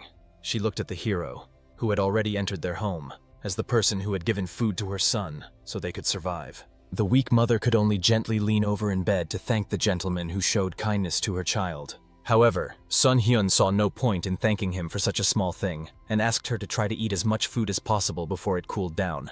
At that moment, hearing conversations in the house, someone abruptly cut off the talk. A trio of robbers appeared. They were extremely dissatisfied that this woman had food, even though there was no money at all to pay the debt. The lady's son experienced genuine horror when he saw the bandits at the doorstep, just like his poor mother. And the scoundrels only began to threaten, reminding how her husband died, and threatened that she might share his sad fate along with her child if she did not pay them regularly. However, at that moment, the great wizard blocked their way to the unfortunate family. Obviously, the leader thought that this naive youth wished to die together with this worthless family. However, Sun Hyun's similar empty threats only caused a barely noticeable smirk on his lips. Very soon, all three villains were tightly tied to the nearest tree right in the middle of the village, and the poor boy kept circling around the hero, constantly admiring how he managed to put those scoundrels in their place. Just at that moment, having finished dusting off his clothes, the young man suggested to the little boy to walk with him in order to find the lair of this gang, and of course deal with all the scoundrels, not just this trio of degenerates. The boy tried to resist the hero, as he did not want to risk his life or have him go to such a dangerous place. But the youth calmly reminded the child how easily he dealt with those three scoundrels, implying that the other villains would be no trouble for him either. And truly, having no way to dispute his words, the boy agreed to escort the gentleman to the robber's den. The young man himself, walking along the path, recalled the sad story of the poor woman. At one point, the unfortunate woman's father passed away. However, the family had absolutely no means for a decent funeral. In the end, her husband could not come to terms with the thought. He could not let go of his beloved's parent without proper rites for the final journey. Therefore, he borrowed just 2 silver coins from these bandits to arrange the funeral and wake. However, within a month, 2 silver coins turned into 10 thanks to usurious tricks. Her husband, who went to protest against such lawlessness, was mercilessly killed, and again the debt increased. Now the amount was 59 silver coins. The villains came to demand this money from her every single day. Therefore, the woman had no choice but to beg the master to take her son with him and find him a place somewhere, even if she were to die tomorrow. The most important thing was to know that her child would be able to survive in this harsh world. Soon they finally reached their destination, and the hero's thoughts were interrupted by a young boy. They ended up at a house that looked slightly sturdier than the others, but was just as weathered and dilapidated. After this, the boy asked that the lad stay behind and not follow him into the villain's lair. However, even so, the gentleman scientist could not be sure that the child would definitely not go anywhere. For this reason, he warned the young man that he would place a protective shield on his body so he would not need to fear anyone. After that, the wizard created a magical barrier that immediately appeared around the boy's body. The child looked with amazement at the dome of pure energy that now surrounded him on all sides. He had never seen anything like it before. However, having made sure that he is now definitely safe, the little one promised his godbrother that he had nothing to worry about. He would definitely not go anywhere. Sun Hyun was truly amazed that the young creature, despite her tender age, was much calmer than he had expected. After that, the hero moved further, approaching the house where the bandit's lair was hidden. Being literally just a few steps away from the goal, the youth cast a clairvoyance spell. So he discovered that there were about 20 people in the house, and hardly any of them professionally studied martial arts. That means he would easily deal with them. Behind the walls sat men, rejoicing and enjoying their outlaw's carefree life. They did not expect that in just a second their feast would be destroyed by a fireball attack, literally punching a huge hole in their wall. Immediately, glancing at the young man who appeared before them like a punishing angel, they rudely demanded that he explain himself, who he was and why he had come. The villains still could not understand what happened to their wall. Because of their stupidity, they were simply convinced that the wall had collapsed on its own. And when the young man said that this was the work of his hands, the scoundrels simply burst out laughing. They could not believe that some miserable scientist could have the audacity to threaten them right to their face. But in just moments they became serious when they realized that the young man might not have been joking. For this reason, the villains rushed forward to break all the boys' bones and bring them to their leader. However, the hero with a single light movement of his hand swept them all off his path, ordering them to get away. At once, they all fell to the ground as if blown away by some invisible obstacle. Immediately after this, without sparing such rotten people, the young man prepared the technique of magical projectiles. This attack should be enough to deal with all the rascals at once. All the scoundrels lying on the ground did not understand what this bastard was doing and what was happening right before their eyes. They did not manage to object to anything before the shells already hit their bodies, causing intense pain. The scoundrels fell to the ground howling. Immediately after this, they were also doused with water balloons, soaking their bodies to the last thread. And then, as a final chord, the youth decided to add electrical charges to all of this as well. In the end, the villains began to convulse in their death throes. Their bodies started to gradually incinerate and burn from the interaction of lightning with their soaked bodies. Only then did the gang leader realize that the very true master of magical arts had come to them, and not a mere pathetic scholar. Therefore, nothing better than trying to escape from here, abandoning his comrades to be torn apart, occurred to him. However, the young man approached him closer and ordered the villain to freeze. And he truly stood still on one leg. His body turned as if into a stone statue. Even the man himself still did not understand why all his muscles stiffened in an instant. Everything the scoundrel heard behind his back was the footsteps of the hero. This made him pray to the Lord to, in his mercy, forgive all his sins and set him free. And yet the young man decided to listen to his pleas and at least dispel his spell of paralysis. However, deep down in his soul, the bandit was not going to give up. He immediately looked at the young man who was standing right in front of him. Drawing his blade, the scoundrel decided to deal with this little brat who brought trouble to their lair. Moreover, the scoundrel threatened the hero that if he wanted the child to remain alive, it would be better for him to humbly let the leader go in all four directions. However, Sun Hyun did not even take a step forward, but only smiled at the stupidity of this impudent person. Obviously, the scoundrel immediately crashed into an invisible barrier that had remained unseen all this time. In the end, when he was struck by a discharge of magical energy, the scoundrel flew back with a wild howl. The villain still could not understand what had happened and where some invisible wall in front of him had appeared from. Only then did Sun Hyun approach the vile idiot, making it clear that he had no intention of letting him go free. After this, the hero cast the spell of the burning rain, causing the man's entire body to be engulfed in scorching flames. Burning like a torch, he could only beg the youth to have mercy on him and grant forgiveness. However, immediately after that, the young man quickly extinguished it using his magical attack, the icy grip. A huge icy palm immediately gripped the man's body, not only freezing him to the bone, but also squeezing him from all sides with inhuman strength. However, at that moment, the young man felt that some kind of attack made of mana was directed towards him. He managed to dodge it, but was insanely surprised. He believed that mana simply did not exist in this world.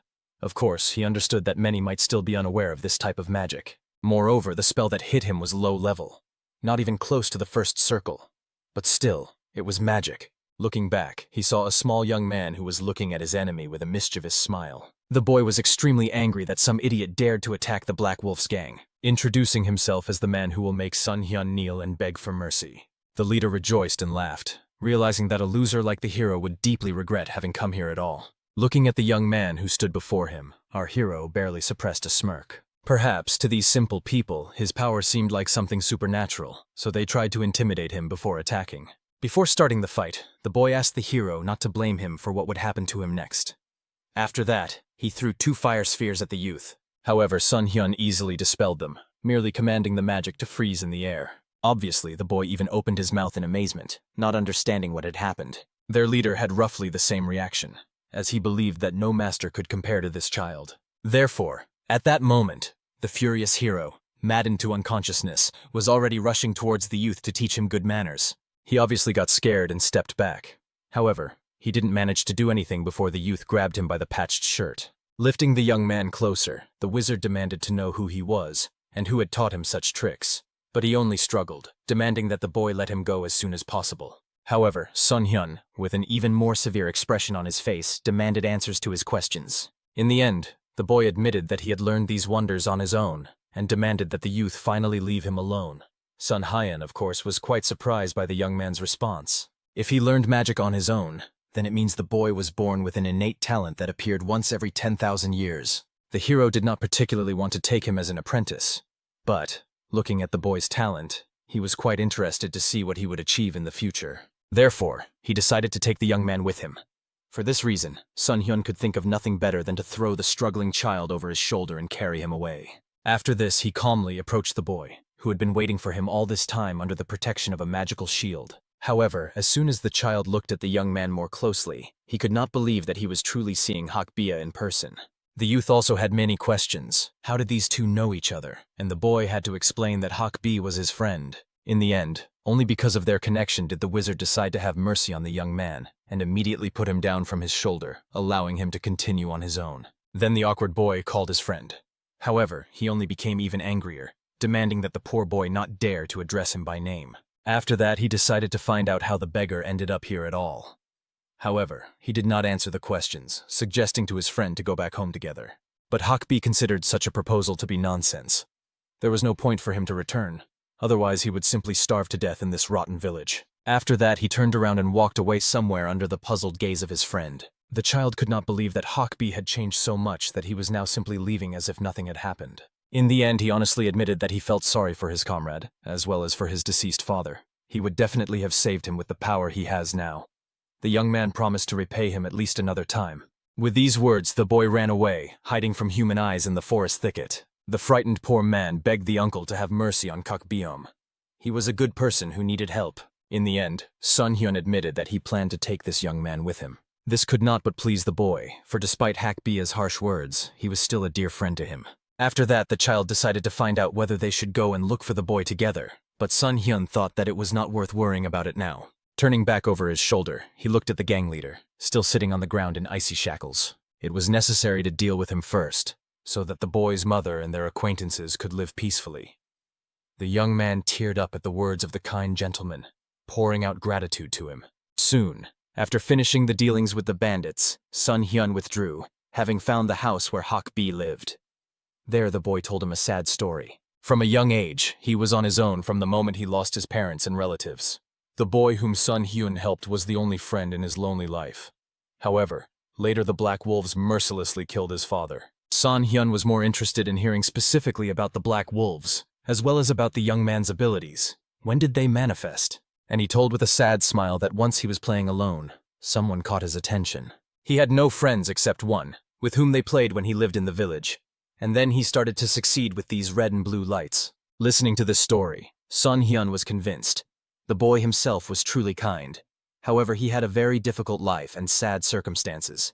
For this reason, the hero suggested to the young man to follow the path of the wizard with him. Obviously, that one awkwardly thought that this gentleman wanted to enslave him, and this only caused good-natured laughter from the young mage. The youth made it clear that he wanted to make Hakbia his disciple. He could not believe his luck.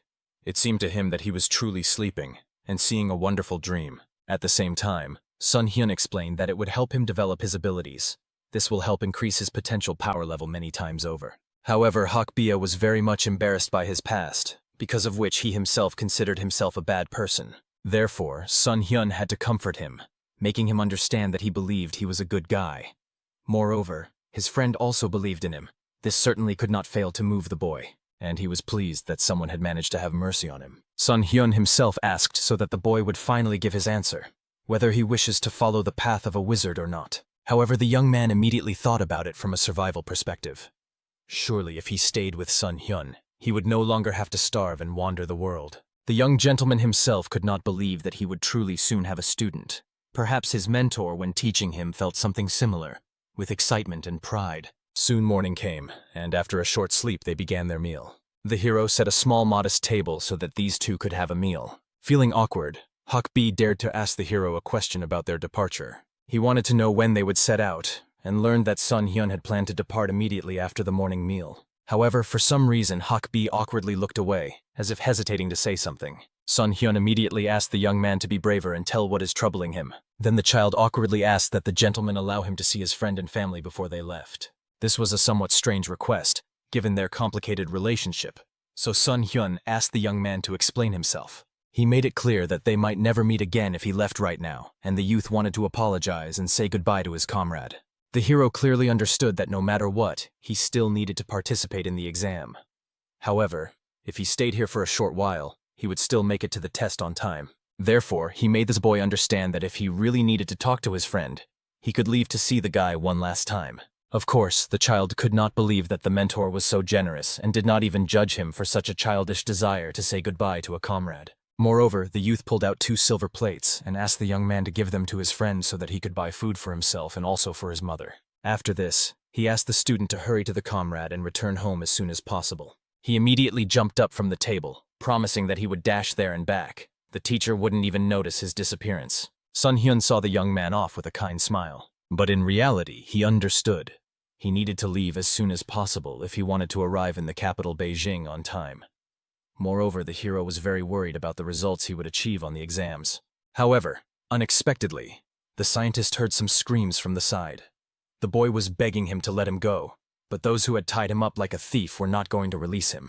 Obviously, Sun Hyun immediately went outside to understand what had happened to Hakbi. He saw a young woman holding the young man by his clothes and demanding that he go with her until they achieve justice. However, Sun Hyun, seeing this scene, even gaped in amazement, not understanding what situation his student had gotten into in such a short time. The lady herself only gave the one who came out a calm but stern look. Approaching closer, Sun Hyun asked Hakbia to explain what had actually happened. Then he, awkwardly kicking, explained that the lady believes he stole her money. However, the woman, looking sternly at the young man, made it clear that she had once confronted him, and he had tried to escape with the money she saw in his hands. Then Sun Hyun asked Milady to calm down a little and just discuss everything verbally. However, she was very worried that as soon as she let Hakbia go, he would run away without a trace. But the hero explained discontentedly that this boy was his student, not some kind of thief, and therefore ordered the woman more harshly to take her hands off him. But she was truly amazed at how much determination was in the most ordinary scientist. In the end, surrendering to his piercing gaze, she still pulled her hands away from the young man. However, she made it clear that even though she let the boy go, this does not at all justify his guilt. Hakbi immediately began to solemnly swear that he had committed nothing of the sort. They truly collided, but he did not steal the money. Sun Hyun understood. He should trust his student. After all, he was his mentor. If the boy could not rely on him, he would continue to be extremely lonely. For this reason, he stood up for him before the lady, making it clear that his faith in the student was unwavering. However, the woman was clearly angered by the young man's such decisive words. After that, the enraged woman declared that she believes these two work together and rob ordinary travelers and people. The hero immediately understood where it was all going, so he ordered the boy to step back and hide behind him. After that, looking around, he tried to figure out how best to deal with this woman. He feared that people watching them might get hurt. The lady had already gained momentum and rushed at the hero to make him regret not believing her words and also covering for the thief. But at that moment, pulling the young woman along, a worried brother appeared, who asked his sister to stop. Of course, she was extremely furious and ordered him to step back immediately, as this matter did not concern him at all. However, he discontentedly pointed to the guy who was the thief that stole her money. Obviously, upon such a statement, the lady even gaped in amazement. It was hard to believe considering that this young man had only asked her for directions. However, her brother calmly made it clear that after he talked with his little sister, he ran away as fast as he could. And when he followed the young man, he found her wallet already in the pockets of this gentleman. He immediately fell to his knees, begging for forgiveness before the master, realizing that out of foolishness, he had committed a truly mortal sin. Of course, the woman felt awkward about the whole spectacle, for she had almost quarreled with everyone over her own false beliefs. The hero expected some comments from the lady regarding the situation. He felt she definitely had something to say to him and the student. But she looked away, apologizing for her distrust and misconduct. After that, she began furiously beating the thief with her feet, not understanding how he even dared to rob her. It remained unclear what kind of punishment technique she was using, but both immediately felt the urge to leave at once. After everything that happened, Sun Hyun and Hakbium secluded themselves in their house, where both sat silently.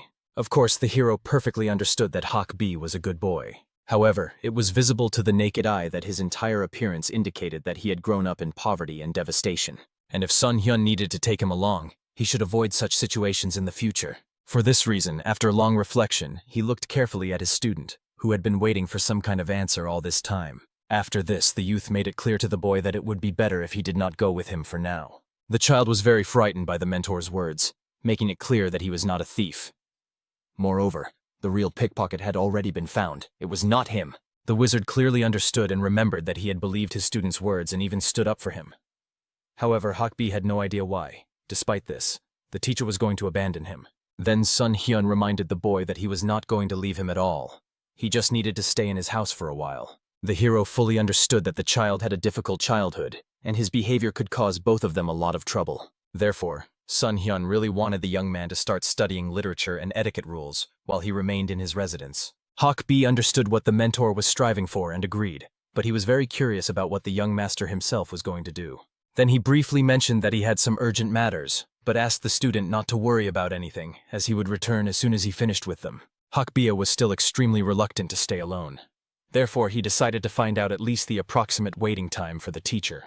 He promised that he would return in a month or two at most, so he asked that the boy not cause any problems during this time. At that moment, unable to bear it, the young man burst into tears and gave the master a promise that he would not disgrace his honorable name. Sun Hyun sincerely understood why the boy was crying, and the reason was that he was convinced the wizard wanted to leave him here in the village forever. Of course, Sun Hyun could not believe that Hak B considered himself so terrible that he thought he could only be treated in such a way. Reaching his hand across the table, he immediately clasped the boy's palms in his. After that, looking him straight in the eyes, he gave the young man a promise that he would never leave him, especially after taking him as a student. Hak B was still crying, but he smiled, hoping that the master was not deceiving him, and that he would truly never be alone again. After all this, they went to the nearest town where they could find a carriage for transportation. It was just then that Sun Hyun asked the carrier to deliver the young man to Shanxi province, and Hak Biu gave him a letter, asking him to deliver it to his parents when he got home. Soon, when all the preparations were completed and the cart was about to leave, Sun Hyun calmly said goodbye to the young man, asking him to behave properly. In the letter, he apologized to his parents, indicating that due to unforeseen circumstances on the way to Beijing, he had to delay. However, the noble young man solemnly promised that no obstacles would prevent him from brilliantly passing such an important exam, and begged to take care of the defenseless child whom he generously sheltered under his roof. The brave traveler himself, with a serene soul, set off to the distant province of Hanju. Wandering through the cobblestone streets of the ancient city, the fearless traveler was convinced that this settlement amazed with its extraordinary liveliness and noisy splendor. The young hero did not regret his bold decision to turn off the beaten path and visit this thriving abode. However, at the fateful moment, the young wizard heard the deafening pounding of horse hooves, thundering like rolls of heavenly thunder. Soon, a horrifying sight appeared before his eyes. The very same haughty horsewoman was rushing on her noble steed with the reckless speed of a whirlwind. At the very same tragic moment, an innocent little child was frolicking on the road, carelessly playing with their colorful ball. The poor child was in mortal danger, balancing on the edge between life and non-existence. The only thing the valiant defender managed to do in this critical moment was to swiftly grab the helpless little one in his mighty embrace. However, the noble savior was fully aware that he simply had no precious time left for teleportation. At this fateful moment, the enraged horse had already raised its iron hooves directly above the body of the brave sorcerer. In the end, the resourceful young man had no better idea than to raise a magical shield. For this reason, the skilled mage immediately created an impenetrable defense. Obviously, the noble steed was shocked upon colliding with the magical barrier, and its haughty rider almost flew out of the saddle like a feather in the wind. In the next moment, the frenzied horse crashed to the ground with a deafening roar of its mighty hooves, simply collapsing forward like a felled giant. The haughty rider flew off the horse mid-flight and rolled quite awkwardly on the cold ground. However, the arrogant lady soon recovered and rose from the ground, burning with righteous indignation at the young hero. Watching the noble savior gently hand over the sobbing, frightened little one into the arms of the parents driven mad with fear, the haughty lady grew even more enraged at the brave young man. It seemed that this modest guy did not at all understand how much precious gold such thoroughbred horses cost. However, the valiant defender only bestowed upon the angry beauty a calm, dignified gaze. And only then did the haughty lady recognize in the noble young man the very learned gentleman she had met in former times. The arrogant lady wanted to know how someone like him dared to block the way because of such miserable scum.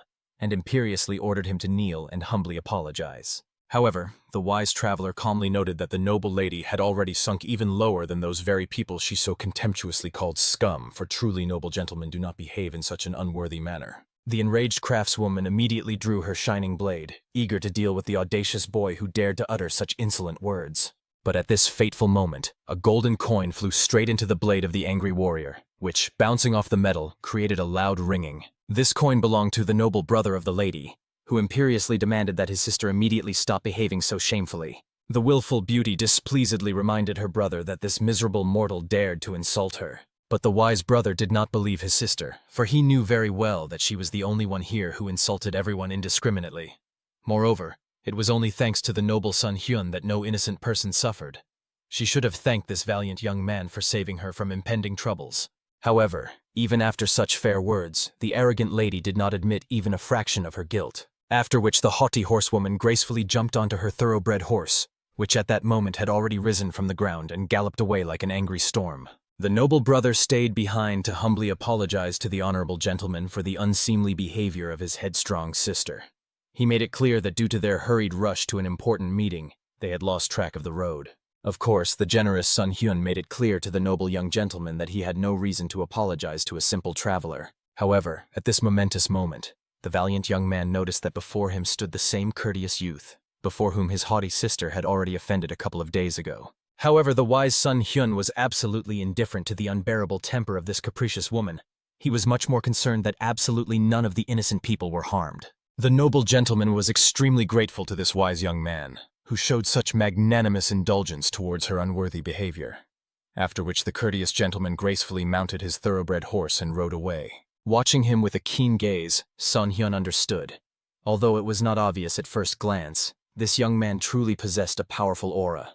Moreover, he was quite attractive and surely had many wonderful admirers. Meanwhile, in one of the numerous taverns, local men were passionately talking about how the Moog sect got into terrible trouble from sinister rebels. However, they told that the brave leader Cholmujan did not give up in the face of danger.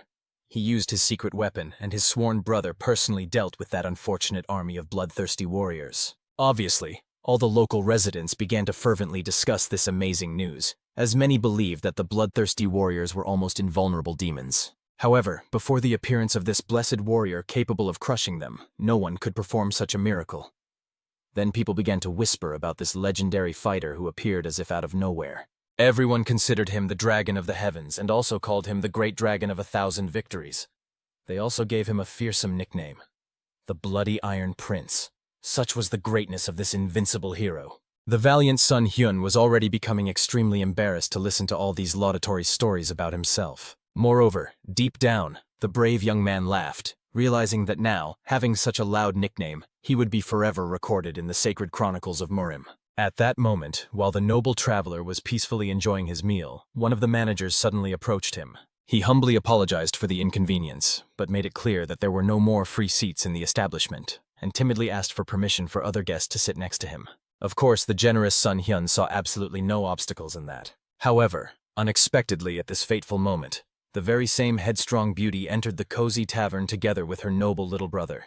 The young men were extremely surprised to have crossed paths again in these parts. The polite gentleman himself bowed respectfully, understanding that apparently fate itself had prepared their meeting, so he finally introduced himself. His name was Namgun-hek. The noble Sun Hyun politely rose from the table and bowed in return greeting, also stating his honorable name. After that, the kind young man introduced his beautiful little sister named Mo-ina, and the graceful girl immediately bowed humbly, apologizing for her unforgivable behavior that she had allowed herself in the past days. The generous Sun Hyun politely apologized in response if he was wrong or unintentionally offended her, inwardly assuming that this lady was not such a bad and arrogant person. However, the most amazing thing was that the noble wanderer heard familiar voices he had not heard for many moons. It was the voice of the brave boy from the famous squad of the volcanic wave. They could not even believe that they met the valiant Sun Hyun in this remote place. After that, the two approached each other for friendly negotiations, while Namgun-hek and Mo-ina stood in silent astonishment, their mouths open in extreme surprise. After that, the young warrior from the volcanic wave introduced his group of senior cadets, whom he had previously told their little sister about. Then the noble man and woman politely introduced themselves in turn. Namgun-hek was extremely surprised to learn that these two had actually been longtime acquaintances. However, not only did the valiant member of the volcanic wave admit that the wise Sun Hyun had taught him much. In the end, these two realized that in this case they should reintroduce themselves, this time with their true names, and humbly apologized for hiding them because of their loud reputation. At that moment, the mysterious young man in black clothes who had been watching them realized. It seemed these two had met before since they were now communicating so trustfully. However, Namgun-hek only bitterly smiled at his comrade, not knowing how to say that their previous meeting had occurred under rather unpleasant circumstances. After that, all the noble persons sat down at the spacious table. And because the valiant Sun Hyun was not very familiar with the secrets of the Murim world, his loyal friends decided to give him a detailed briefing. After that, the experienced mentor pointed to two honorable gentlemen at the table. They were from the most respected families of these lands. The noble Namgun-hek was the heir master of the renowned Namgun family, while the other brave young man was the young master of the influential Cheryl family. The beautiful ladies to their right were from other noble families. The one dressed in white and blue garments belonged to the ancient Beck family, and the graceful Mo-en came from the noble Mo family. After that, the cautious warrior decided to discuss the investigation he had conducted regarding the identity of that mysterious dragon. Understanding that this conversation was about himself, the wise young man decided to listen to what this insightful man had found out. They received astonishing information that the brave guy, who called himself the Heavenly Dragon and appeared during the Bloody Uprising, was not a true member of the Moog sect. He used martial arts they had never heard of before. Moreover, there were mysterious rumors that he was the sworn brother of the valiant Captain Cholmujin. However, these mysterious martial arts were still more similar to ancient Taoist teachings.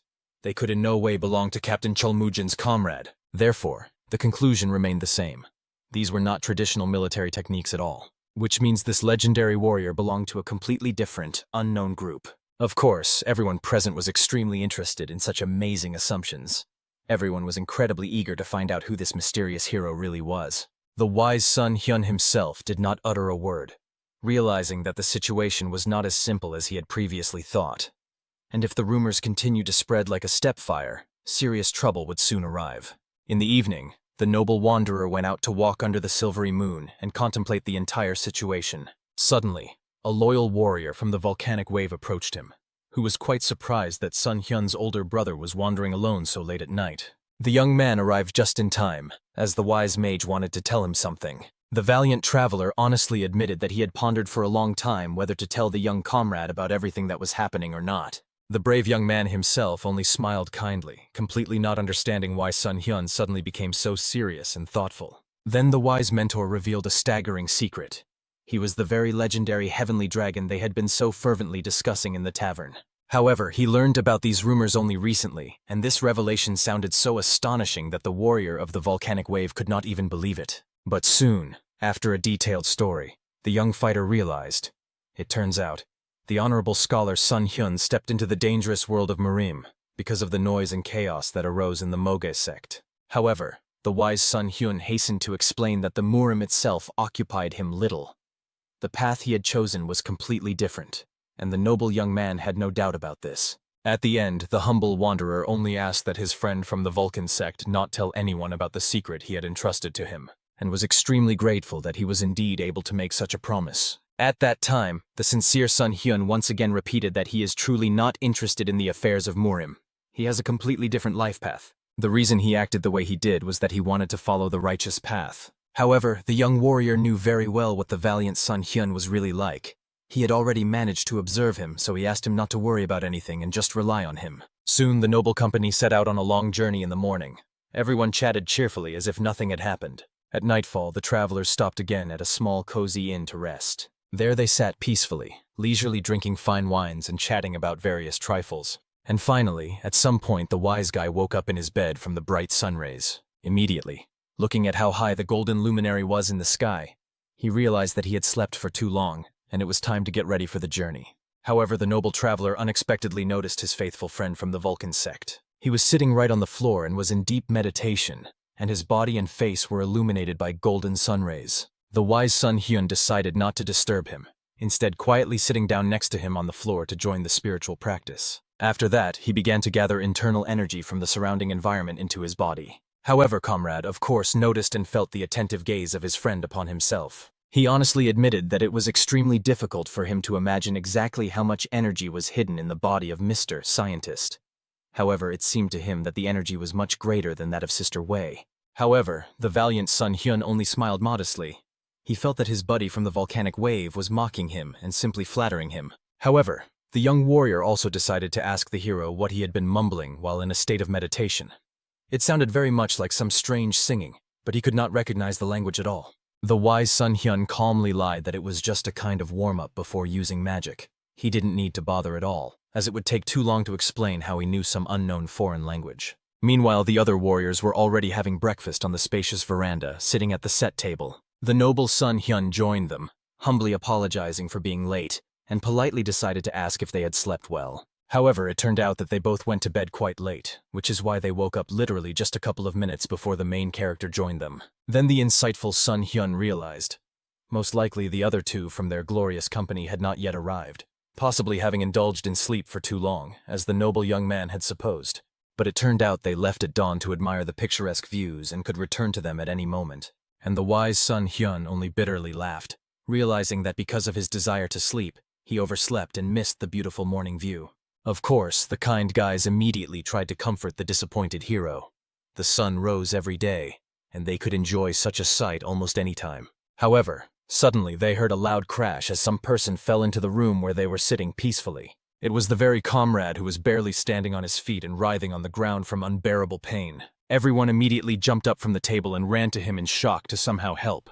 The beautiful girl immediately grabbed the unfortunate man, trying to lift him, and asked anxiously what had happened. However, the beaten man reported with his last strength that the noble Mo-en was in mortal danger, and she was on a high mountain peak. After that, the unfortunate warrior coughed up scarlet blood and collapsed unconscious onto the cold floor. Everyone was extremely worried about his serious condition, but at the same time their dear friend was in terrible danger. In the end, nothing better came to mind than to leave the wise Sun Hyun to take care of the wounded comrade while they went to that ill-fated mountain peak. After that, the whole trio immediately went away in search of their friend. The noble mage immediately began casting spells over the injured man's body, trying to heal him. At that moment, he noticed the hotel manager nearby and asked him to help and take care of his friend while he was away. The skilled young man could not use the fast movement method of martial arts. Instead, he could use magical acceleration to catch up with his friends, but he would still arrive there later than the others. Meanwhile, finally 3 brave fighters have already reached that very ill-fated mountain peak. When they arrived, they saw their dear friend lying unconscious on the rocky ground, as well as 3 strong bandits standing threateningly over her. At that very moment, a young scientist teleported to them to help in the critical situation. Obviously, no one expected that the comrade would come here at all, believing that he should have taken care of their wounded friend. The leader of the bandits became concerned about the identity of the unknown Sun Hyun, but quickly calmed down when he realized that the young man was nothing like a dangerous warrior. For this reason, he suggested to his comrades to deal with these miserable aliens as soon as possible. At that moment, the worried Sun Hyun assessed the critical situation they had gotten into. He was clearly quite agitated when he saw the beautiful Lady Mo-en lying unconscious on the cold ground. For this reason, the skilled mage immediately jumped to the girl to help her. First of all, he checked her pulse. Thank heavens she was still alive. The wise healer really wanted to use full restoration on her, but it was unclear how the battle would develop further. He needed to save mana, so he used a healing technique to at least stabilize the injured person's condition and prevent it from worsening. Noticing that the unknown Sun Hyun was helping the girl, loyal friends stood in front with a protective shield. The valiant member of the volcanic wave imperiously ordered the bandits to surrender immediately, for they had committed a grave sin by attacking an unarmed cadet. However, the arrogant captain was too lazy to explain himself to these worthless creatures, so he delegated this humiliating task to one of his loyal comrades. Immediately, having carefully studied the manner of speech of these two, as well as their distinctive clothing, the brave guy from the volcanic wave began to have sinister doubts. Was he not one of the infamous Black Wolves? The cruel bandit himself explained that the father of the noble Moina killed their second brother 20 long years ago. They came here to repay the bloody debt. The villains were supposed to finish off the innocent girl and go to the Mo family estate for a complete reckoning. Of course, no one could believe that these scoundrels were going to take revenge, even though 20 whole years had passed since that tragic incident. This meant that the situation was much worse than they expected, and everything would be far from as simple as it seemed. At this critical moment, the valiant warriors telepathically connected to discuss battle strategy. An experienced member of the volcanic wave asked the noble brother and sister to take care of the left scoundrel. Obviously, they wisely noted that although there were 3 enemy fighters, even if 2 of them took on the left bandit, the remaining 2 would not stand still. However, the brave warrior was already preparing to take on a duel with one more opponent. After that, the brave young man asked the wise son Hyun to take on the battle with the scoundrel in the middle. For the noble Namgun Hek, it was like some ridiculous joke. How could one ask a peaceful scholar to fight against a bandit captain? However, the guy from the volcanic sect was extremely serious. But there was no time for explanations, so he asked to trust him at least for a moment. The arrogant captain, watching how the trio stood motionless, only sneered contemptuously, understanding that they were extremely afraid to attack. He mockingly asked them to at least try to survive, to amuse the bandits before his inevitable death. At this fateful moment, the valiant son Hyun approached the enemy fighters. Magical energy literally poured out of him in powerful waves of blue, spreading throughout the area like a heavenly glow. Everyone present was insanely surprised, feeling such a huge wave of energy. Even the cruel bandits did not understand what this mysterious guy was doing. However, it at least became clear to them that experienced fighters stood before them, so the villains immediately prepared their deadly weapons. At that moment, looking around at his comrades, the perceptive son Hyun understood. Although they were among the renowned 5 dragons of Murim, it would be extremely difficult for them to stand against the sinister black wolves. The heroes had serious problems. They needed to act as quickly as possible. Therefore, the wise mage telepathically connected with the entire trio, explaining that he would transfer his energy to them. He made it clear how to accept her into his body, and all that remained was to hope that no conflict would arise and they would be able to accept her. At once, the skilled sorcerer rewarded these fighters with a significant increase in their strength and agility. And indeed, the warriors immediately felt that their bodies were filled with energy, as if they took a careless step, they would push off the ground and soar into the sky. At that moment, the black wolves were convinced. This very simple scientist definitely knew some strange tricks. But the villains believed that this would definitely be insufficient to defeat them. After that, the entire trio, on the captain's command, rushed into a fierce battle to deal with these daring cadets. The first 2 immediately rushed to deal with the 2 assistants who were protecting the captain. The valiant son Hyun himself, without waiting for the attack, struck with a blade of wind that struck the enemy with incredible speed. He recoiled in fright. He managed to avoid injury, but he lost concentration and almost fell onto the rocky ground. The skillful young man had already soared into the air and prepared another fireball for the attack. The enraged mercenary understood that he could not escape this devastating attack, so he thought of nothing better than to throw his blades. And in the end, because of the powerful explosion, the main character noticed with a delay that a deadly weapon was flying towards him. By this moment, it was already a meter away from his very face. At the last moment, he managed to use the flickering technique. Of course, the enemy was surprised that this simpleton scientist found it easy to do. At that moment, the wise mage had already appeared directly behind the villain. It remained only to guess how the valiant son Hyun managed to defend himself so skillfully. He looked like a novice martial arts master. Moreover, he fought strangely, as if he had some unknown technique of elemental control. At that moment, the problems were not only with the skillful son Hyun. His comrades were also engaged in a serious battle. A brave warrior from the volcanic wave fought against a real giant strongman. Even withstanding one of his axe attacks was not easy. However, the young fighter felt the power tingling in his hands, gained through years of battle experience and with the help of the hero's blessed spell. This meant that his sword would be invincible. The brazen mercenary was already expecting the boy to scream in fear and run away, so he decided to show him how a real fight should be conducted, not these pathetic childish techniques. The brave young man attacked the enemy using the first technique of his sect, a strike called Blooming Plum. At once, beautiful plum flowers flew towards the enemy, which upon contact with the body became deadly weapons.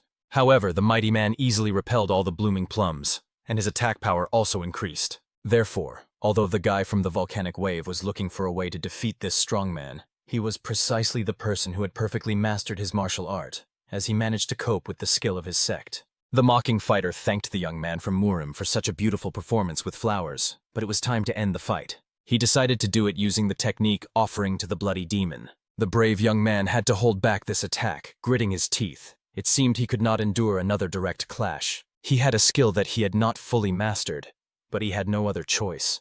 Therefore, the valiant warrior used the art, Flowers of Happiness of the Four Swords, Plum Explosion. However, the experienced fighter still chopped down all the flowers flying towards him and intended to shorten the distance in this way to strike the young man with a single blow. He tried to defend himself by using Plum Cut against the opponent. In this case, plum flowers and their petals became like the sharpest blades.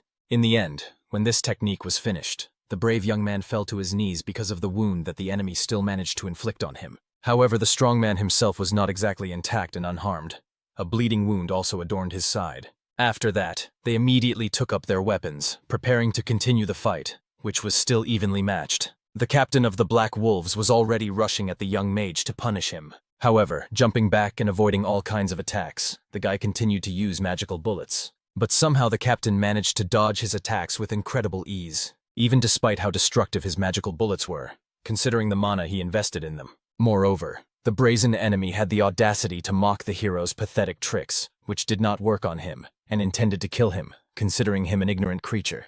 The villain also constantly threw his weapons, which, due to their shape, worked exactly like boomerangs. Once again, the valiant boy avoided the attack using the flicker technique. However, turning behind his back, he realized that this weapon was completely not real, as if an illusion. The cunning captain, noticing that the perceptive Sun Hyun had already understood everything, took advantage of his bewilderment and launched another attack, this time with a real weapon. Panicking, the wise Sun Hyun at the last moment used a magical shield, causing the blade to deflect and fly away from him.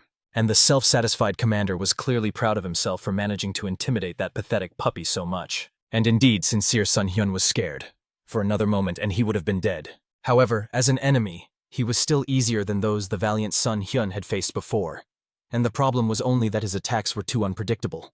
One fatal mistake, and the noble hero would become a lifeless corpse. At this time, a cruel bandit wielding 2 pairs of deadly claws was fighting simultaneously against 2 brave warriors. At a critical moment, he managed to deflect the blow of the noble Namgun Hek and attack him with a kick to the stomach. After that, turning with devilish agility, the villain wounded the beautiful lady in the chest, causing scarlet blood to immediately appear. The most graceful girl felt extremely awkward that her body was so exposed, so she immediately covered herself with her free hand. And the noble Namgun Hek was extremely angry at the actions of that scoundrel, who fought so vilely. Such behavior was unacceptable even towards a noble lady. However, he only laughed brazenly, reminding the naive cadets that they were still on a bloody battlefield. And if Namgun Hek so desperately wanted to die, he could continue to follow honor and morality, but then the villain would kill him here and now. Immediately after these contemptuous words, the scoundrel used the bloody offering technique, and 2 claws immediately attacked the young man. After that, the attack was also directed at the young lady, causing a deep cut on her leg and forcing her to fall to the cold ground. Taking advantage of this fateful moment, the cruel fighter rushed at the girl to finish her off. In the end, having inflicted a serious wound to the abdomen, her belly was literally torn open, and the brave brother only shouted fiercely, realizing that he had failed to prevent it. Enraged, Namgun Hek immediately attacked this bastard with his blade to avenge his sister. However, unfortunately, losing concentration due to stress, he missed the attack, and those clawed paws, like blades, rushed straight into his back towards the lungs. After that, the scoundrel also made a cut, tearing part of his back, causing blood to flow out along with pieces of flesh. So these 2 remained lying there, bleeding and losing consciousness. The pain was unbearable. The wise hero was preparing for a serious spell. It was the seismic shock. The technique involved shaking the ground under the influence of mana.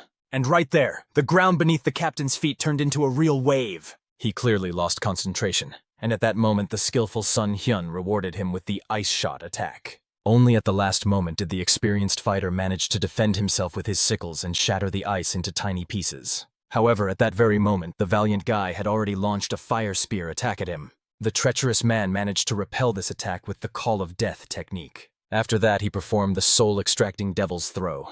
The sickle rushed towards him at the speed of light. Moreover, the wise Sun Hyun felt the sound of chi, deafening him.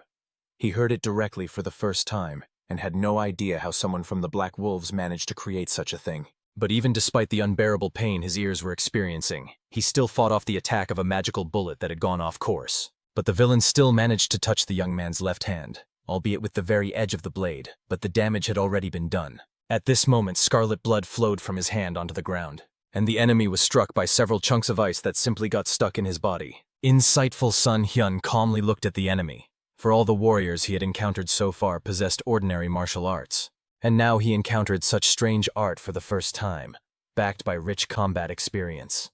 This Black Wolf is a true veteran, for the noble hero could not read his movements at all. He needed to find a weak point. At that moment, the brave cadet from the volcanic wave continued to fight alone, still the only one who was not seriously wounded. He thought that he had finally found a weak spot and immediately delivered a crushing blow there. But the cunning opponent defended himself with his axe at the last moment. However, even from this, pushing him away, the young man knocked the big guy to the ground and plunged the blade straight into his leg. he only became even more furious than before, yet continued mocking the boy, demanding that he watch his neck, for he would cut it off immediately. At that moment, the boy was barely standing on his feet from exhaustion. He understood that he needed to find some unconventional technique in order to defeat this enemy. The brave warrior clearly understood that this technique was not yet fully mastered by him, but he had no choice. He could barely defend himself, let alone attack. While the valiant young man stood, concentrating his strength, the treacherous opponent rushed at him, believing that the boy was completely exhausted, and decided to finish him off with the technique. Howling Ghost, Harbinger of Death. The brave cadet from the volcanic wave responded in kind, rushing into attack with the technique, plums in full bloom, bringing joy to the world. In the end, the blades of these two clashed in a direct duel. All this continued until these cuts began to tear the bodies of the enemies. At that moment, the young warrior spotted his weak point. He tried to strike. It was successful. But at the same moment, the treacherous opponent managed to wound him with an axe while defending against the attack. In the end, the brave guy collapsed unconscious just the same, not believing that he had truly lost. At the end, dying, he saw his comrades who were already lying on the ground, bleeding. He could not believe that it would end exactly like this. On his last breath, he at least wanted to look at the hero to understand what was happening to him. The noble young man was trying to fend off the ball lightning at that moment. Like all the others, the opponent fell for this attack, trying to fend it off with his blades. However, the enemy was instantly struck by a lightning bolt, causing his body to tremble, transmitting electricity. The skillful Sun Hyun, using this moment, ran up to the enemy, grabbing him by the clothes. And after that, he turned him face down on his back. Immediately, without delay, the wise mage used the attribute of ice to create an ice spear. He launched it straight into the scoundrel's body, and he could only scream from the terror he experienced. But at that moment, the captain saved his comrade, who cut through the icy spear by throwing the blade towards the young man. After that, they laughed at the scientist, saying that he had more than one enemy. And then the perceptive young man realized, since the opponents had approached him, something must have happened to the other three. And indeed, when he looked at the ground, he saw that all three were lying unconscious, bleeding. At that moment, the warrior lifted his captain to make sure that his brother was all right. He was extremely grateful for the help of these two, because if they had arrived even a little later, he would already be in hell. Hearing this joke, the brothers were convinced that the captain was fine.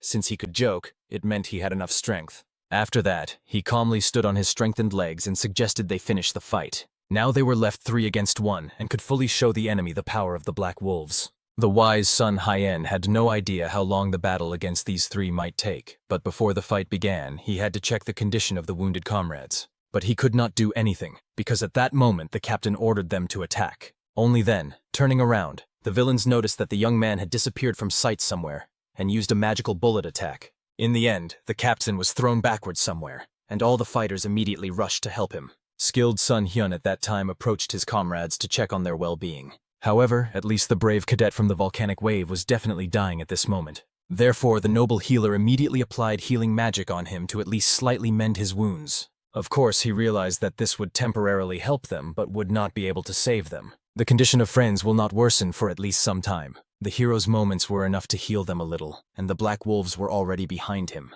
coming for his soul. They all rushed at the hero. The time for games is over, and the Black Wolves will tear him apart. The first to attack him was the Black Wolf, wielding an axe. Their captain, wielding sickles, soon joined them right behind. And at the same time, he needed to beware of the third one with clawed paws. In the end, it became clear. The valiant guy would not be able to fight at such a pace. It was simply impossible. Therefore, it was best to protect himself. And for this, he used the protective shield technique. The opponents naturally tried to break through the magical barrier. However, their deadly weapons simply bounced off the magical barrier, as if from an impenetrable wall. The villains did not understand what was happening with their attacks, so they continued to fiercely pound on the shield, hoping that the defense would soon collapse under the onslaught of their fury. At this fateful moment, taking cover behind the protective shield, the wise young man used the destructive technique Storm, a great force of wind that destroys all enemies. And immediately, when the magical shield dissipated like morning mist, incredible forces of wind burst out with a deafening roar. The hurricane-like stream was literally blowing these 3 Black Wolves off the rocky cliff. The main task for the scoundrels now was to hold on desperately to avoid falling into the bottomless abyss. The skilled Sun Hyun was amazed. These mercenaries were truly extremely strong and experienced fighters. They could even hold their ground against such a devastating storm clinging to the rocky ledges. However, the wise mage decided to add a couple more tricks, as they contemptuously called them. For example, a scorching fireball. In the end, truly merging with the hurricane wind into a deadly fiery tornado, the enemies failed to protect themselves from this devastating attack, causing them to tumble backward over sharp stones. The desperate bandits had no other choice. They needed to deal with that cursed youth as soon as possible.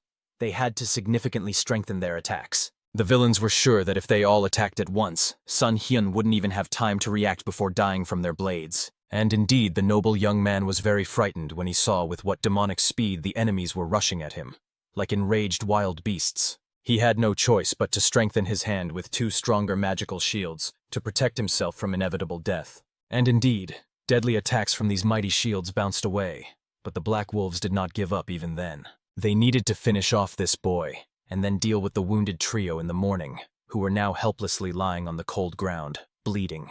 At this critical moment, the leader used the sinister technique, Bloody Wheel of the Devil, spinning in a circle with his sickle like a hellish whirlwind. His comrade used the terrifying technique, Wandering Spirit screaming in bewilderment, Devil's Soul Cut. And finally, the one with the axe decided to use Harbinger of Death, offering to the devil, Howling Spirit. The valiant hero desperately needed all his superhuman agility to avoid all 3 deadly attacks at once. One aimed at his stomach, leaving a deep wound, while the others targeted his arms, trying to maim him forever. Insightful Sun Hyun clearly saw that this trio had put their last strength into this desperate attack. Therefore, he needed to do exactly the same and finish them once and for all. For this, the skillful mage used a repelling force.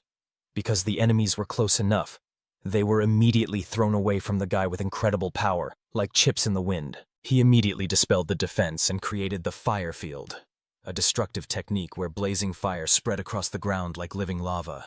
And then the opponents had to desperately jump up, as their feet were really burning badly. They could catch fire, including their clothes, turning the villains into living torches. And now the time has come for the final decisive strike. With the power of pure mana, the brave young man called upon the mighty telekinesis. In the end, the whole trio hung in the air like puppets on invisible strings, unable to move, let alone land on solid ground. The skilled Sun Hyun himself exerted considerable effort to keep them suspended at all. By this point, he had already used a huge amount of precious mana to first teleport here, then heal his comrades, and endure the exhausting battle. But he had to finish them off once and for all. Therefore, catching the villains in midair, the wise mage used the devastating technique, Ice Rain. In the end, a true hail of sharp icy spears rushed down on his enemies from a heavenly height. Gradually, all their bodies were completely frozen by this deadly ice, and they could no longer move a single muscle. And then the final chord in this epic battle was the shot of the wind arrow. As soon as the powerful projectile reached the enemies, the ice they had turned into immediately shattered into countless tiny fragments, like a crystal vase broken by a hammer. Only then did the exhausted Sun Hyun allow himself to fall to the cold ground from the unbearable exhaustion he was experiencing. The noble hero was glad that this bloody battle was truly over, and yet he managed to survive in this hell. The wise young man thought he had seen everything in his past life, but in this amazing world, he continued to meet new people and ever new, unexplored forms of martial arts. Thanks to this, he was able to learn a lot and became much stronger. However, of course, due to such deadly hardships, he also faced the risk of suddenly dying. It was extremely interesting to know what awaited him in the foggy future, and whether he would continue the path of the sage and wizard he had chosen. Somewhere around this time, deep night had already fallen near the cozy hotel, wrapping everything in a shimmering cover of stars. However, the young man whom the valiant Sun Hyun first treated finally regained consciousness after a long oblivion. He barely managed to leave the room, realizing that even if his friends cooperated, it would be extremely difficult to defeat the Black Wolves. Although he was wounded, he wanted to at least save a little strength to help them at a critical moment. But soon he saw a bright flash of light, and when he fully realized, he understood. These were his friends whom the hero had teleported with him. They were all extremely wounded and exhausted to the limit, yet they were also alive. He could not even believe that they had survived such a hellish battle against legendary killers. The skilled Sun Hyun promised the man that he would definitely explain everything to him, but asked to immediately call the best doctor. In the end, despite painful wounds, the noble man seemed healthier than all the living as he rushed off in search of a skilled healer. The wise healer worked magic on the wounded until dawn, using all his knowledge and remedies. When he finished the hard work, everyone was already wrapped in snow-white bandages and smeared with all kinds of healing ointments. Brave men endured wounds a little more easily, which is why they recovered faster than their sisters. But indeed, only one day had passed, and they were already sitting, as if nothing had happened, at the spacious table, only good-naturedly laughing at how they had all been beaten, and rejoicing that they had managed to heal so quickly. The wise Sun Hyun praised all these valiant fighters for their excellent physique, tempered by years of skill. It was precisely this that allowed them to preserve their precious lives in that hell. But the experienced cadet of the volcanic wave knew that this was not the only reason for their miraculous recovery. Surely the skilled Sun Hyun also lent his healing hand to help treat them a little. Moreover, everyone saw with their own eyes that he was an extraordinary martial arts master. Moreover, they already knew that he was that very divine dragon. And honestly, they were very surprised by this revelation. The noble hero already had to apologize for hiding it from them. He did not want to tell the truth because they were members of the martial arts faction. They might have misunderstood him. As for the formidable name, he did not choose it himself. He somehow accidentally got this nickname. The modest young man explained that he was not a martial arts master, but merely a scientist, as well as a wizard. When comrades asked which school his magic belonged to, the wise Sun Hyun calmly explained that magic is interaction with nature. Unaware of such amazing techniques, they thought that this school was invented by the hero himself. However, he only smiled mysteriously, letting his naive friend understand that these techniques were invented by their wise ancestors based on many descriptions many years ago. After that, he was asked to tell his exciting story, and the noble young man calmly recounted how he, a simple scientist from a ministerial family, ended up in the dangerous world of Murim. In the end, he only explained that although he ended up in Murim, he was still a wizard and definitely did not plan to become a martial arts master. And many clearly understood what the young man meant. He had a completely different life path and other lofty interests. But still, the noble Namgun Hek was very worried that the skillful Sun Hyun would not be able to avoid fights with other masters if he suddenly started being recognized everywhere. And the wise Sun Hyen himself understood this perfectly. But he honestly admitted that he had no desire to fight for glory, yet he did not plan to avoid duels. He yearns to spread the noble art of magic throughout the country, bringing enlightenment to the people. At that moment, the beautiful Moina calmly admitted that there was no difference whether he was a wizard or a divine dragon. It was wonderful that they met each other and ultimately managed to become such close friends. Moreover, the brave cadets believed that since he was not a martial arts master, he could not be judged by the most ordinary standards. The most important thing was their relationships with each other. Although he was the only wizard and scientist among them, the most important thing was what kind of person he was at heart. After that, they all continued their long journey and reached the magnificent Wudang Mountains near the sacred Shaolin Temple, one of the greatest Murim factions. The skilled Sun Hyen was here for the first time, and he had only imagined this legendary place through rumors and stories. But when he saw it in person, he realized that the phrase chopped landscapes suited this place like never before. Moreover, the noble traveler was struck by how vast and majestic this amazing world full of mysteries and wonders was, while his loyal friends only laughed kindly. For usually when people see the majestic Udan Mountains for the first time, they are just as amazed. As the experienced cadet of the volcanic wave assumed, his sister and wise mentor should have already arrived there, and they would surely be extremely impressed to meet the legendary hero. The noble young man also certainly awaited the opportunity to see them again after a long separation. Moreover, as the skilled Sun Hyun learned from the stories, almost all sects will participate in these grand competitions, including people even from distant Moga. And the wise young man was extremely curious whether he would be allowed to meet the valiant brother Chol Mujin, as well as the beautiful Yan Sol Lin, during the subsequent trials. He missed the graceful girl very much and would be immensely happy to see her again. However, sincere Sun Hyun did not notice that other beautiful girls were admiring his slender figure. At this time, loyal friends told him about the faction training here, combining 3 different sacred paths: Confucianism, Buddhism, and Taoism. The disciples studied and mastered philosophy and repentance to achieve an excellent mind through deep reflection and constant spiritual improvement. In particular, thanks to its great founder, the Shaolin Temple holds the first place among Taoist literary circles, as their philosophy, leading to repentance, intellect, and spiritual openness, is extremely popular. So, through fascinating stories, they reached the legendary Sea Sword. In the Shaolin Temple, there was the Silver Sword, and among the shamans, the Sea Sword. All Murim members often showed deep respect to Shaolin and shamanism in their names. They also told about the ancient concept of Paekri Hama, arising from a sacred practice according to which, upon entering a radius of 100 ri from the Shaolin Temple, any martial arts master must dismount from the horse and put away their sword. Sea Sword is a sacred place where people put away weapons and join Shaolin and shamanism with respect. At that very solemn moment, 2 long-bearded old men in snow-white garments emerged from the majestic temple. They politely asked the esteemed guests to introduce themselves, after which the honorable man introduced himself. He was responsible for this sacred place. They quickly understood that these young masters had come here to participate in the grand competition. Everyone politely bowed and introduced themselves, naming the sex from which they had come solely for the competition. After that, they also introduced a person next to them. He was a scientist and also an honorary member of their group. In the end, the wise shaman welcomed them all into his sacred temple, asking them to lay down their weapons and follow him with peace in their hearts. At that very moment, the members of the volcanic wave were already settling into the cozy houses provided to them for a brief overnight stay. Just at that moment, seeing his captain, a cadet ran up to him joyfully, calling him over with excitement. The brave guy immediately decided to find out from his older brother if any other masters had arrived. As it turned out, the wise elder arrived early for registration and was immensely glad that his younger brother had reunited with the legendary 5 dragons. However, the young warrior also told his older brother that he had brought with him a person whose meeting would greatly surprise him. Immediately having greeted the respected elder, the valiant Sun Hyun bowed respectfully. And he was truly deeply shocked, not understanding how the skillful Sun Hyun ended up here and by what fate. The story was too long to tell at the doorstep, so the wise elder decided at least to ask the boy how he had been doing lately. At that moment, the beautiful Yoon Solvi unexpectedly joined them, joyfully running to her older brother.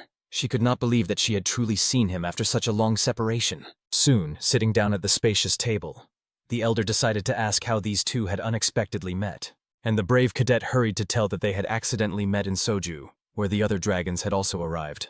Then they realized that the world was truly very amazing and full of wonderful coincidences. After that, the wise elder decided, as if nothing had happened, to ask the young man how his important exam went. And he had to sadly explain that he missed his test due to unforeseen circumstances. Of course, it was very bitter for the elder to hear this, as he knew how much this exam meant to the young scientist.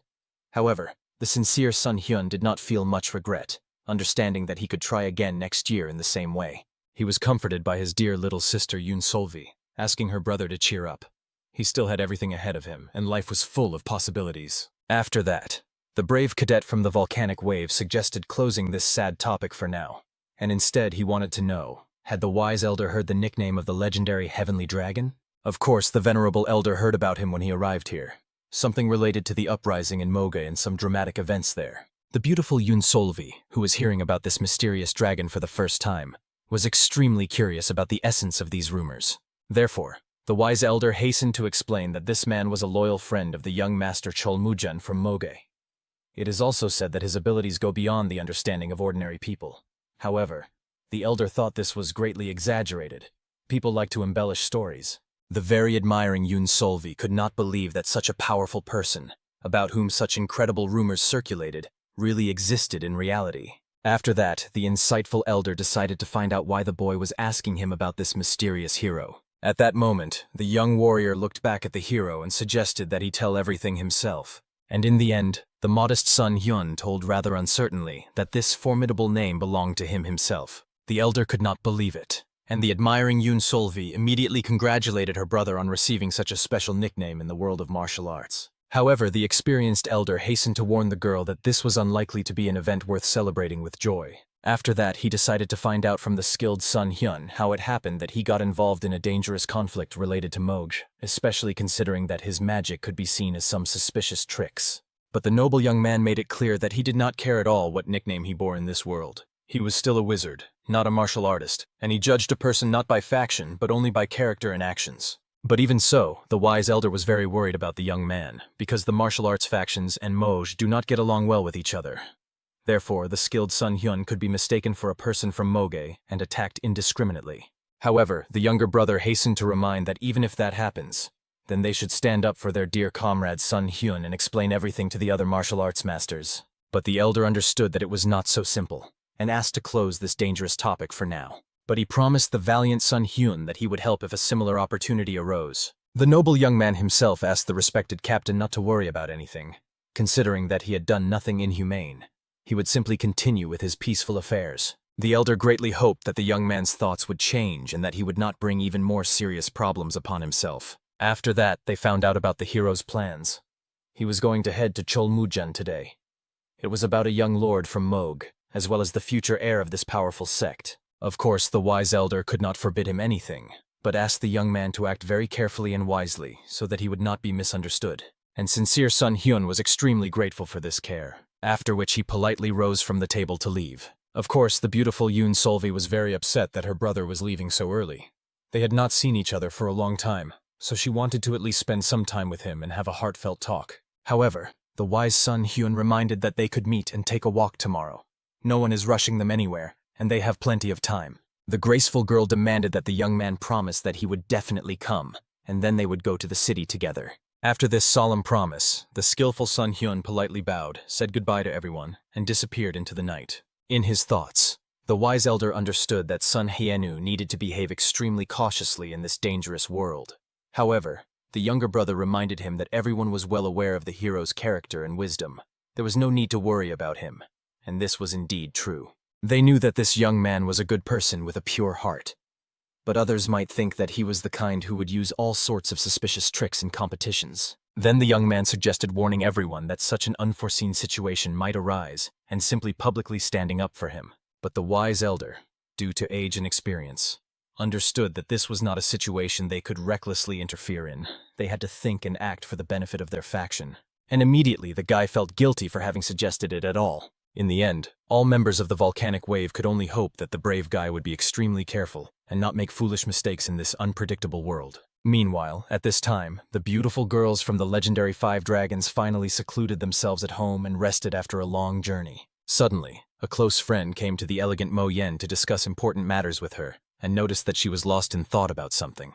A friend noticed even earlier that she had a very pale face, and she was constantly sighing quietly, as if she were sick from lovesickness. Of course, the embarrassed lady tried to justify herself to her friend, saying she was simply tired from the journey and needed to rest.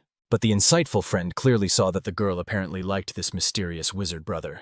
A perceptive friend asked her not to lie, at least in front of her, as it was obvious that the girl felt bad due to worries about his true feelings and thoughts about her. Upon learning that she was indeed right, the caring little sister promised that she would definitely help find out everything, so she asked her friend not to worry unnecessarily. At this time, the skillful son Hyun had already met the beautiful young soul Lin, peacefully wandering through the corridors illuminated by moonlight. Immediately, upon seeing the graceful girl, the noble son Hyun modestly decided to inquire how the dear lady was feeling.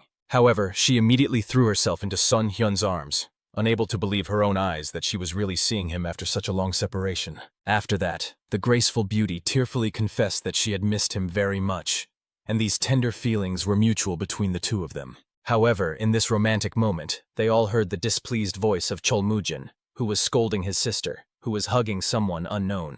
Immediately, the frightened girl recoiled away from Son Hyun, not understanding why her brother was so furious. And only at that moment did the valiant Cholmujun notice that she was spending time with the hero. However, the smile immediately disappeared from his face. He was very sad that his sworn brother first visited Yan Sol Lin, and not him. Of course, sincere Son Hyun tried to justify himself to his friend, saying that he came to meet both of them. He just happened to see Yang Sol Lin in the corridor first. But, as it turned out, the noble Cholmujun was just joking. He was not jealous at all, although Yan Sol Lin understood that there was still a fit of friendly jealousy. After that, the wise son Hyun, laughing, immediately asked Yang Sol Lin to go with them to have a calm conversation. And the happy girl immediately grabbed his hand to go to the room. Somewhere at the same moment, 2 graceful maidens from Murim were walking along the moonlit path. They roughly saw in which direction the hero went, so they tried to find him. However, still not finding him even after half an hour of walking, the caring sister suggested to her friend to meet him tomorrow when he was supposed to come, to arrange a small surprise for him. After that, she asked the sad girl not to be upset. She would do everything possible to ensure that everything worked out in the best way for her and son Hyun. However, suddenly these two saw a very familiar silhouette in the distance. It was a hero who stood with some girl under the silvery moon.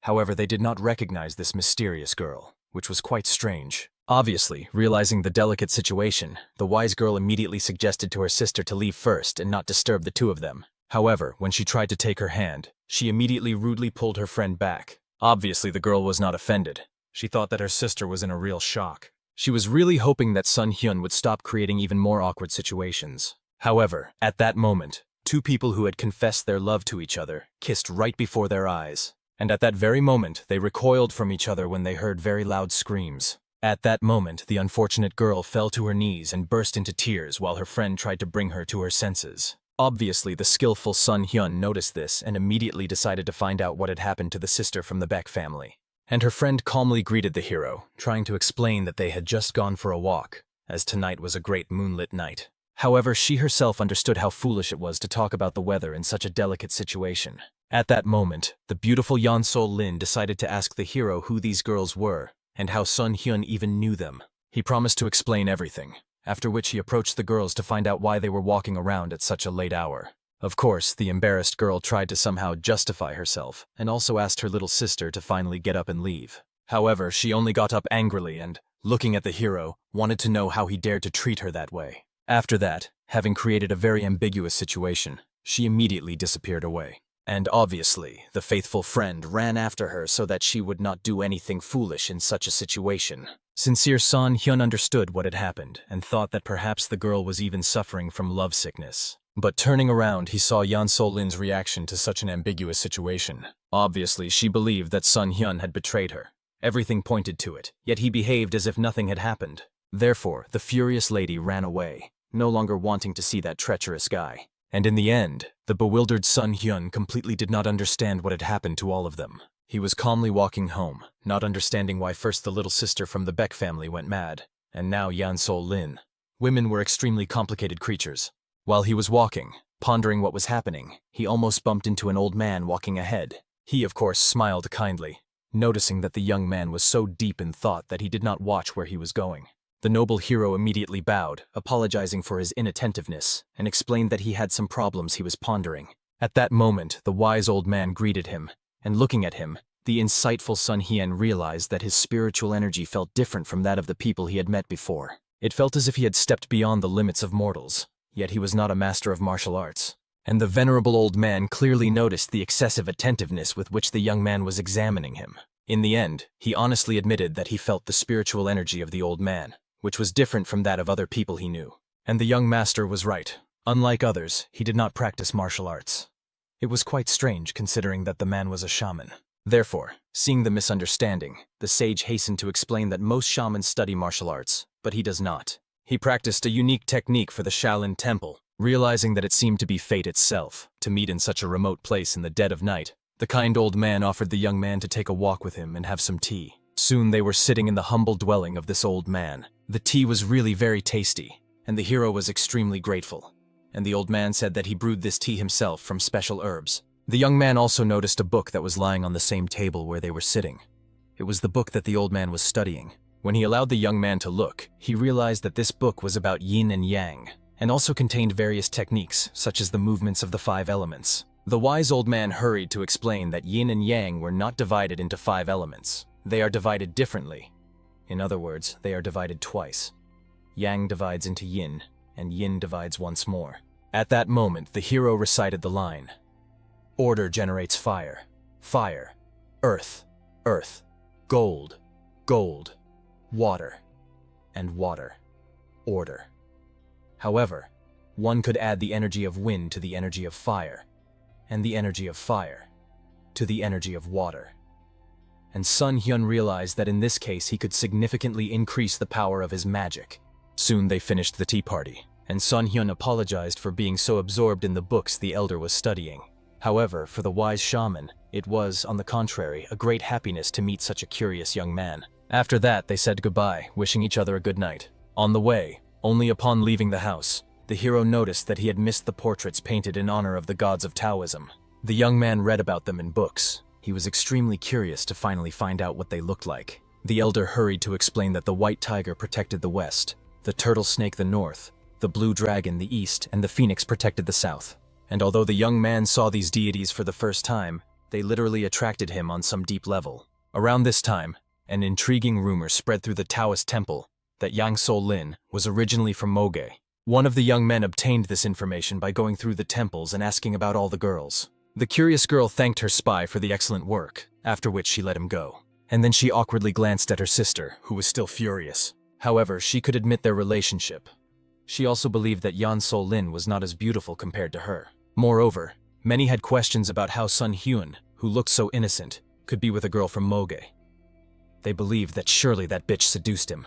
But at the same time, the older sister understood that this might not be true.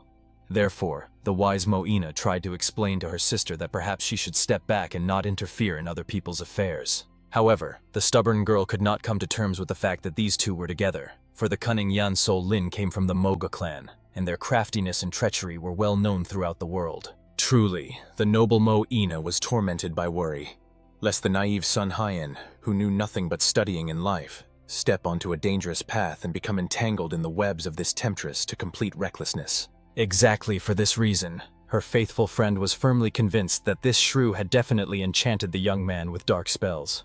In that case, they could not sit idly by.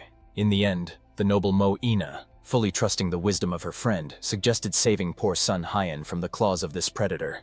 They had to make every effort for his well-being, and were ready by any means to tear the innocent young man from her demonic embrace. Soon, the puzzled Sun Hyun came to the wise Cholmujan to talk with his brother. However, he decided to discuss the notorious betrayal of his beloved, which left the embarrassed young man in complete bewilderment. The Honorable Cholmudajan patiently explained that according to the beauty, she became angry because she thought he was involved with another girl while they were forcibly separated. Obviously, the noble young man considered it very foolish, given that his heart belonged only to her alone. Then the wise brother reminded of that unfortunate night when the unhappy girl burst into bitter tears upon seeing them together. Enlightened Sun Hyun immediately understood. It was about the younger sister of the Baek family. The young man himself was extremely curious to find out what had actually happened. He really did accompany her all the way to the sacred Shaolin temple. But they were not alone then, and he believed that she was definitely not crying because of him. Of course, the girl would not lie for no reason, which means some fatal misunderstanding occurred. The delighted young man rejoiced, for he finally understood the origins of the strange behavior of his beloved Yan Sol Lin. After a heartfelt conversation with his brother, he humbly asked the wise young man to help explain to the capricious Yan Sol Lin what really happened, as the willful beauty did not even want to listen to him, let alone see him. In the end, the magnanimous mentor agreed to meet with the angry sister and was already heading to her chambers. In the end, the insightful Yan Sol Lin very quickly realized that apparently, this pathetic girl was simply madly in love with her son Hyun. However, the sensible Cholmojin did not know the answer to such a delicate question, because according to the innocent son Hyun, he himself did not understand at all why the poor girl cried so bitterly. Wise Yan Sol Lin was not surprised at all. After all, he was still a naive young man, so this was to be expected from him. But the insightful beauty perfectly understood the truth with the help of female intuition. This ugly woman was madly in love with the hero. In the end, the prudent mentor had no choice but to allow the wise girl to think as she wished, and he hoped that the unfortunate misunderstanding would now finally dissipate. In the end, the charming Yan Sol Lin smiled, sweetly suggesting to go apologize to her beloved for not believing him from the very beginning. She sincerely hoped that the noble young man would accept her humble apologies, and the wise Cholmujin was completely convinced of this. However, the treacherous Yan Sol Lin was still shaking with rage when she realized that some despicable bitch had framed her hero, causing her to be angry at her beloved for no reason. Very soon these two were walking as if nothing had happened, chatting cheerfully and laughing carefreely. But unexpectedly, the kind-hearted Cholmojin approached the happy Sun Hyun again. Seeing his friends, he was very happy that these two had finally reconciled and regained their former harmony. And the grateful young man was infinitely thankful to the wise brother. All this became possible solely thanks to his precious help. However, the modest heir merely repeated someone else's words. There was no special merit in this matter, so he decided to inquire where these two were heading. As it turned out, the determined Sun Hyun was very eager to meet the generous brother to immediately ask him for something. It turned out that the brave hero wanted to go to the sacred monastery and use their training hall. Looking at his older brother's surprise, he patiently explained that during his long journey he had learned several powerful techniques and wished to test their strength. The safest place for this was precisely the sacred training field. Understanding Yan Sol Lin realized that for the sake of training, he would of course be allowed to come there. However, the prudent hero warned that the most important thing in this matter was that outsiders should not see him and not blab. In the end, the benevolent Cholmujin agreed. The brother could go there, pretending to be his younger brother. But still he could not understand how the beloved intended to go there unnoticed. However, suddenly he remembered what incredible power the celebrated hero possessed. In the end, the grateful Sun Hyun thanked his older brother for providing him with such great help, allowing him to go to a place where he could improve his abilities. And anxious Yan Sol Lin was very worried and concerned about how far her precious beloved would go. However, the caring young man promised that he would return as soon as possible. Moreover, he could not constantly stay beside the gentle Yan Sol Lin, so, after apologizing, he asked the beautiful girl not to be too sad in his absence. Gentle Yan Sol Lin hugged dear Sun Hyun, honestly admitting that she was starting to miss him even when he was nearby. Sun Hyun, who was in love, felt exactly the same tender feelings, and Cholmujan felt quite awkward watching these two inseparable lovebirds. Soon the loyal musketeer prepared a training ground for the celebrated hero, where he could spend precious time improving. After that, the devoted warrior also prepared absolutely everything that the honorable captain mentioned in his letter. After that, the brave musketeer dared to ask what else the mighty hero had learned. He was incredibly strong, so the fact that he had learned something else grand amazed his imagination to the core. However, the wise warrior still understood. The noble young man resembled a true martial arts master, for they all never ceased to strive for perfection and greater strength. After that, the respectful man bowed and left, asking the worthy young man not to worry about anything and to feel at home. In the remaining days, the valiant hero looked at the majestic training ground, deciding to begin his sacred training. Yearning Yan So-lin was wandering near the babbling brook at that time, grieving over her hero. He was gone all day and she really missed her beloved very much. She also bitterly regretted not going to training with him. However, unexpectedly in the fragrant flower field, she noticed the very girl who had burst into tears at the sight of her son Hyun. At that moment, the cunning beauty was pondering what to do and how to get rid of that unfortunate fox from her beloved. Although she did not directly admit to Mo Yen the truth of what was happening in her soul, these tormenting feelings grew stronger. She had to get rid of the annoying rival. However, at that moment, hearing a rustle, the alarmed girl turned around and saw the very so-called fox behind her back. The arrogant person was extremely enraged upon seeing that very scoundrel shamelessly flirting with her son Hyun, and the enraged Yan So-lin was utterly outraged that this brazen girl was so hopelessly trying to seduce her fiancé. Right away, the bold girl began to prove to the angry Yan So-lin that she would never be able to win the hero, no matter what clever tricks she used. She even dared to suggest that perhaps the treacherous girl somehow seduced him by twisting her body in front of him. It sounded so brazen and offensive that the noble Yan So-lin could barely hold back from scratching this fool's eyes out right now. In the end, unable to endure the mutual insults, both drew their shining blades to fight in a deadly duel. Both intended to defeat each other today. One wanted to do it so that her rival would no longer interfere, and the other wished to save the innocent son Hyun from the claws of the predator. Somewhere at this very time, the unsuspecting hero had no idea what bloody drama was unfolding around him. He diligently practiced the lightning magic technique, which was enhanced with the help of water magic. To be precise, it was a destructive technique of waterball lightning. When he cast the spell on the nearby boulder, it immediately smoked and charred.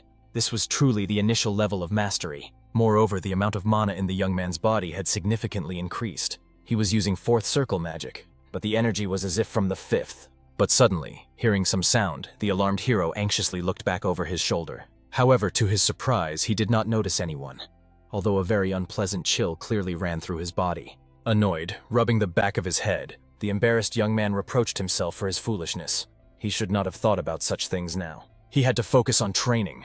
Therefore, the determined hero tried to concentrate on magic in order to continue the sacred refinement. At that moment, the angry Yan So-lin understood that the only thing restraining her hands was that she could not kill that vile rival, no matter how much she hated her. If she could finish her off, she would have done it long ago without hesitation. Exactly the same bloodthirsty thoughts were tormenting, in principle, her rival as well. Although she was eager to deal with the arrogant Yan So-lin, she understood that she might still be someone important to dear son Hyun. Therefore, the treacherous girl wanted at least to cut off a couple of her rival's hands as a lesson. But still, both warriors could admit that the duel with each other was fundamentally different from other battles. At the very least, the powerful Yan So-lin was exceptionally strong. Being the daughter of the formidable leader Moa, she mastered martial arts perfectly. But even the treacherous Yan So-lin had to admit that the skills of the despicable rival were surprisingly good. She needed to be extremely careful with her. When the daring opponent managed to knock the beauty to the ground, she immediately jumped to her feet and decisively swung her sparkling blade. In the end, it all ended with the ruthless girl cutting off a whole third of the luxurious hair of the noble Yan So-lin. The enraged beauty was furious that this inadequate creature dared to cut the hair that her beloved liked so much. The treacherous rival wanted to cut them even more so that the arrogant Yan So-lin would finally stop liking the precious Sun Hyun. At that moment, the passing worried Chol Moo-jin heard the loud clash of blades. He immediately noticed two furious girls and started running, not understanding what was happening. Just as well, the worried Mo-en rushed here, unaware of what her reckless sister was doing. In the end, both warriors, having heard the voices of their loved ones, had to stop the deadly fight in an instant. The anxious mentor wanted to know what happened to his sister Yan So-lin. However, she authoritatively ordered her brother to step back and not interfere in her affairs. But he only became angry at his stubborn little sister and immediately took away her dangerous blade. The treacherous rival began to complain to her sister that the despicable Yan So-lin was to blame for everything. She had unleashed this bloody fight. After that, She explained that it was this shrew from the Moj family who distracted her dear son Hyun. At that moment, the ashamed Cholmujin respectfully apologized to the girls for the unworthy rudeness of his younger sister. And the angry Moen roughly demanded that the nobleman teach the cheeky girl how to behave properly. However, the wise young man noticed that the arrogant Moen was speaking too rudely, like a person who had absolutely not understood the situation. However, she did not think that she should behave any differently, considering that the whole world was well aware of the bad reputation of the treacherous Moga family. The Honorable Cholmujan was so enraged by such audacity that he shouted right in the beauty's face, almost deafening her. After that, he demanded that the insolent girl take back her offensive words, as she was completely wrong. But proud Moina could not admit this. She felt that she had behaved completely appropriately, considering who was standing before her. Only at the moment when the girl saw her approaching father did her confidence noticeably diminish. The stern man immediately ordered his daughter to bow and apologize to the person she dared to insult. The embarrassed young lady was puzzled. Why did her father demand such humiliation from her? However, he only looked at her disapprovingly, urging his daughter on. In the end, the stubborn beauty had nothing left but to bow and offer her humble apologies. The wise heir also strictly ordered his arrogant sister to do the same. In the end, the proud girl had no choice. She had to bow to this trio and apologize. And indeed, her treacherous opponent felt deep satisfaction, rejoicing in having been able to humiliate the arrogant enemy so thoroughly. But suddenly her strict teacher arrived, who ordered her student to bow and apologize. After that, the mentors also apologized to each other, and to the noble Cholmujan for not being able to properly raise their protégés. The wise father also repented for allowing such a glaring neglect in raising his daughter. Of course, the sensible Cholmujan understood that what had happened was partly his fault. After that, the wise mentors waited until Cholmujan and his sister left that unfortunate place far away from the estate. Only then did the angry teacher scold her student, not understanding how she dared to behave like that, as if she had completely forgotten her place. The ashamed girl immediately began to apologize, admitting that she was completely wrong before the mentor. However, she reminded the stubborn pupil that she should not forget which actions will lead to which consequences in the future. Soon, the saddened Cholmujin, together with the sorrowful Yan So-lin, returned home, where he asked his sister to explain everything. However, she made it clear that it was the opponent who first dared to attack her. Now the treacherous beauty was completely convinced. That cursed devil definitely had passionate feelings for her son Hyun. To find out the truth, she needed to fight the rival. The wise heir tried to explain to his stubborn little sister that even if this girl really claimed something, the noble Yan So-lin should not have gone that far. However, she became even angrier, demanding that her brother not dare to continue this conversation at all. She swore that as soon as she met the scoundrel next time, she would cut all the hair off her head so that she would look like a bald old hag. Meanwhile, the diligent hero finally finished his sacred training. 3 days flew by very quickly. He achieved the desired result and could now fully test his abilities. That is exactly why the valiant warrior came to the huge, massive rocky gates, which solemnly opened before him. In the end, emerging from seclusion, the noble young man, without much thought, immediately teleported to the sacred Shaolin temple. He hadn't seen the precious Yan So-lin for 3 days and would never have thought he could miss her so much. Yes, although he was quite mature at heart, he could do nothing about his trembling feelings for this beautiful maiden. However, unexpectedly, approaching a familiar place, he noticed the younger sister of the Beck family. Of course, the hero definitely did not expect that, after such a long absence, to see this girl during a simple walk. However, at that moment, the naive young man did not notice that the girl's hair had become much shorter. He thought that maybe someone could have harmed the poor girl, so he decided to comfort her. For this, the kind hero praised her appearance, saying that this haircut suits her very well. He noticed how in an instant the shy girl became embarrassed and was covered with a gentle blush. However, the naive young man did not notice what was hidden behind that facial expression, and simply sincerely believed that his kind words had helped the girl. After that, he hurried to the residence of the noble Moj clan. However, as soon as the love-struck hero entered, he immediately saw that dear Yan So-lin was crying bitterly. She immediately threw herself into the arms of her beloved, rejoicing that he had finally come. And then, looking back at his brother, the puzzled son Hyun decided to find out what had happened to the beautiful girl. Embarrassed, Cholmujan awkwardly explained that the beauty decided to get a haircut,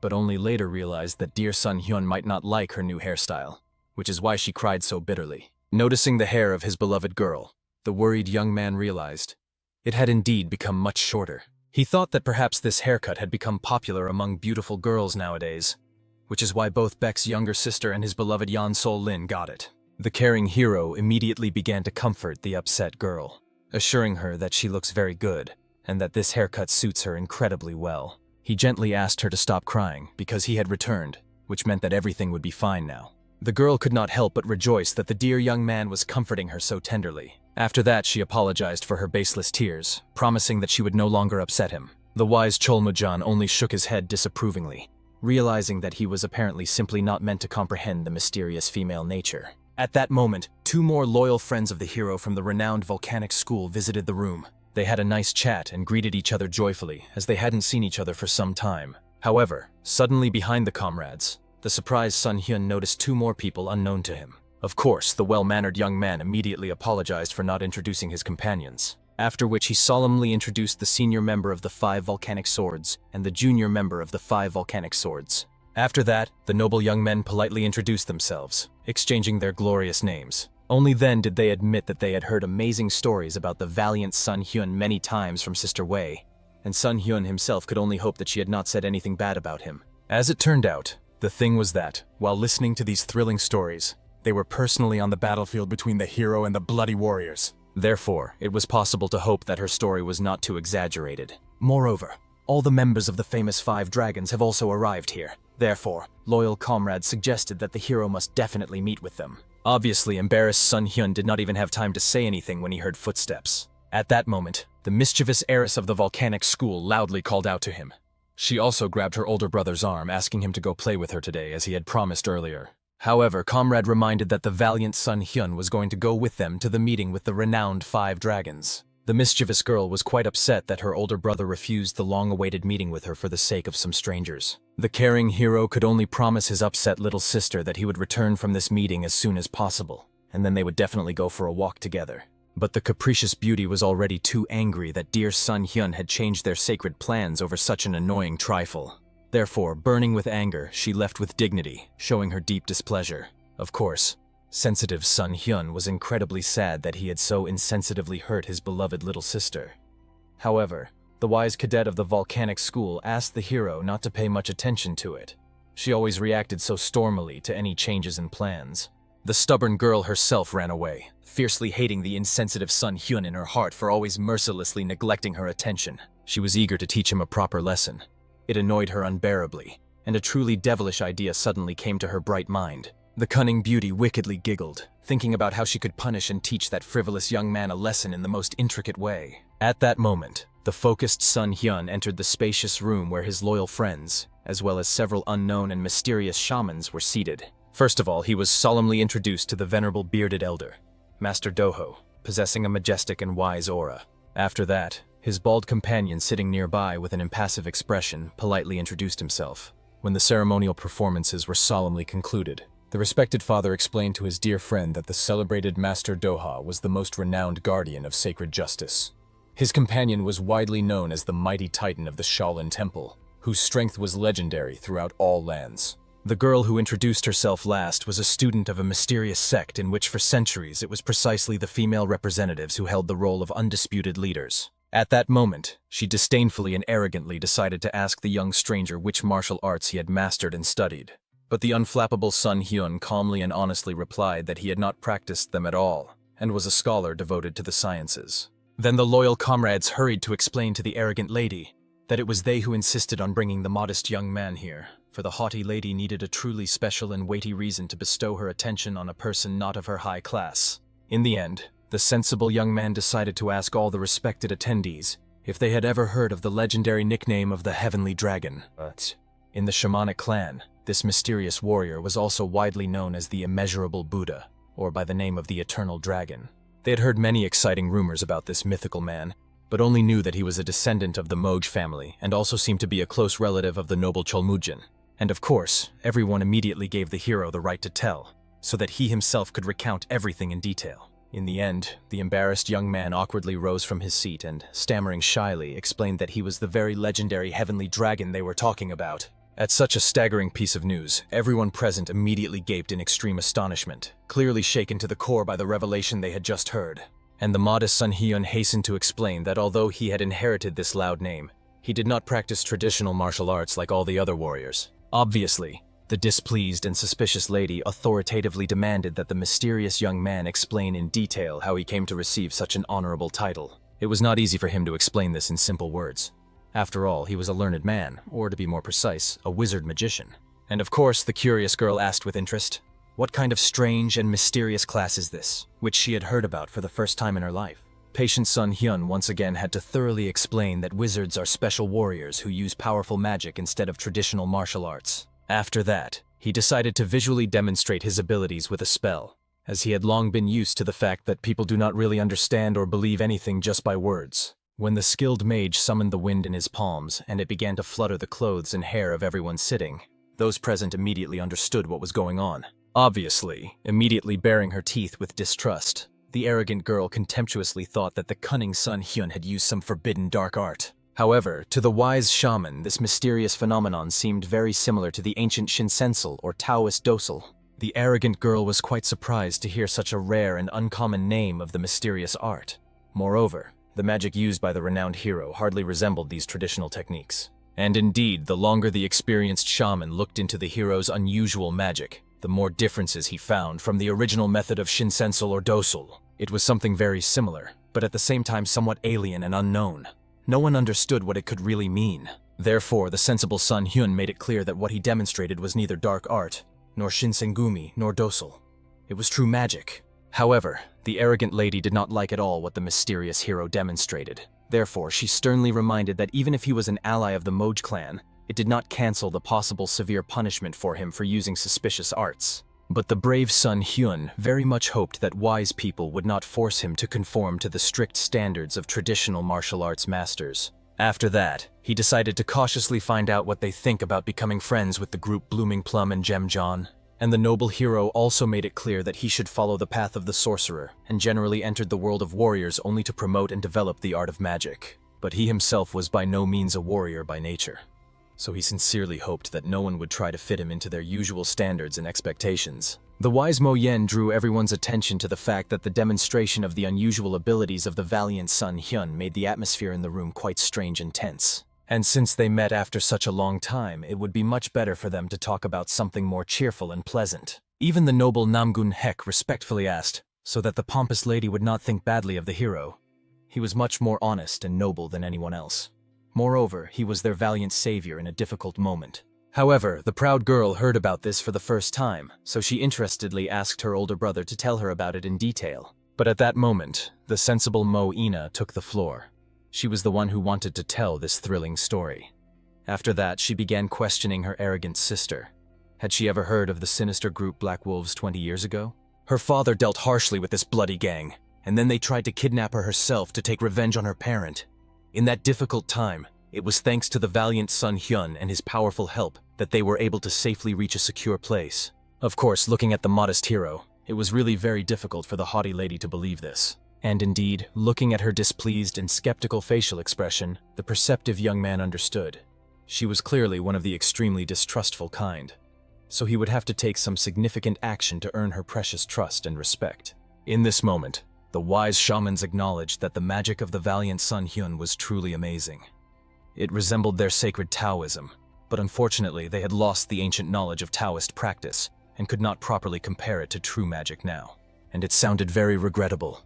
It was unbearably sad that even the venerable shamans themselves had lost the precious knowledge of Taoism. Moreover, the hero found it very strange that although he clearly said that this art is called magic, the persistent shamans continued to compare it with their lost Taoism. Finally, after the end of this intense meeting, the thoughtful Sun Hyun withdrew, still pondering the seemingly endless malicious resentment among the various political factions of martial arts masters. He never thought he would encounter such hostile and suspicious looks, just because his comrade-in-arms was a noble Cholmujan. However, suddenly the young man remembered that he had only 2 days left until the Grand Martial Arts Masters competition.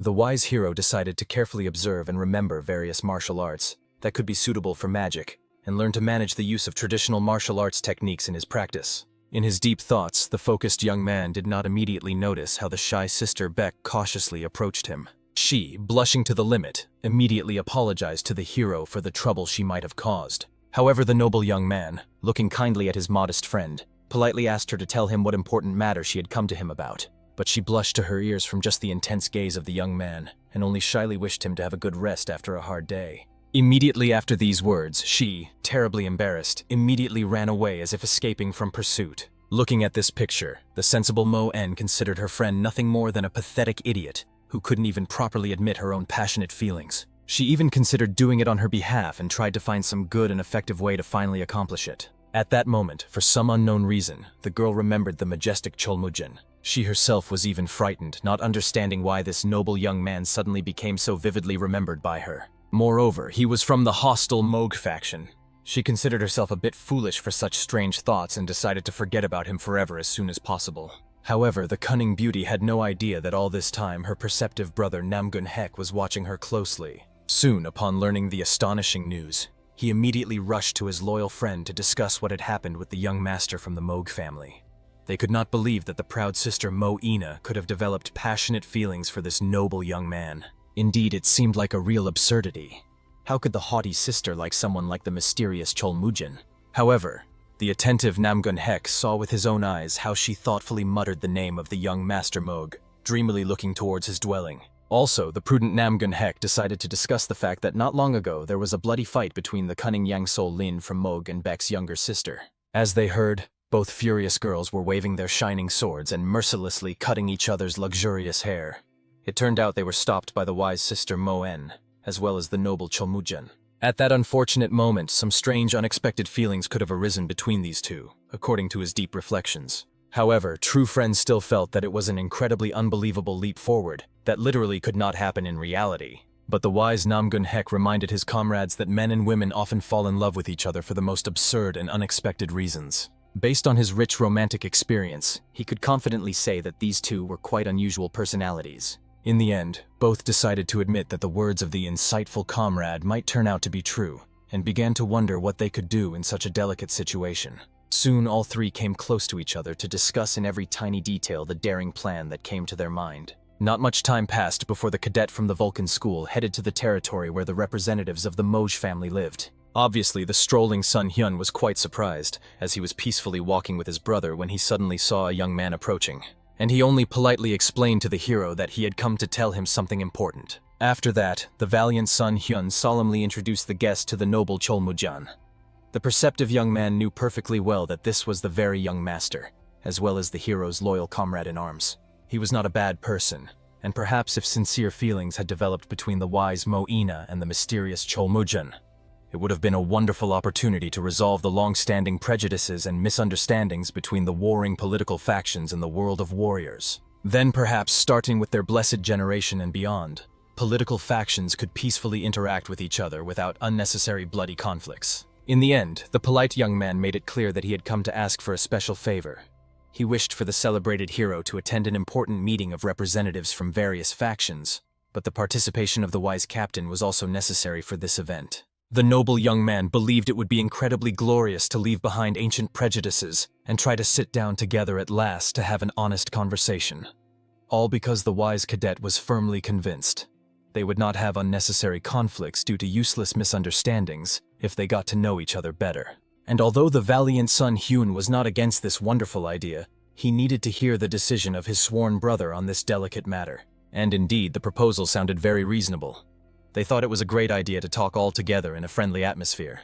And then the young cadet of the volcanic school suggested having this important conversation during the grand martial arts competition. As it turned out, Cholmujin was almost always available, so the proposed time satisfied everyone. And so the precious time passed. Finally, the final round in the thrilling battle arrived. All the spectators sat eagerly in the stands, waiting for the names of the cadets to be announced.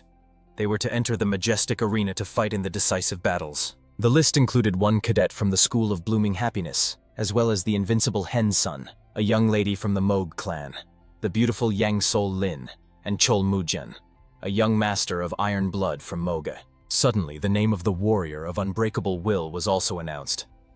Many had heard that this was the legendary person who created their own unique martial arts technique. They belonged to one of the oldest clans. The last participant was the heavenly dragon Sun Hyun, and everyone immediately began loudly calling him. However, the embarrassed young man did not at all expect that he would be called specifically as a participant, and not as a mere observer, since this was completely outside his modest plans. At about the same time, a real grand scandal broke out in the house of the volcanic school. The angry elder shouted, not believing that the stubborn girl had acted so meanly. He was extremely disappointed with her behavior, not understanding how she could be so irresponsible. These were deadly martial arts competitions, but no one could know in advance when their life would be in danger. The capricious girl tried to justify herself, claiming that she only wanted to see with her own eyes the amazing magic of the so-called brother. After all, she had only heard exciting stories about it before. Even the caring Sun Hyun asked the respected teacher to calm down a little, promising that everything would be fine and well. However, the mentor was furious because of the foolishness of this reckless girl. Not wanting to waste any more effort in vain, the young man suggested calming down, promising that everything would be fine. Around this time, the venerable shaman finally stepped forward, solemnly thanking everyone for gathering on this distant sacred mountain Mudan. He warmly greeted the noble families and martial arts clans representing various political factions, as well as powerful warriors from around the world, including practicing Moj warriors. After these words, the drums thundered, shaking the heads of the masters. From this solemn moment, he loudly proclaimed the beginning of the great tournament. The first duel was between the celebrated hero and his formidable opponent. This opponent was the Unbreakable! At the moment when the valiant Sun Hyun was solemnly introduced, the treacherous Yang So-lin and her hateful rival immediately exchanged malicious, hate-filled glances. At that moment, the arrogant rival Sun Hyun sneered contemptuously at him, believing that the boy was conceited and considered himself a real man only because he had reached puberty. He believed that the cheeky boy was simply incredibly lucky to be here among such renowned warriors as they were. The arrogant fighter believed that allowing the youth to participate in the sacred battle was sheer madness. He intended to mercilessly destroy the conceited enemy. However, the calm young man was not worried at all, knowing that this martial arts tournament should not be fundamentally different from similar competitions in his past world. Now he had a great opportunity to significantly raise the status of his magic throughout the entire world of warriors. Therefore, the determined hero prepared to repel the inevitable enemy attack. He really attacked first, swiftly lunging at the unflappable Sun Hyun, raising a gleaming blade for a crushing strike. The hero met him with the calmest expression on his face. When he patiently waited for the enraged man to come close enough to him, the mage instantly teleported right behind his back, and onto the broad back of the opponent, he unleashed a crushing attack of the ice spear. The frightened warrior managed to dodge this rushing deadly attack at the very last moment. And at that very moment, the skillful young man was already attacking him with a dazzling lightning strike. Fortunately for the opponent, he jumped aside because a huge burnt mark remained on the stone wall. And of course, the stunned man was deeply shocked, for he had never in his life heard of such a type of dark arts. But it could not continue like this any longer. He had to finish off that cursed scoundrel before he could hurt him. Therefore, the enraged warrior was about to use the legendary art of the 9 unbreakable winds. Spinning his mighty blade like a deadly wheel, he charged at the hero with inhuman speed. However, at the very last moment, the clever young man used the magic of flight, gracefully avoiding absolutely all devastating attacks. In the air, he clearly saw that his opponent was exceptionally strong, meaning the duel would be far from as simple as it seemed. And if so, it was necessary to use the magic recently developed by him with the help of the complex theory of 5 elements. For this, the focused mage immediately joined his hands, and, using the powerful attribute of fire for a fiery explosion, unleashed numerous blazing attacks from the sky onto the enemy. And at that moment, a monstrous explosion occurred, causing massive stones hundreds of meters from the sacred site to shake to their very foundations. In the moment when this dazzling fire went out, all the stunned spectators saw that the entire body of the once unbreakable fighter was covered with the most severe, terrifying burns, after which he lost consciousness, falling flat on the cold ground. At that moment, everyone realized the legendary heavenly dragon Sun Hyun emerged as the victor. But no one clapped or applauded the victor, so the modest Sun Hyun did not immediately realize that he had achieved a brilliant victory. In this moment, the enraged people were angry at the terrifying dark magic used. Everyone immediately began to consider the use of such treacherous tricks unacceptable for nearly killing a person during the sacred tournament. And they began fiercely driving the young man away from the holy mountain Mudan. Obviously, the confused hero had no idea why everyone was reacting so violently and hostilely to his well-deserved victory. But suddenly the majestic elder gave a mighty voice, authoritatively commanding all the protesters to be silent immediately. After that, he himself went down to the puzzled young man in order to talk face to face. The wise mentor also gently touched the wounded fighter, but immediately realized that he was merely in a deep unconscious state. But he did not feel that the young man had any serious internal injuries. Therefore, the just elder loudly declared the well-deserved victory of the valiant Sun Hyun, and also firmly refuted the accusations that he fought with the intention to kill the opponent. But even after these authoritative words, a deadly, awkward silence reigned in the stands. The relieved hero exhaled. Good thing they stopped unfairly accusing him. He understood that people were probably very surprised by his unusual magic, and the misunderstanding was caused by the long-standing feud between the conservative martial arts factions and magic practitioners. After that, the grateful young man respectfully bowed before the wise old man, sincerely thanking him for resolving the unfortunate misunderstanding. However, the prudent elder understood that he simply had to intervene, for ordinary observers could not understand that the young man used his powers only after carefully assessing what his formidable opponent was capable of. And of course, the modest Sun Hyun was even more grateful for the precious help of the honorable old man, considering that he truly understood the real situation. However, at that moment the struck young man felt an incredible power emanating from the majestic elder. It seems that he has reached the same rank as the wizard of the 8th circle, who was significantly more powerful than the hero in the previous life. At that moment, the wise old man, looking intently at the amazing Sun Hien, realized he truly had a special, unique energy. Therefore, he said with deep satisfaction that he would like to watch his next exciting battles. The immensely grateful hero bowed before the insightful elder, who valued his abilities so highly. And looking after him, he realized, besides the formidable head of the Moog clan himself, it seemed there were incredibly many people in the world who were significantly stronger than him. This meant that he also needed to tirelessly hone his magic and surpass its current level. Soon, all the invited guests gathered together to discuss this exciting duel over the festive dinner. Many sincerely congratulated the valiant Sun Hyun on his brilliant victory in this difficult duel. They also revealed that his formidable opponent was previously a renowned martial arts master at the Shaolin school. Even now, many people with the highest status have gathered around one table. Moreover, the honorable host honestly admitted that he hoped all the youth would get along with each other, so that in the future this would stop all fruitless quarrels between factions. And with this wise thought, the noble Cholmujin resolutely agreed, and the attentive Sun Hyun looked at the beautiful Yang So Lin sitting next to him. She was literally devouring Baek's younger sister with hostile glances. It became clear these two remained in extremely unfriendly relations.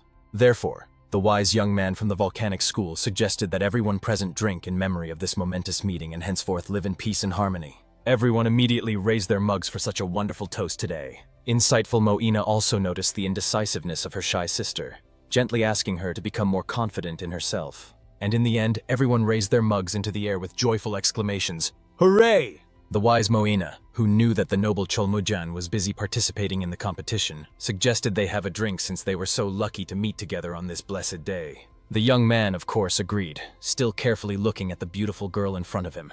He was sure she still felt unwell because of their previous awkward meeting. However, the intelligent beauty behaved wonderfully and skillfully controlled herself, which revealed her remarkably strong personality. At that moment, the clever Cholmujan decided to consult the wise Mo-en to learn her opinion about the most outstanding participants in this tournament. At that moment, 3 loyal friends exchanged meaningful glances, watching the two and realizing that everything was happening exactly as they had suspected. At that moment, the cadet mentally contacted the valiant Sun Hyun, apologizing for not informing him about everything in advance. He honestly admitted that at today's meeting they wanted to bring the noble Lord Moge and the beautiful sister Mo Inu closer together, and they earnestly asked the hero to help, so that these two would get closer and get along with each other.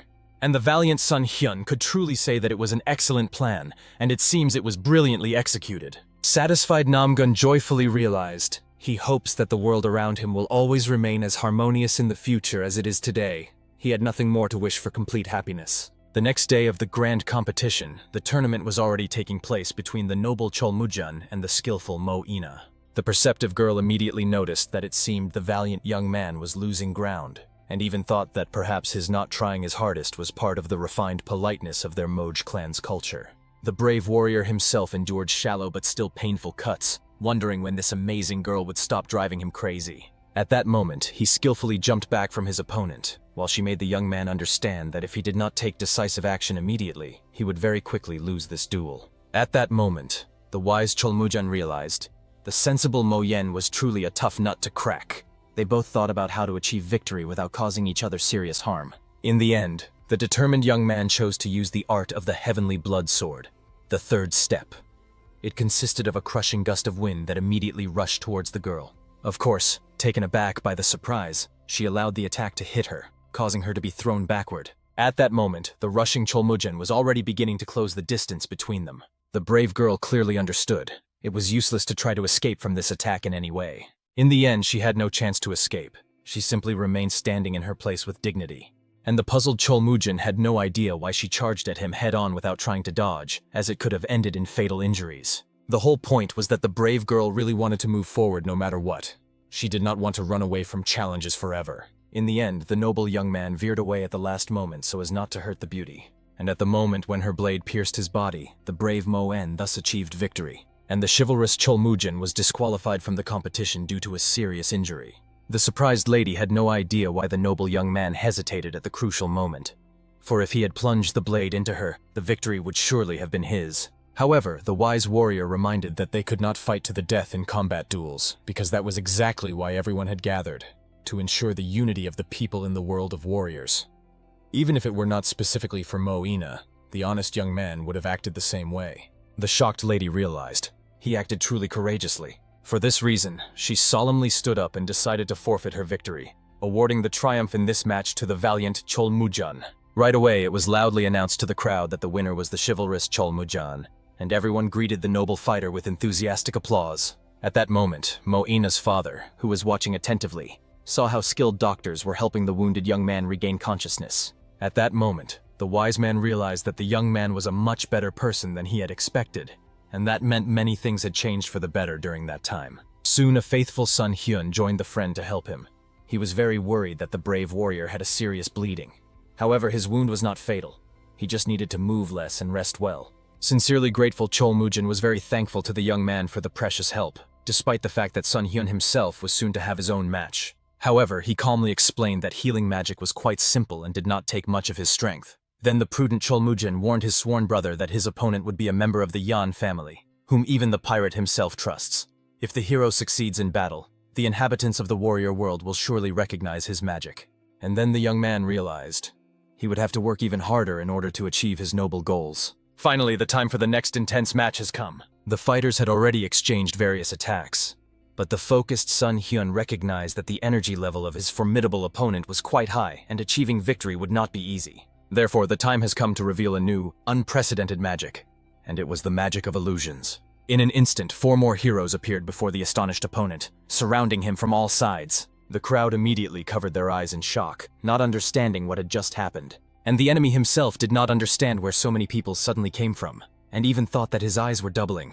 But he quickly understood what was what, and warned the opponent that the tip of his spear could strike even a ghost. So he rushed into battle with a formidable spear. It was his art of spear mastery, rain of 1,000 meteors. In the end, the illusions standing on the ground were struck by sparkling spears. And one of the blows also hit a true hero, which even took his breath away. The confident warrior was already laughing triumphantly, understanding that despite the wonderful tricks of this boy, he could never surpass his spear handling technique. But at that very moment, the agile young man teleported, appearing right behind the opponent's back. Getting right up close to him, he used the magic of the ice trap. It was a mighty icy sphere with which he instantly froze the warrior's body. Very soon it turned into an icy icicle, which with a dull icy crunch fell onto the cold ground. This is exactly how the skillful mage achieved yet another brilliant victory in this round. However, people once again did not rejoice in the victory of the heavenly dragon. Each time, some became even angrier. At that moment, the crowd even dared to loudly protest against the use of evil forces. That means such a person simply cannot participate in a martial arts tournament. Anxious Yan Sol-lin, watching him from the stands, did not even know how to help her beloved in this difficult situation. The teachers began to confer among themselves, deciding whether to exclude Sun Hyun from the competition, since although he used an unfamiliar martial art, it was still not a dark art. The wise old man believed that the young man was very talented, and because he was in a trusting and friendly relationship with the Blooming Happiness clan and was the sworn brother of the young leader Moj, it did not seem that he was a villain or wished to harm people, so he decided to keep watching him. At that moment, the worried Yan Sol-lin approached the young man to comfort him. However, he fully understood that people had many misunderstandings about his magic, and that was not surprising. Still, after the hero mastered the art of controlling yin-yang and the 5 elements, he could handle mana more effectively, and was ready to reach heights that once seemed unattainable. So he did not care at all about the opinion of the crowd. So, after the competition ended, the hero came to visit Chol-Mujin, and found that thanks to the treatment, the young man was already in perfect condition. After that, a good friend wished Jan Sol-lin good luck in the upcoming difficult fight, but she promised that she would definitely dedicate her victory to the dear hero. Moreover, she really wanted to teach a lesson to the one who dared to laugh at her beloved. At that moment, Madame's bodyguard reminded Yan Sol-lin that although he allowed her to participate in the competition, she must not overdo it, because he would not be able to look the teacher in the eye if something happened to her. But confident Yan Sol-lin perfectly understood that the mentor had nothing to worry about. She would simply show her enemies the full power of the Moj sect. Yan Sol-lin herself, smiling quite a bit, understood that the opponent needed to be on guard, for she would no longer allow herself to be fooled. Exactly 2 girls in love with the hero were fighting each other, deciding to finish the game they didn't complete last time during this challenge. And finally, the lady from the Beck family was wounded in the shoulder, after which she responded to Yan Sol-lin with exactly the same strike. However, this time the girl from Moj was injured in the leg, after which both realized that they were not going to give up. Therefore, the determined rivals chose to demonstrate their best attacking maneuvers. The first to charge into battle was the lady from the Beck family with the art of the scorching sword. However, at that moment she realized that something terrible had happened to her. Her throat painfully tightened. After that, she looked at the sword she was holding in her hands and realized that her blade had been poisoned. Worried, Sun Hyun immediately descended from the arena, not understanding what had happened, but wanting to help figure out the rapidly unfolding events. Shortly before this, the shocked Yan Sol-lin dropped her blade in horror, being in such shock that she could not express it in words. And the teacher was trembling over her student, not understanding what had happened to her, and begging the girl to come to her senses and wake up. The experienced woman understood.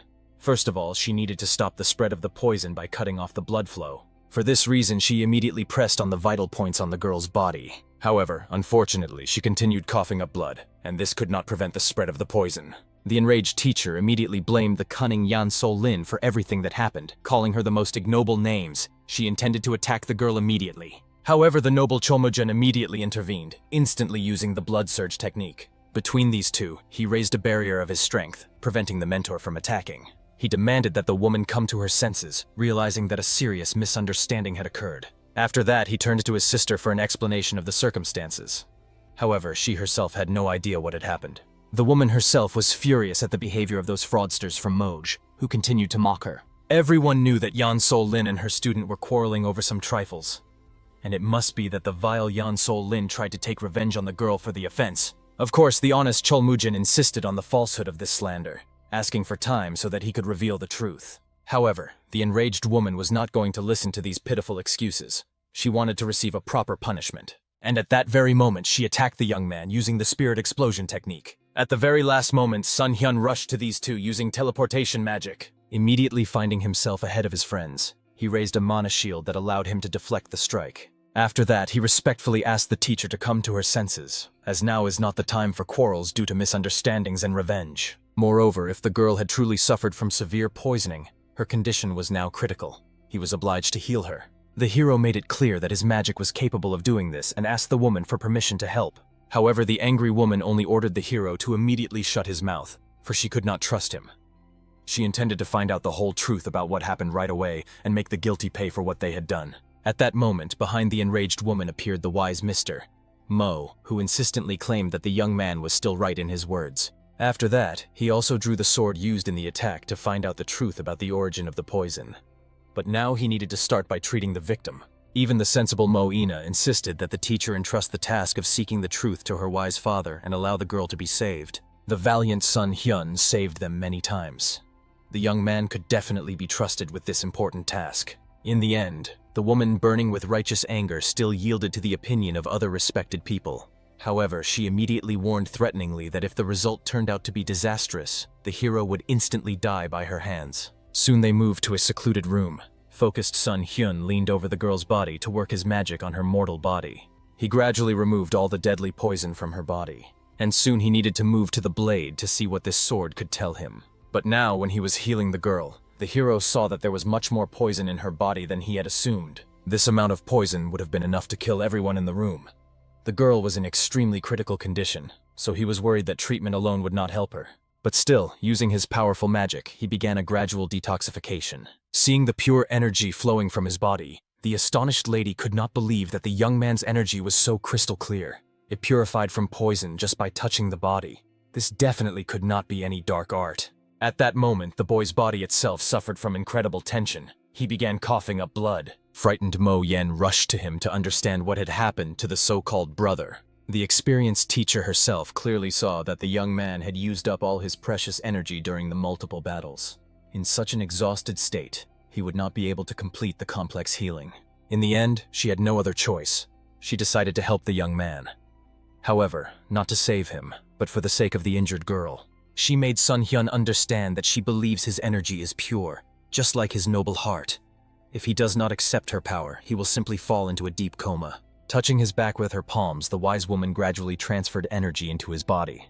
And indeed, the young man now had a huge amount of mana, which literally rushed through his meridians along with his blood. With this amount of energy, he will definitely be able to expel all this deadly poison. After that, the skilled mage used one of the new techniques called Limited Wish. His wish was granted and his body transitioned from its current poisoned state to a past healthy one. Very soon, when the complex treatment was finished, the bright light around the young man instantly went out. After that, the young man himself, as if lifeless, immediately collapsed onto the cold floor unconscious. Worried Mo Yen, looking at the girl, saw that he had still managed to completely remove the poison. She looked healthier than anyone alive, and as if she were simply sleeping peacefully. The woman ordered to immediately bring the exhausted Sun Hyun to bed for recovery. Somewhere around this time, the wise elder was dealing with the outraged circumstances. They could not believe that poison was used in the sacred martial arts tournament. The angry people believed that the dark factions had openly challenged the entire world of warriors, and that meant it was a worthy reason to finally put an end to all the groups from the Moj clan. But at that moment, the authoritative head of the Mo clan entered the room. He studied the sword together with the head of the volcanic school and professional potion makers. However, they all came to one astonishing conclusion. There were no traces of poison on this blade at all. Of course, the two puzzled men immediately froze in confusion, not understanding what Chief Mo was hinting at. And he was clearly extremely displeased that these men doubted the truthfulness of his authoritative words. However, at that moment, a worried Cholmujan entered the room, believing that since the misunderstanding was resolved, they could at least release his sister from custody. After that, he promised that he, together with his sect, would be able to uncover this mysterious secret. The prudent elder ordered to give the blade to the owner, for since it was not poisoned, the cause must have been something entirely different. However, he strictly forbade anyone from leaving the Shaolin Temple until the truth was revealed. Immediately taking this blade, everyone withdrew to their chambers. The wise elder ordered the leaders to return to their homes and deal with the situation outside, as the crowd had become very unruly and demanded justice. At that moment, the worried bodyguard wanted to ask the master how they should act, since these people truly considered them guilty of a vile crime. However, it was precisely for this reason that the determined young man intended to get to the truth, and was confident that the valiant Sun Hyun would help with this. Meanwhile, they had to stop the agitation among the angry people. At that moment, the caring Yan Sol Lin continued to take care of the young man who had lost consciousness from exhaustion. Finally, the guy came to his senses, discovering a crying girl persistently watching him. However, the caring young man was the first to worry about the lady from the Beck family. Understanding that his beloved was also shaken by what had happened, he wanted to know if she had hurt herself in the commotion. He also made it clear that since Miss Beck received timely medical assistance, she is already feeling significantly better, so the girl has nothing to worry about. However, she, crying more than before, immediately threw herself into the arms of her dear beloved. At that moment, the young man felt something strange in his magic. He was supposed to have used up all his mana, but for some unknown reason, pure mana was still rising through the vessels in his body. Moreover, he had never before felt so strong and full of energy. At that moment, a serious Cholmojin came to the young man, making it clear that they needed to get to the truth, because according to the head Mo, there was no poison on the blade. Then the clever young man decided to use his memory restoration magic. With the help of this spell, they could raise some memories left on the blade from the depths of the past. At that moment, they saw an amazing vision. It was the bedroom of the young lady from the Beck family on the night before the match. At that very moment, a mysterious man approached her, glancing at her blade. And it was precisely he who smeared her blade with some deadly poison. It was quite strange, considering that according to the teachers, the blade was not poisoned. And although Sun Hyun had no idea what happened to the poison afterward, now they knew. The blade was indeed poisoned. After that, he asked Cholmujan to find the head of Mo together with him right now in order to discuss everything thoroughly. So, coming to him, they stunned the man when they confessed that someone had indeed used poison, and now they knew it was done by a mysterious person. And he learned about this through magic that evokes memories from the past. However, he wanted to understand why the head of Mo concealed the fact that the blade was poisoned. The reason was that the wise man had heard a lot about the hero. And above all, he would like to avoid a bloody conflict between the political factions and the Moj family. The modest young man bowed respectfully, feeling guilty for not being able to stop it earlier, as he did not notice the poison on the blade in time. At that moment, the leader calmly explained to the young men that Sun Hyun's speech, as well as the incident, had created tension between the factions. Until they could identify the true culprit, they should not speak about the poison to the general public. However, at that moment, all three noticed that someone was eavesdropping under their windows. Everyone immediately rushed outside to catch this mysterious man. Sun Hyun immediately threw a blade of wind after the spy. In the end, he cut the camouflage bandages off the man's face. Despite this, he continued to run away, and unfortunately, Sun Hyun could no longer catch him in this dense forest. However, this circumstance was extremely important, considering that this person was eavesdropping on their secret conversation. However, at that moment, the perceptive Mo-en realized that there was no need to pursue him further. After all, she already knew this man very well. He was one of the shaman's disciples. Around this time, he returned to his master to report everything he had heard. He made it clear that what the mentor had assumed turned out to be true after all. They were indeed going to Mo's residence. And he also heard that the head Mo told the truth about the fact that the sword was poisoned. In the end, the cunning old man realized that he and the faction leaders would have to deal with this delicate situation on their own. But no one else should find out about it. Immediately after that, he sent the student away, and the student only smirked confidently at the doors, understanding the confusion he had caused. Soon the news that there was indeed poison on the sword, and Patriarch Mo hid the truth spread across all the lands. And everyone also began to doubt that it was exactly Sun Hyun who healed the girl. In principle, it was logical, since such treachery was expected from the people of the Moge clan. Moreover, everyone was very concerned about the fate of the martial arts tournament. They eagerly awaited the decision the faction representatives would make in this complicated situation. At this fateful moment, many of those present realized the bitter truth. The martial arts competition, intended to resolve long-standing disputes, only worsened the conflict. Like a spark in a powder keg, the tournament ignited a flame of enmity that could no longer be extinguished by its own means. Unable to withstand the intensity of passions, the cadet of the volcanic wave, together with his mentor, immediately rushed to the assembly hall. They needed to warn the elders. The situation was heating up to the limit, threatening to turn into a real disaster. However, upon arrival, they encountered a genuine hurricane of indignation. The quarrel raged at full force. The heads of noble families blazed with righteous anger, accusing Patriarch Mo of wiping Yan So-lin off the face of the earth and lying to them all. The noble man did not hide it. Yes, he indeed deceived those gathered, but his only motive was to avoid unnecessary quarrels. Moreover, the Patriarch was firmly convinced that the young maiden was framed, and the true villain was a completely different person.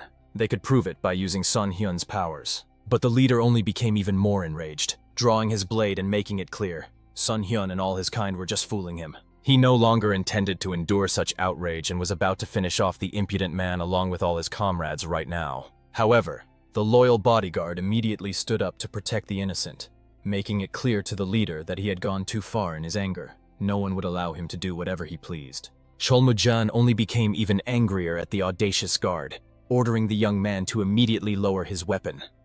Although he did not understand why he should spare such people, he could destroy these hypocrites right here and now. The hero, watching the unfolding drama, felt no surprise. After all, the political factions in the Mogila clan had long fought each other over their disagreements. However, they all remained residents of Murim, and even their leaders could not rid themselves of prejudices, let alone ordinary mortals. At this tense moment, Mistress Beck's mentor assured those gathered that Sun Hyun and his companions were by no means dangerous rebels, so she was ready to vouch for them and begged the elders to make a wise decision.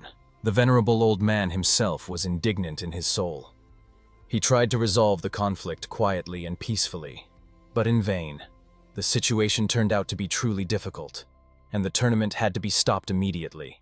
But at this critical moment, one of his assistants arrived, reporting to the master about a serious incident. It turned out that warriors of all clans were simply killing each other, and the city streets were stained with blood. Therefore, everyone immediately forgot their petty quarrels and hurried to see what was happening outside. Truly, they witnessed massive massacres right on the city streets. The elder could not believe his own eyes.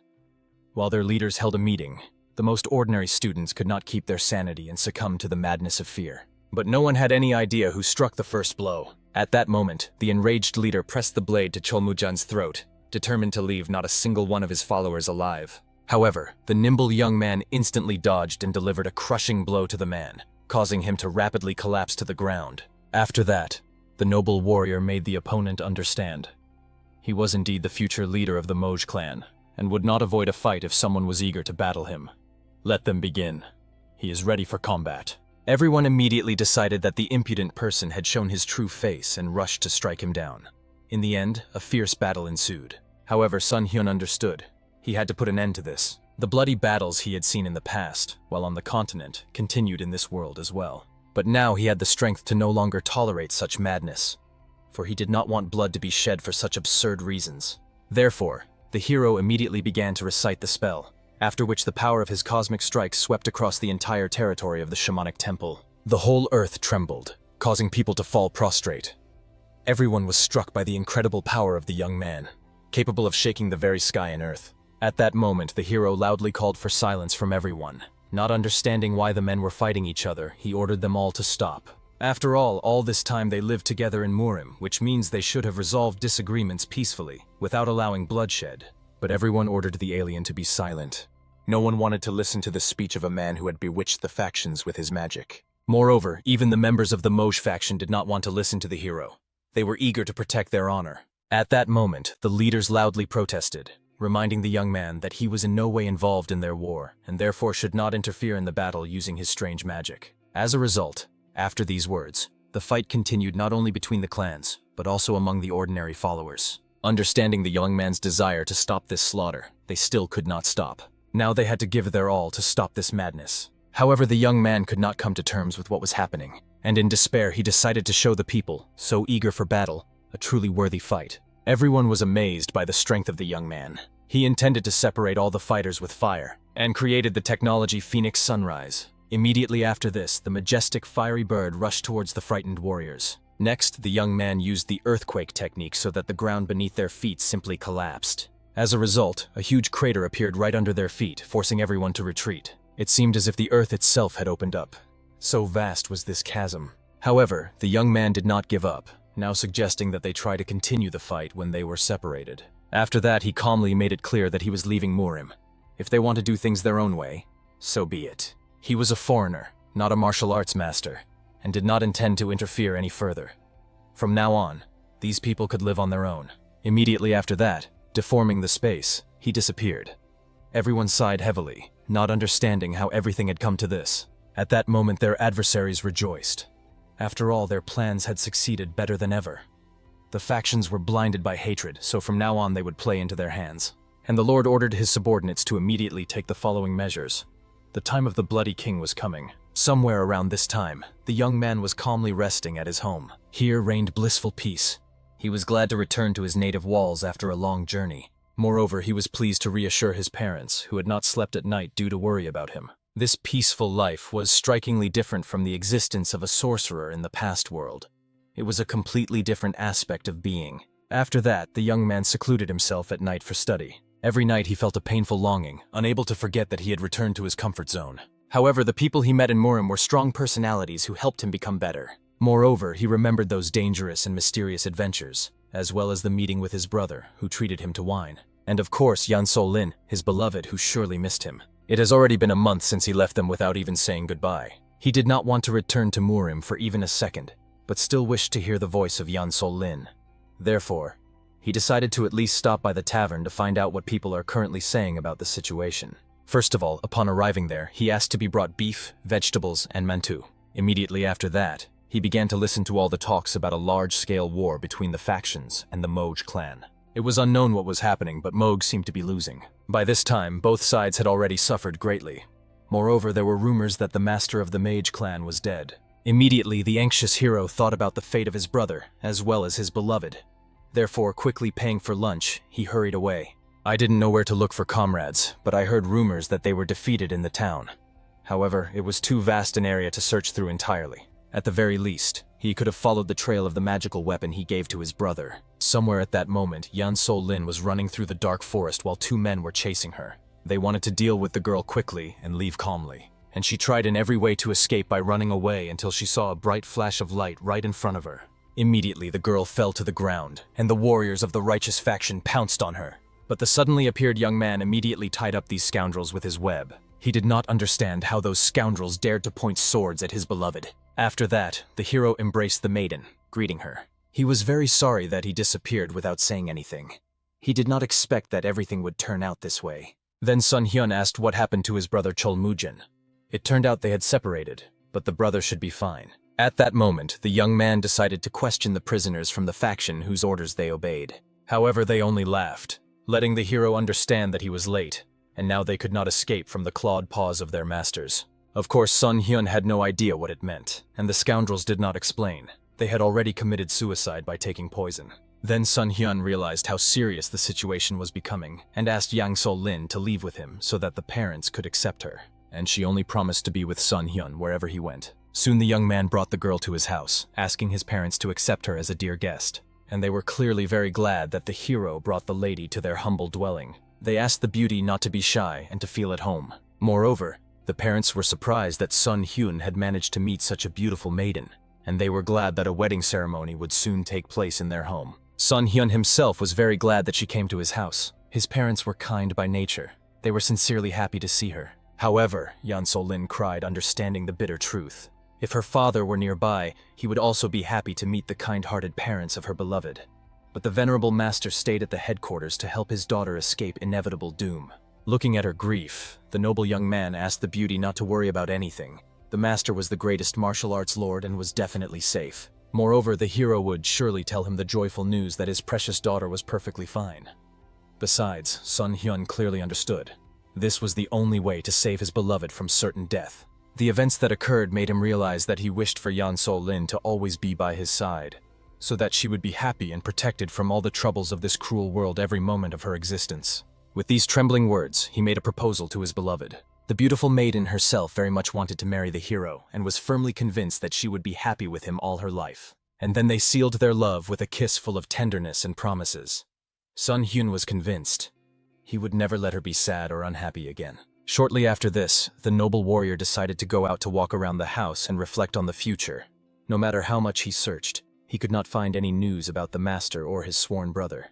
But at that fateful moment, a worried servant ran to him, who nearly lost consciousness from the shock. It turned out that while the owner was not at home, the lady was kidnapped right from her chambers. At that moment, the hero rushed to his parents but found his stern father and weeping mother. It was unbearably painful to deliver the terrible news. The man who came to them said he knew the girl. They had no idea about his true intentions, but suddenly the scoundrel grabbed the beauty and disappeared, leaving only one letter. The message said, "If anyone wishes to return the captive, they must come to the bamboo forest." The addressee identified himself as someone who truly wants to become a friend to the hero. Immediately, the noble warrior was inflamed with righteous anger, not understanding who, damn it, dared to act this way. He teleported immediately. All he wanted was to punish the scoundrel who not only broke into his house, but also dared to kidnap his fiancée.